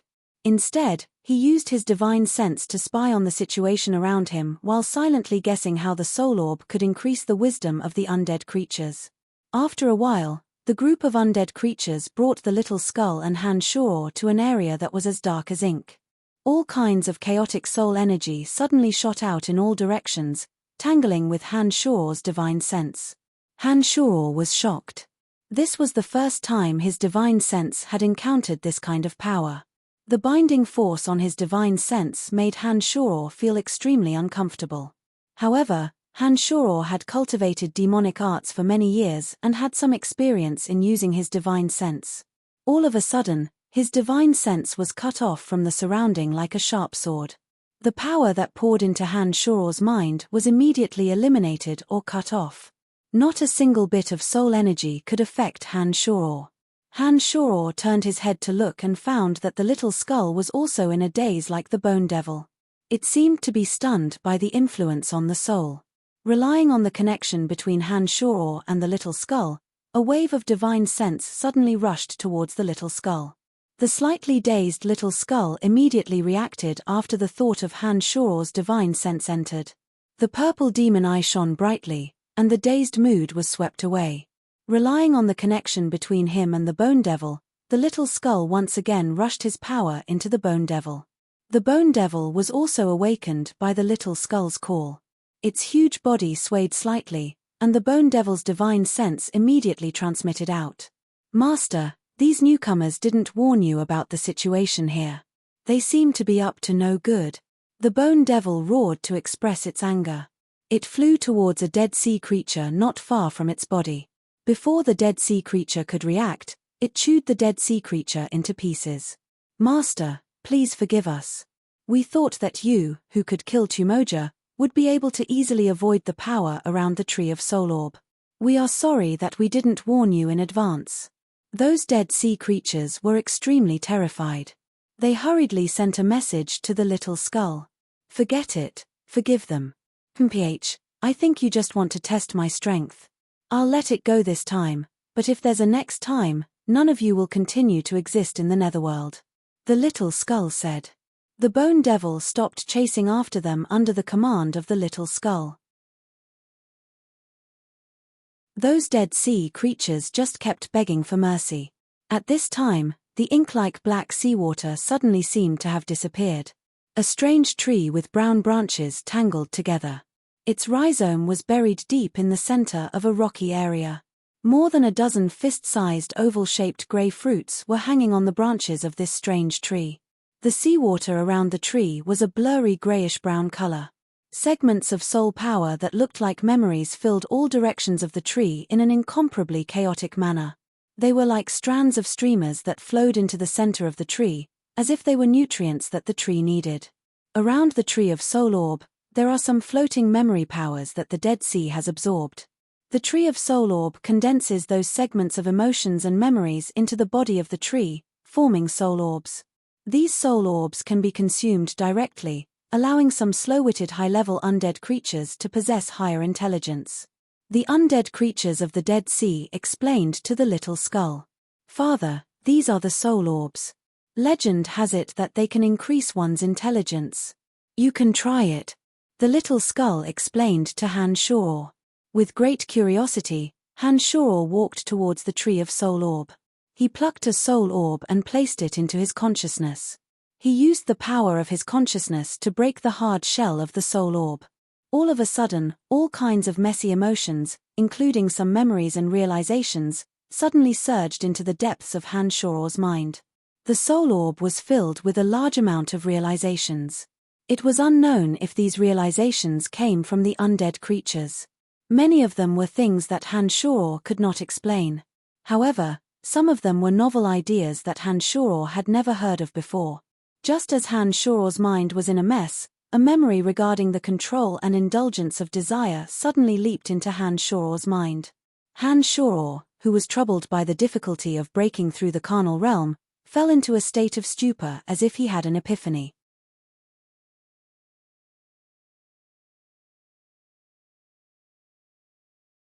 Chapter 436. In the depths of the Dead Sea of the Netherworld, Han Shor suddenly fell silent. His body did not budge an inch, as though he had sunk into the deepest slumber. There was not the slightest sign of life. Little Skull looked at Han Shor, who was standing blankly on the bone devil's body. For a moment, he was at a loss as to what to do. However, he could sense the powerful aura from Han Shor's consciousness. This aura made him understand that Han Shor was not truly dead. "Master, what's going on?" the bone devil transmitted to Little Skull. This bone devil, forged by Little Skull using tough bones, had been following Little Skull for a long time.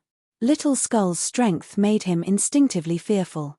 He knew that Little Skull might not be the most terrifying existence in the Netherworld, but he understood that Little Skull's continuous increase in strength would certainly make him stronger and stronger, surpassing experts one after another. And yet, such a master actually had an incomparably mysterious father. The Bone Devil was very curious about Han Shor, who came from another plane of existence. He couldn't understand how an existence as powerful as Little Skull could have a father like Han Shor. "That's not something you should ask," Little Skull replied. He walked a few circles around Han Shor on the Bone Devil's body, sizing up the motionless Han Shor, as though trying to figure out what Han Shor was doing. After a while, Little Skull patted the Bone Devil and instructed, "All right, keep an eye on him for now. Don't worry about anything else." "Yes, Master." In the Netherworld, where there was no concept of time, after an unknown amount of time, Han Shor's consciousness moved. His soul traversed through the space-time tunnel and directly descended into the cemetery of death on Profound Continent. He sat there motionlessly. Although his body was motionless, the consciousness and demonic yuan within his body were circulating frantically. The enormous energy contained within his body was continuously condensing around the demon infant. As the demonic yuan continued to condense, the demon infant became clearer and clearer. It was as if a magical brush was slowly sketching out a beautiful painting. Even the paws and fine hairs of the demon infant could be seen clearly. After an unknown period of time, the demonic yuan within Han Shor's body was condensed by the demonic infant and flowed through his body at lightning speed. Han Shor's demonic infant also became more and more visible. After the epiphany, Han Shor's body, divine sense, and demonic infant quietly changed. A breakthrough in realm meant a sharp increase in strength for Han Shor. It meant that Han Shor could possess more divine abilities, and it meant that Han Shor could fulfill more wishes. After a long, long time, Han Shor awoke from his deep meditation. His pair of abstruse eyes sparkled with divine radiance. When he focused his attention on something, there seemed to be electric currents flowing in his eyes. It naturally brought about a palpitating pressure. Compared to the last time, Han Shor's body didn't change much. However, only Han Shor himself knew where the changes came from. Without the need to spy on the surroundings through the mystical demons, Han Shore's consciousness could detect any movement within a radius of several miles. With a single thought, the connection between Han Shore and Gilbert became 10 times clearer. Han Shore could also clearly feel the little skull's pleasant surprise due to the bloodline connection. In a trance, Han Shore discovered that his consciousness had a completely different feeling compared to before.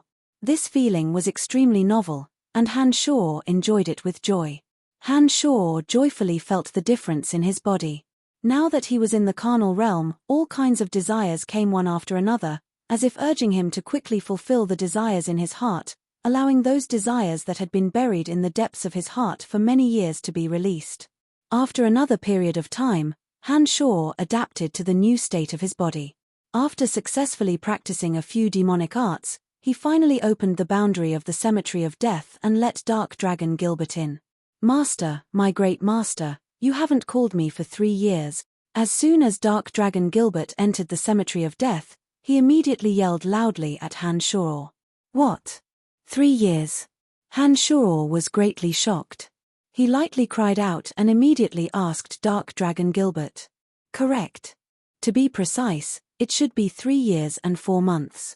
Since the last time you said you wanted to cultivate, it has been a whole 3 years and 4 months. During this period of time, you haven't contacted me even once. I can't even sense your existence. Honorable Master, just what kind of martial arts technique are you cultivating? Why is it as if you disappeared from this world? Even I can't sense your existence." Gilbert asked Han Shore in astonishment. 3 years and 4 months. Han Shore was stunned by such a long period of time. He himself didn't think that a single closed-door cultivation would take so much time. Han Shore himself felt that only a few months had passed. He didn't think that time would pass so quickly without him realizing it. Training in the demonic state and gaining enlightenment in the carnal realm were only these 2 periods of time. Han Shore didn't feel the passage of time at all. What he could be sure of was that these 2 periods of cultivation were the periods that had taken up the most time. 3 years and 4 months seemed to pass in the blink of an eye. Han Shore didn't feel anything special, but he knew what 3 years meant to ordinary people. "Gilbert, how have you been these 3 years?" Han Shore hastily asked the Dark Dragon. "Don't worry, we've been doing very well. The Valley of Sunshine is now under the control of our Soul Destroyer mercenary band. Lawton of the Cairo mercenary band has been killed by Trunks. A portion of the Cairo mercenary band has pledged their allegiance to us, and a portion of the Berserkers have left the Valley of Sunshine forever. The House of Menlo and the Rainbow Sickle mercenary band have also been defeated by us. Only the Orc tribe and some small tribes survive outside the Valley of Sunshine. However, the Carter chief of the Orc tribe has also expressed his trust in Trunks. Currently, the one in charge of order in the Valley of Sunshine is Trunks. On the outskirts of the Valley of Sunshine, Janet's bandit band is the largest force. With the existence of Janet's bandit band, the merchants of glorious Tanai will rely more on Trunks. Our business is also growing bigger and bigger. Currently, Trunks and Janet are secretly planning to deal with that Grand Duke of Kossi Empire, Dark Dragon Gilbert explained to Han Shore. After hearing Gilbert's words, Han Shore was first pleasantly surprised. Soon after, he thought for a moment and felt that Trunks' Soul Destroyer mercenary band had developed at an inconceivable speed. He couldn't help but frown and ask, back then, just Lawton's Cairo mercenary band was already as powerful as the Soul Destroyer mercenary band. Apart from that, there's also the House of Menlo and the Rainbow Sickle mercenary band. How did Trunks take control of the Valley of Sunshine so quickly? Oh, there are many reasons. I only know that Miss Phoebe has invested a lot of gold coins into the Soul Destroyer mercenary band. Brettel City has even sent people to assist Trunks at a critical moment. Apart from that, that dark Grand Magus from the Calamity Church has always been secretly helping us without our consent. There's also Emily who has provided us with a lot of information. Because you defeated the Sacred Knight of the Church of Light, many extraordinary mercenaries have joined us. Whether it's the right time or the right place, the Soul Destroyer mercenary band has taken advantage. Trunks is also a person with brains and courage. That's why he was able to take control of the Valley of Sunshine in 3 years. Gilbert explained to Han Shoror. After listening to this explanation, Han Shoror suddenly discovered that Trunks had indeed taken advantage of all the favorable factors. In addition, Trunks had experienced death once and had become even more ruthless and calm. There was indeed a reasonable explanation for him being able to wipe out all the hostile forces in the Valley of Sunshine in 3 years. Not bad, Trunks has done a good job.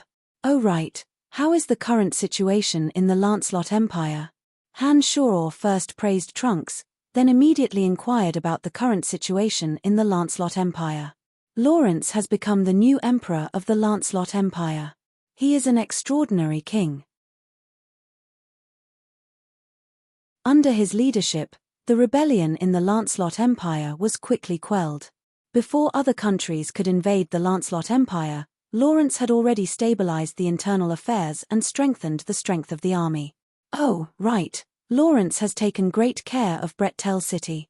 Brettel City now has its own magical transportation array. A steady stream of resources is transported to Brettel City from various cities. Many residents are also happy to live in Brettel City.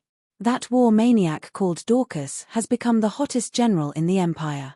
In these 3 years, Dorcas has been restless.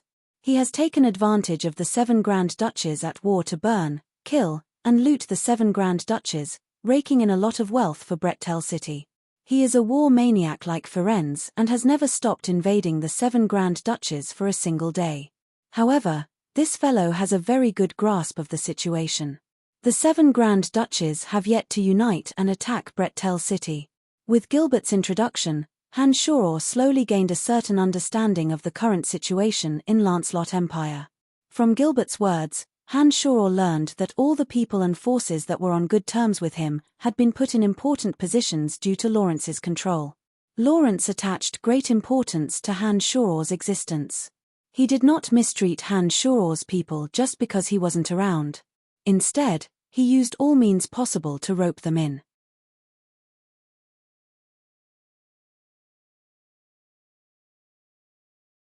Chapter 437.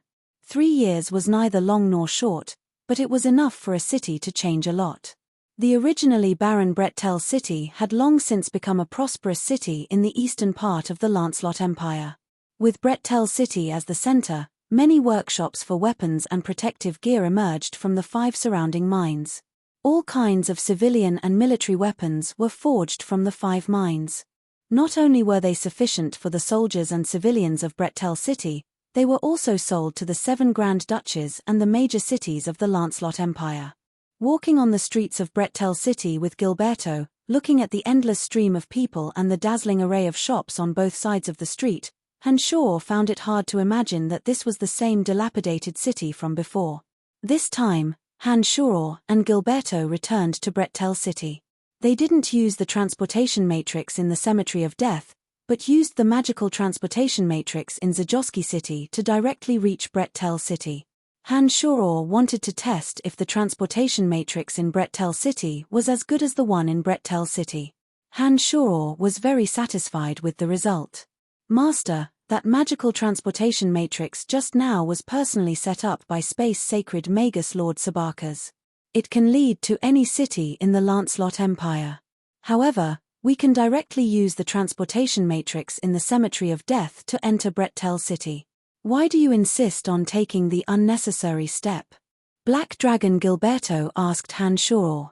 It's nothing. I just know the importance of a large-scale transportation matrix to Brettel City and want to personally experience it. I know that the rapid development of Brettel City is inseparable from the existence of this transportation matrix, Han Shoror replied with a smile. Master, you are right. The contribution of this transportation matrix is really great. With the great support of His Highness the King and Miss Phoebe's merchant company, all kinds of talents have poured into Brettel City through it. The soldiers in the city are strong and the defense is tight. The 7 Grand Duchies have invaded in batches, but were defeated by Brettel City every time. The safety of this place has been ensured, Black Dragon Gilberto slowly explained to Han Shoror. After arriving at Brettel City, Han Shoror released 12 mystical demons and had them fly around the entire city, giving him a panoramic view of the current Brettel City. He had a whole new understanding of Brettel City after 3 years. Magic crystal cannons were erected on the 4 city walls. All kinds of large-scale destructive defensive equipment could be seen everywhere. The moat surrounding the city gates had been dug deep enough to block the knight's charge. Some sharp fences were erected on the city walls. It wouldn't be easy for anyone to attack. A few pointy magic towers stood tall on top of the city wall, and the tips of the towers were always surrounded by thick magic elements. This kind of magic tower could be directly powered by the crystal core of a magical beast, or it could be controlled by a magician's mental strength, absorbing the ubiquitous magic elements on the continent to attack. Compared to the magic crystal cannons, the might and flexibility of these magical towers were a notch higher. Now that 2 magical towers had been erected on each of the 4 city gates, Han Shoror could almost imagine the look on the invaders' faces when they saw the magical towers. Every soldier on top of the 4 city gates was equipped with shiny armors, weapons, and protective gear. Han Shoror could tell from the luster of those weapons and armors that they were extraordinary. The fully armed soldiers had a steady aura. They were obviously iron-blooded warriors who had experienced great battles. The aura faintly emitted from their bodies indicated that many people had died in their hands. The few districts of Brettel City fell into Han Shoror's eyes one by one as the mystical demons circled around. Han Shoror, who was walking shoulder to shoulder with Gilberto all the way to the City Lord's mansion, was very satisfied with Gilberto's current situation. Listening to Gilberto's description, Han Shoror had an indifferent smile on his face all along. Finally, they arrived at the City Lord's mansion. The magnificent City Lord's mansion was brimming with a dignified and imposing aura compared to before. The city walls of the mansion were much wider and taller. With just a glance, Han Shoror understood that the current City Lord's mansion had been renovated. It seemed that a lot of gold coins must have been spent on it. Although the City Lord's mansion had undergone great changes, the Imperial guards guarding the mansion's gate still looked the same. 2 guards with an arrogant expression and extraordinary aura held their heads high as they vigilantly scanned the surroundings. When Han Shoror walked towards the gate with a smile, one of the guards suddenly trembled. Soon after, he stared blankly at Han Shoror. The guard stared blankly for a moment, then suddenly knelt on one knee and kowtowed towards Han Shoror. He shouted in an extremely excited tone, "Lord Marquis, have you finished your training?" "My Lord Marquis, oh my God, Lord Marquis has returned to the city." The other guard also recognized Han Shoror. He couldn't help but turn his head to take a look when he heard the voice. When he discovered that it was indeed Han Shoror who had appeared, he immediately shrieked in ecstasy. Han Shoror nodded at the 2 guards with a smile and said, "Yes, Drucker, I have returned." The guard named Drucker was originally from the first batch of Brettel City's soldiers. At that time, he had a very low self-esteem and was as thin and weak as a bamboo pole. But now, his body was strong and sturdy, and his entire body was brimming with a dignified and solemn aura. Compared to before, he was completely different in every aspect. "Lord Marquis, you actually still remember my name. Oh my God, I am too excited. My lord, you are truly a wise and mighty lord." When Drucker heard Han Shoror accurately call out his name, he was so excited that he became somewhat incoherent. All right, I am entering the mansion." Han Shoror waved his hand when he saw Drucker's voice getting louder and louder due to his excitement. He then walked into the mansion. "Lord Marquis has returned, Lord Marquis has returned." The other guard immediately shouted loudly when he saw Han Shoror striding into the mansion. As soon as the guard's voice fell, the entire City Lord's mansion suddenly became chaotic. All sorts of noises could be heard coming from the City Lord's mansion. Outside the mansion, several horses suddenly galloped away in different directions. Inside the City Lord's mansion, old steward Corliss hastily came out to welcome Han Shoror. He also seemed to be very excited. During the previous coup in Ossen City, Han Shoror had informed old steward Corliss in advance. Therefore, Corliss managed to escape with a group of servants. After Ossen City regained its peace, Corliss did not continue to stay in Ossen City. He resolutely came to Brettel City and began to take care of things for Han Shoror in the City Lord's mansion. After a short while, old steward Corliss arrived at the entrance. When he saw Han Shoror, he immediately kowtowed to Han Shoror and saluted, "Welcome Lord Marquis back to the mansion." "He, all right. Let's talk inside," Han Shoror said with a smile. While walking inside, old steward Corliss continuously arranged the servants to prepare everything needed for a banquet. He also explained to Han Shoror in passing, "My lord, during the 3 years you've been cultivating, Lord Jack has become a viscount, Lord Dorcas has become a count, and the others have also obtained noble titles. The few lords who were originally temporarily staying in the City Lord's mansion have been granted mansions by His Majesty after obtaining their own noble titles. However, the mansions of these lords are not far from the City Lord's mansion. I have already sent someone to invite them over. I reckon that all of them will be here in a while. A lot could be changed in 3 years." Lawrence obviously knew how to curry favor with Han Shoror. Therefore, Jack, Dorcas, and the others who had a close relationship with Han Shoror all obtained noble titles. In this way, they naturally didn't need to continue living in the City Lord's mansion after obtaining noble titles. Moreover, these people also had parents and families. Nodding his head, Han Shoror said with a smile, "His Majesty indeed treats us well. Yes, the reason why Brettel City could develop so quickly is all because of His Majesty's unsparing support. However, it is also inseparable from the governance of Lord Jack and Lord Dorcas. These two lords are both powerful characters. With the two of them handling military affairs, Brettel City could advance triumphantly without any worries."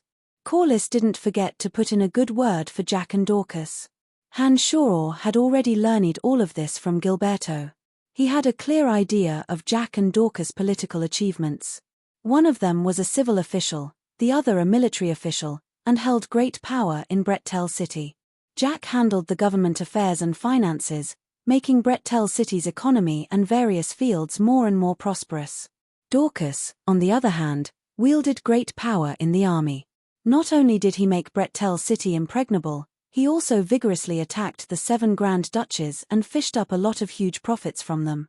Of course, before officially starting his training, Han Shoror had told Dorcas some things about the 7 Grand Duchies through Jack. Dorcas still had a clear idea of Helentina's Helen Duchy and Bert Zilli's Boulette Duchy that was secretly controlled by the Calamity Church. It was also because of Helentina and Bert Zilli's secret assistance that Dorcas was able to skillfully and easily attack the 7 Grand Duchies. Not only did he reap huge profits, he was also able to leave with ease. The existence of these two people harboring malicious intentions made it impossible for the 7 Grand Duchies to truly form an alliance. They could only watch helplessly as Brettel City grew stronger and stronger. The war horses purchased from the two duchies allowed Brettel City to possess a true knight regiment. Equipped with meticulously crafted weapons, armor, and protective gear, the regiment of knights led by Dorcas became the most terrifying troop in the 7 Grand Duchies. Jack and Dorcas, one a civil official and the other a military official, firmly held great power in Brettel City.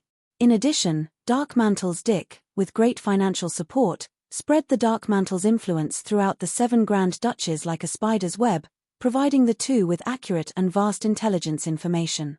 With the three combined, not only was Brettel City impregnable, it was also continuously expanding its territory, truly becoming a solid and sharp city.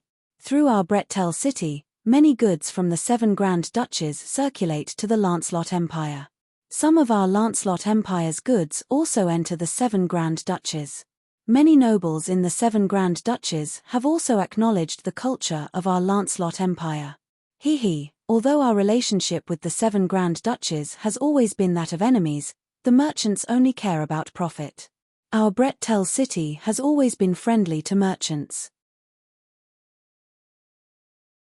Therefore, many merchants from the 7 Grand Duchies simply don't care about the restrictions of their Grand Dukes, and have always maintained cooperation with us in the circulation of goods and goods. Corliss' understanding of Brettel City's situation was different from what Gilbert had said. He gave Han Shoror a detailed explanation from the economic and political aspects. Brian, "You scoundrel, you've finally returned." A pair of loud and clear shouts came from the outside.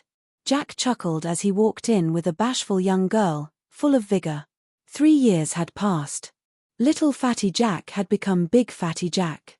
What had increased in proportion to his weight was the vigor on Jack's body. Because he held great power in Brettel City and was highly regarded by His Majesty the King, the cowardly Jack had long since disappeared. Now, he had the kind of dignified vigor unique to a person in a high position.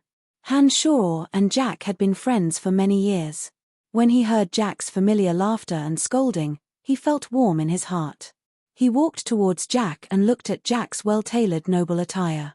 Han Shoror was all smiles as he scolded, "Hey, little fatty has become a big fatty.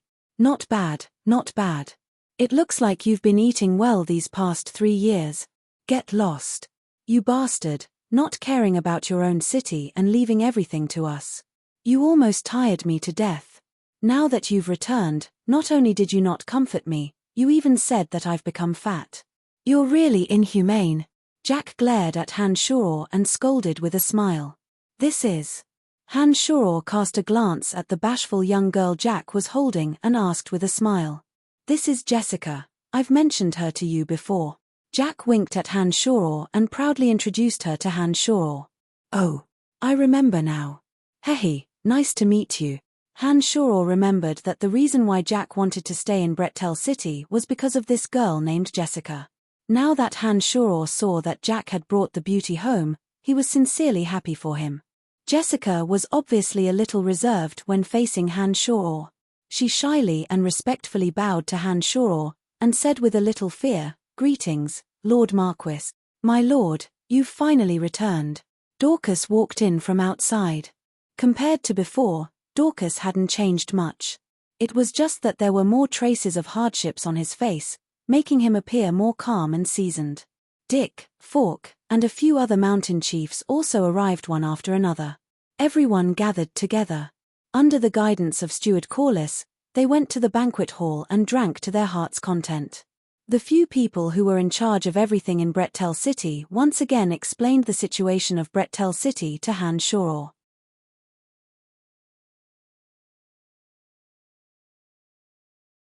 Chapter 438. Everyone chatted merrily.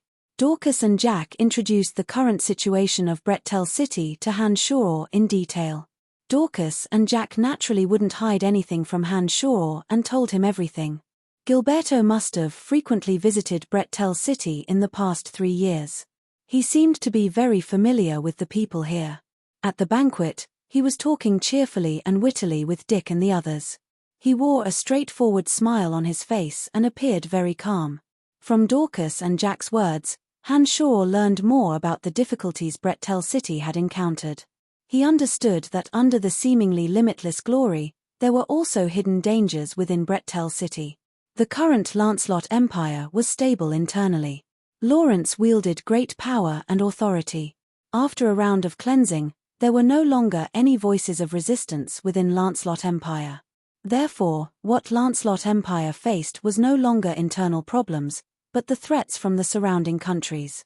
As the largest city in the east, Brettel City faced the same threat from foreign enemies as Lancelot Empire. As Brettel City became more and more threatening to the 7 Grand Duchies, apart from Hylantina and Bertzili's duchies, the other 5 duchies had more and more frequent contact with each other. The battles between them had also calmed down. Other than the threat from the 7 Grand Duchies, the Brut Merchant Alliance, which was separated from Brettel City by one of the 7 Grand Duchies, was also eyeing Brettel City covetously. On one hand, it was because Han Shoror had once killed Kelt, the commander of the Redbud Knights of the Brut Merchant Alliance. On the other hand, it was because the existence of Brettel City had seriously threatened the interests of the Brut Merchant Alliance. Before Brettel City had prospered, the 7 Grand Duchies had purchased most of the materials they needed from the Brut Merchant Alliance. Some of the specialties of the 7 Grand Duchies also flowed to the Brut Merchant Alliance. The huge profits the Brut Merchant Alliance obtained from the 7 Grand Duchies had made many merchants overflowing with wealth. However, due to the rapid development of Brettel City, the merchants of the 7 Grand Duchies began to have frequent contact with Brettel City. On top of that, Brettel City's goods in many aspects were far cheaper than Brut merchant alliances. More and more merchants of the 7 Grand Duchies gave up on cooperating with Brut Merchant Alliance and began to establish cooperative relations with the merchants of Brettel City. In this way, the interests of the Brut Merchant Alliance would naturally suffer. The Brut Merchant Alliance was originally a united country controlled by large chambers of commerce. In this country, the interests of merchants were above everything else. Therefore, the Brut Merchant Alliance regarded Brettel City as an enemy. They began to secretly support the 5 duchies that were eyeing Brettel City covetously, preparing to help them eradicate the threat that was Brettel City. Compared to the 7 Grand Duchies, the Brut Merchant Alliance that was jointly managed by various large chambers of commerce was an extremely wealthy nation on profound continent. Not only did it possess a powerful army, it also possessed abundant battle equipment. Its strength was in no way inferior to Lancelot Empire. With the support of such a united chamber of commerce, Brettel City would obviously encounter a lot of trouble. Brut Merchant Alliance, Brut Merchant Alliance. Hehe, this country that is overflowing with wealth. I haven't even had any ideas about them, but they are actually preparing to deal with me. Interesting, very interesting, Han Shore said with a sneer after listening to Dorcas and Jack's introduction. Brian, we cannot be careless with this Brut Merchant Alliance. Just like Lancelot Empire, it is an extremely powerful country. Just our Brettel City alone definitely does not have the strength to deal with this country. Jack saw the exuberant ambition on Han Shore's face and couldn't help but advise Han Shore. That's enough. You big fatty, just take care of the government affairs. His lordship's ambition is not something you can imagine. Dorcas shot a glance at Jack and lightly snorted. I am very clear about the true strength of the Brut Merchant Alliance. Hee. However, the Brut Merchant Alliance is also facing powerful enemies on all sides. They won't put all their attention on us. Right now, we only need to think about how to deal with the 7 Grand Duchies. For the time being, we don't need to worry about the Brut Merchant Alliance, Han Shore said with a faint smile. Lord Marquis, you are getting more and more awesome. While Han Shore was conversing with Jack and Dorcas, the mountain beauty Delia, who had already become a valiant and skillful military officer, walked towards Han Shore with a glass of dark red wine in her hand. Her beautiful face was suffused with a strange luster as she flattered Han Shore with a charming smile. The tall and slender Delia was wearing a tight-fitting lavender long skirt with a corset waist. The long skirt was like a mermaid's tail, setting off her slender and straight legs to be extremely aesthetically pleasing. Her alluring curves caused the mountain chieftains in the hall to linger and forget to leave. Their saliva nearly overflowed from their mouths. With a faint smile, Han Shore raised the glass in his hand towards Delia and said in a refined and courteous manner, "You flatter me too much." "Ha ha, Delia, oh Delia. So many talented mountain men in Brettel City are pursuing you, yet you remain indifferent. You couldn't have been waiting for this guy, right?"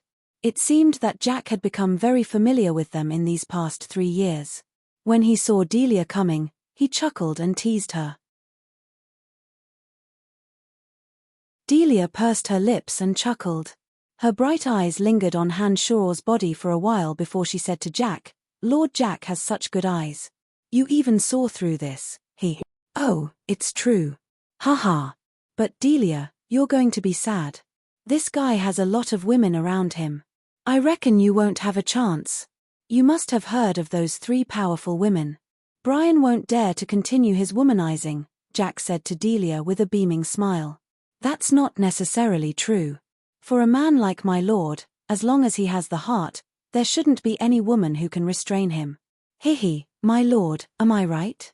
Delia first answered Jack, then looked at Han Shore with her fiery eyes and said.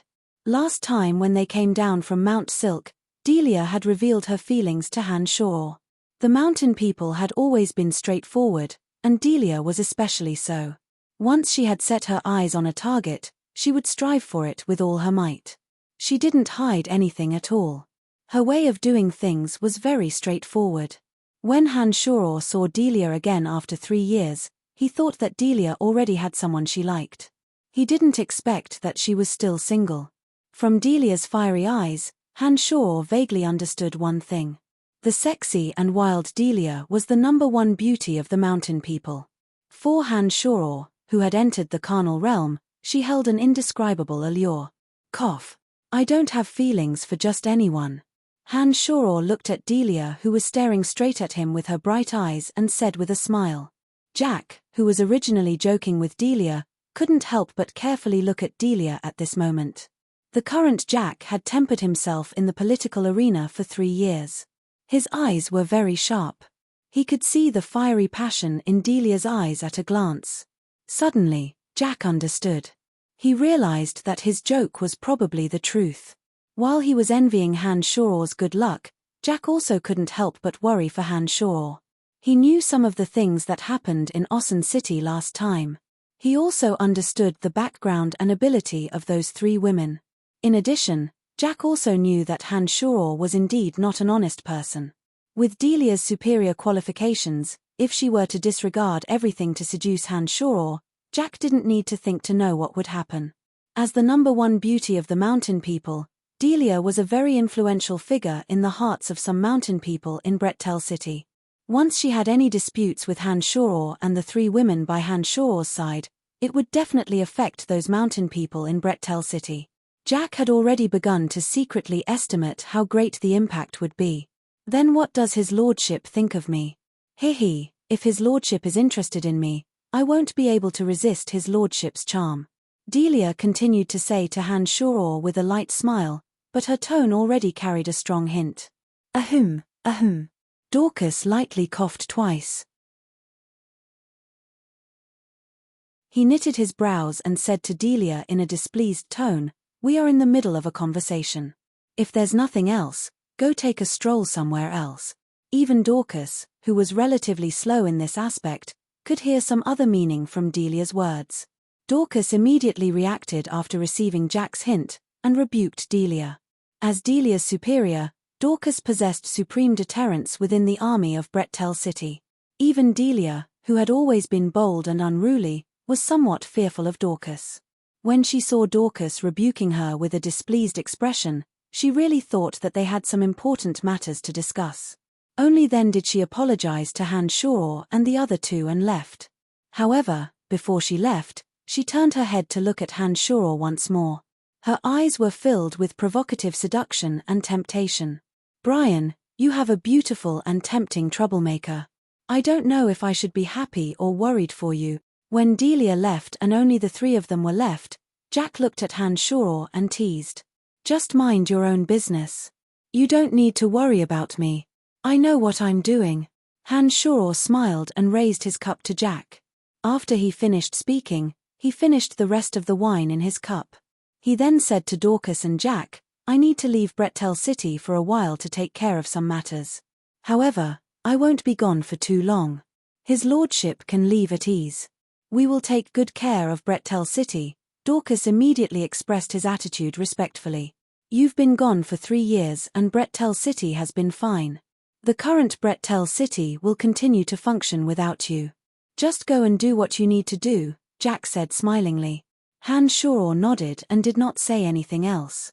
He knew that with Jack and Dorcas in Brettel City, there truly wouldn't be any big trouble in the city. Sacred Knight Blount, who had gravely injured him and Earth Elite Zombie, had managed to escape. Now that Hanshaw had reached the carnal realm, he had absolute confidence in killing Blount. Therefore, he decided to kill him to avenge Earth Elite Zombie. You're tuning in to the Celestial War YouTube channel. Don't forget to subscribe and join us on this journey to catch the most captivating stories,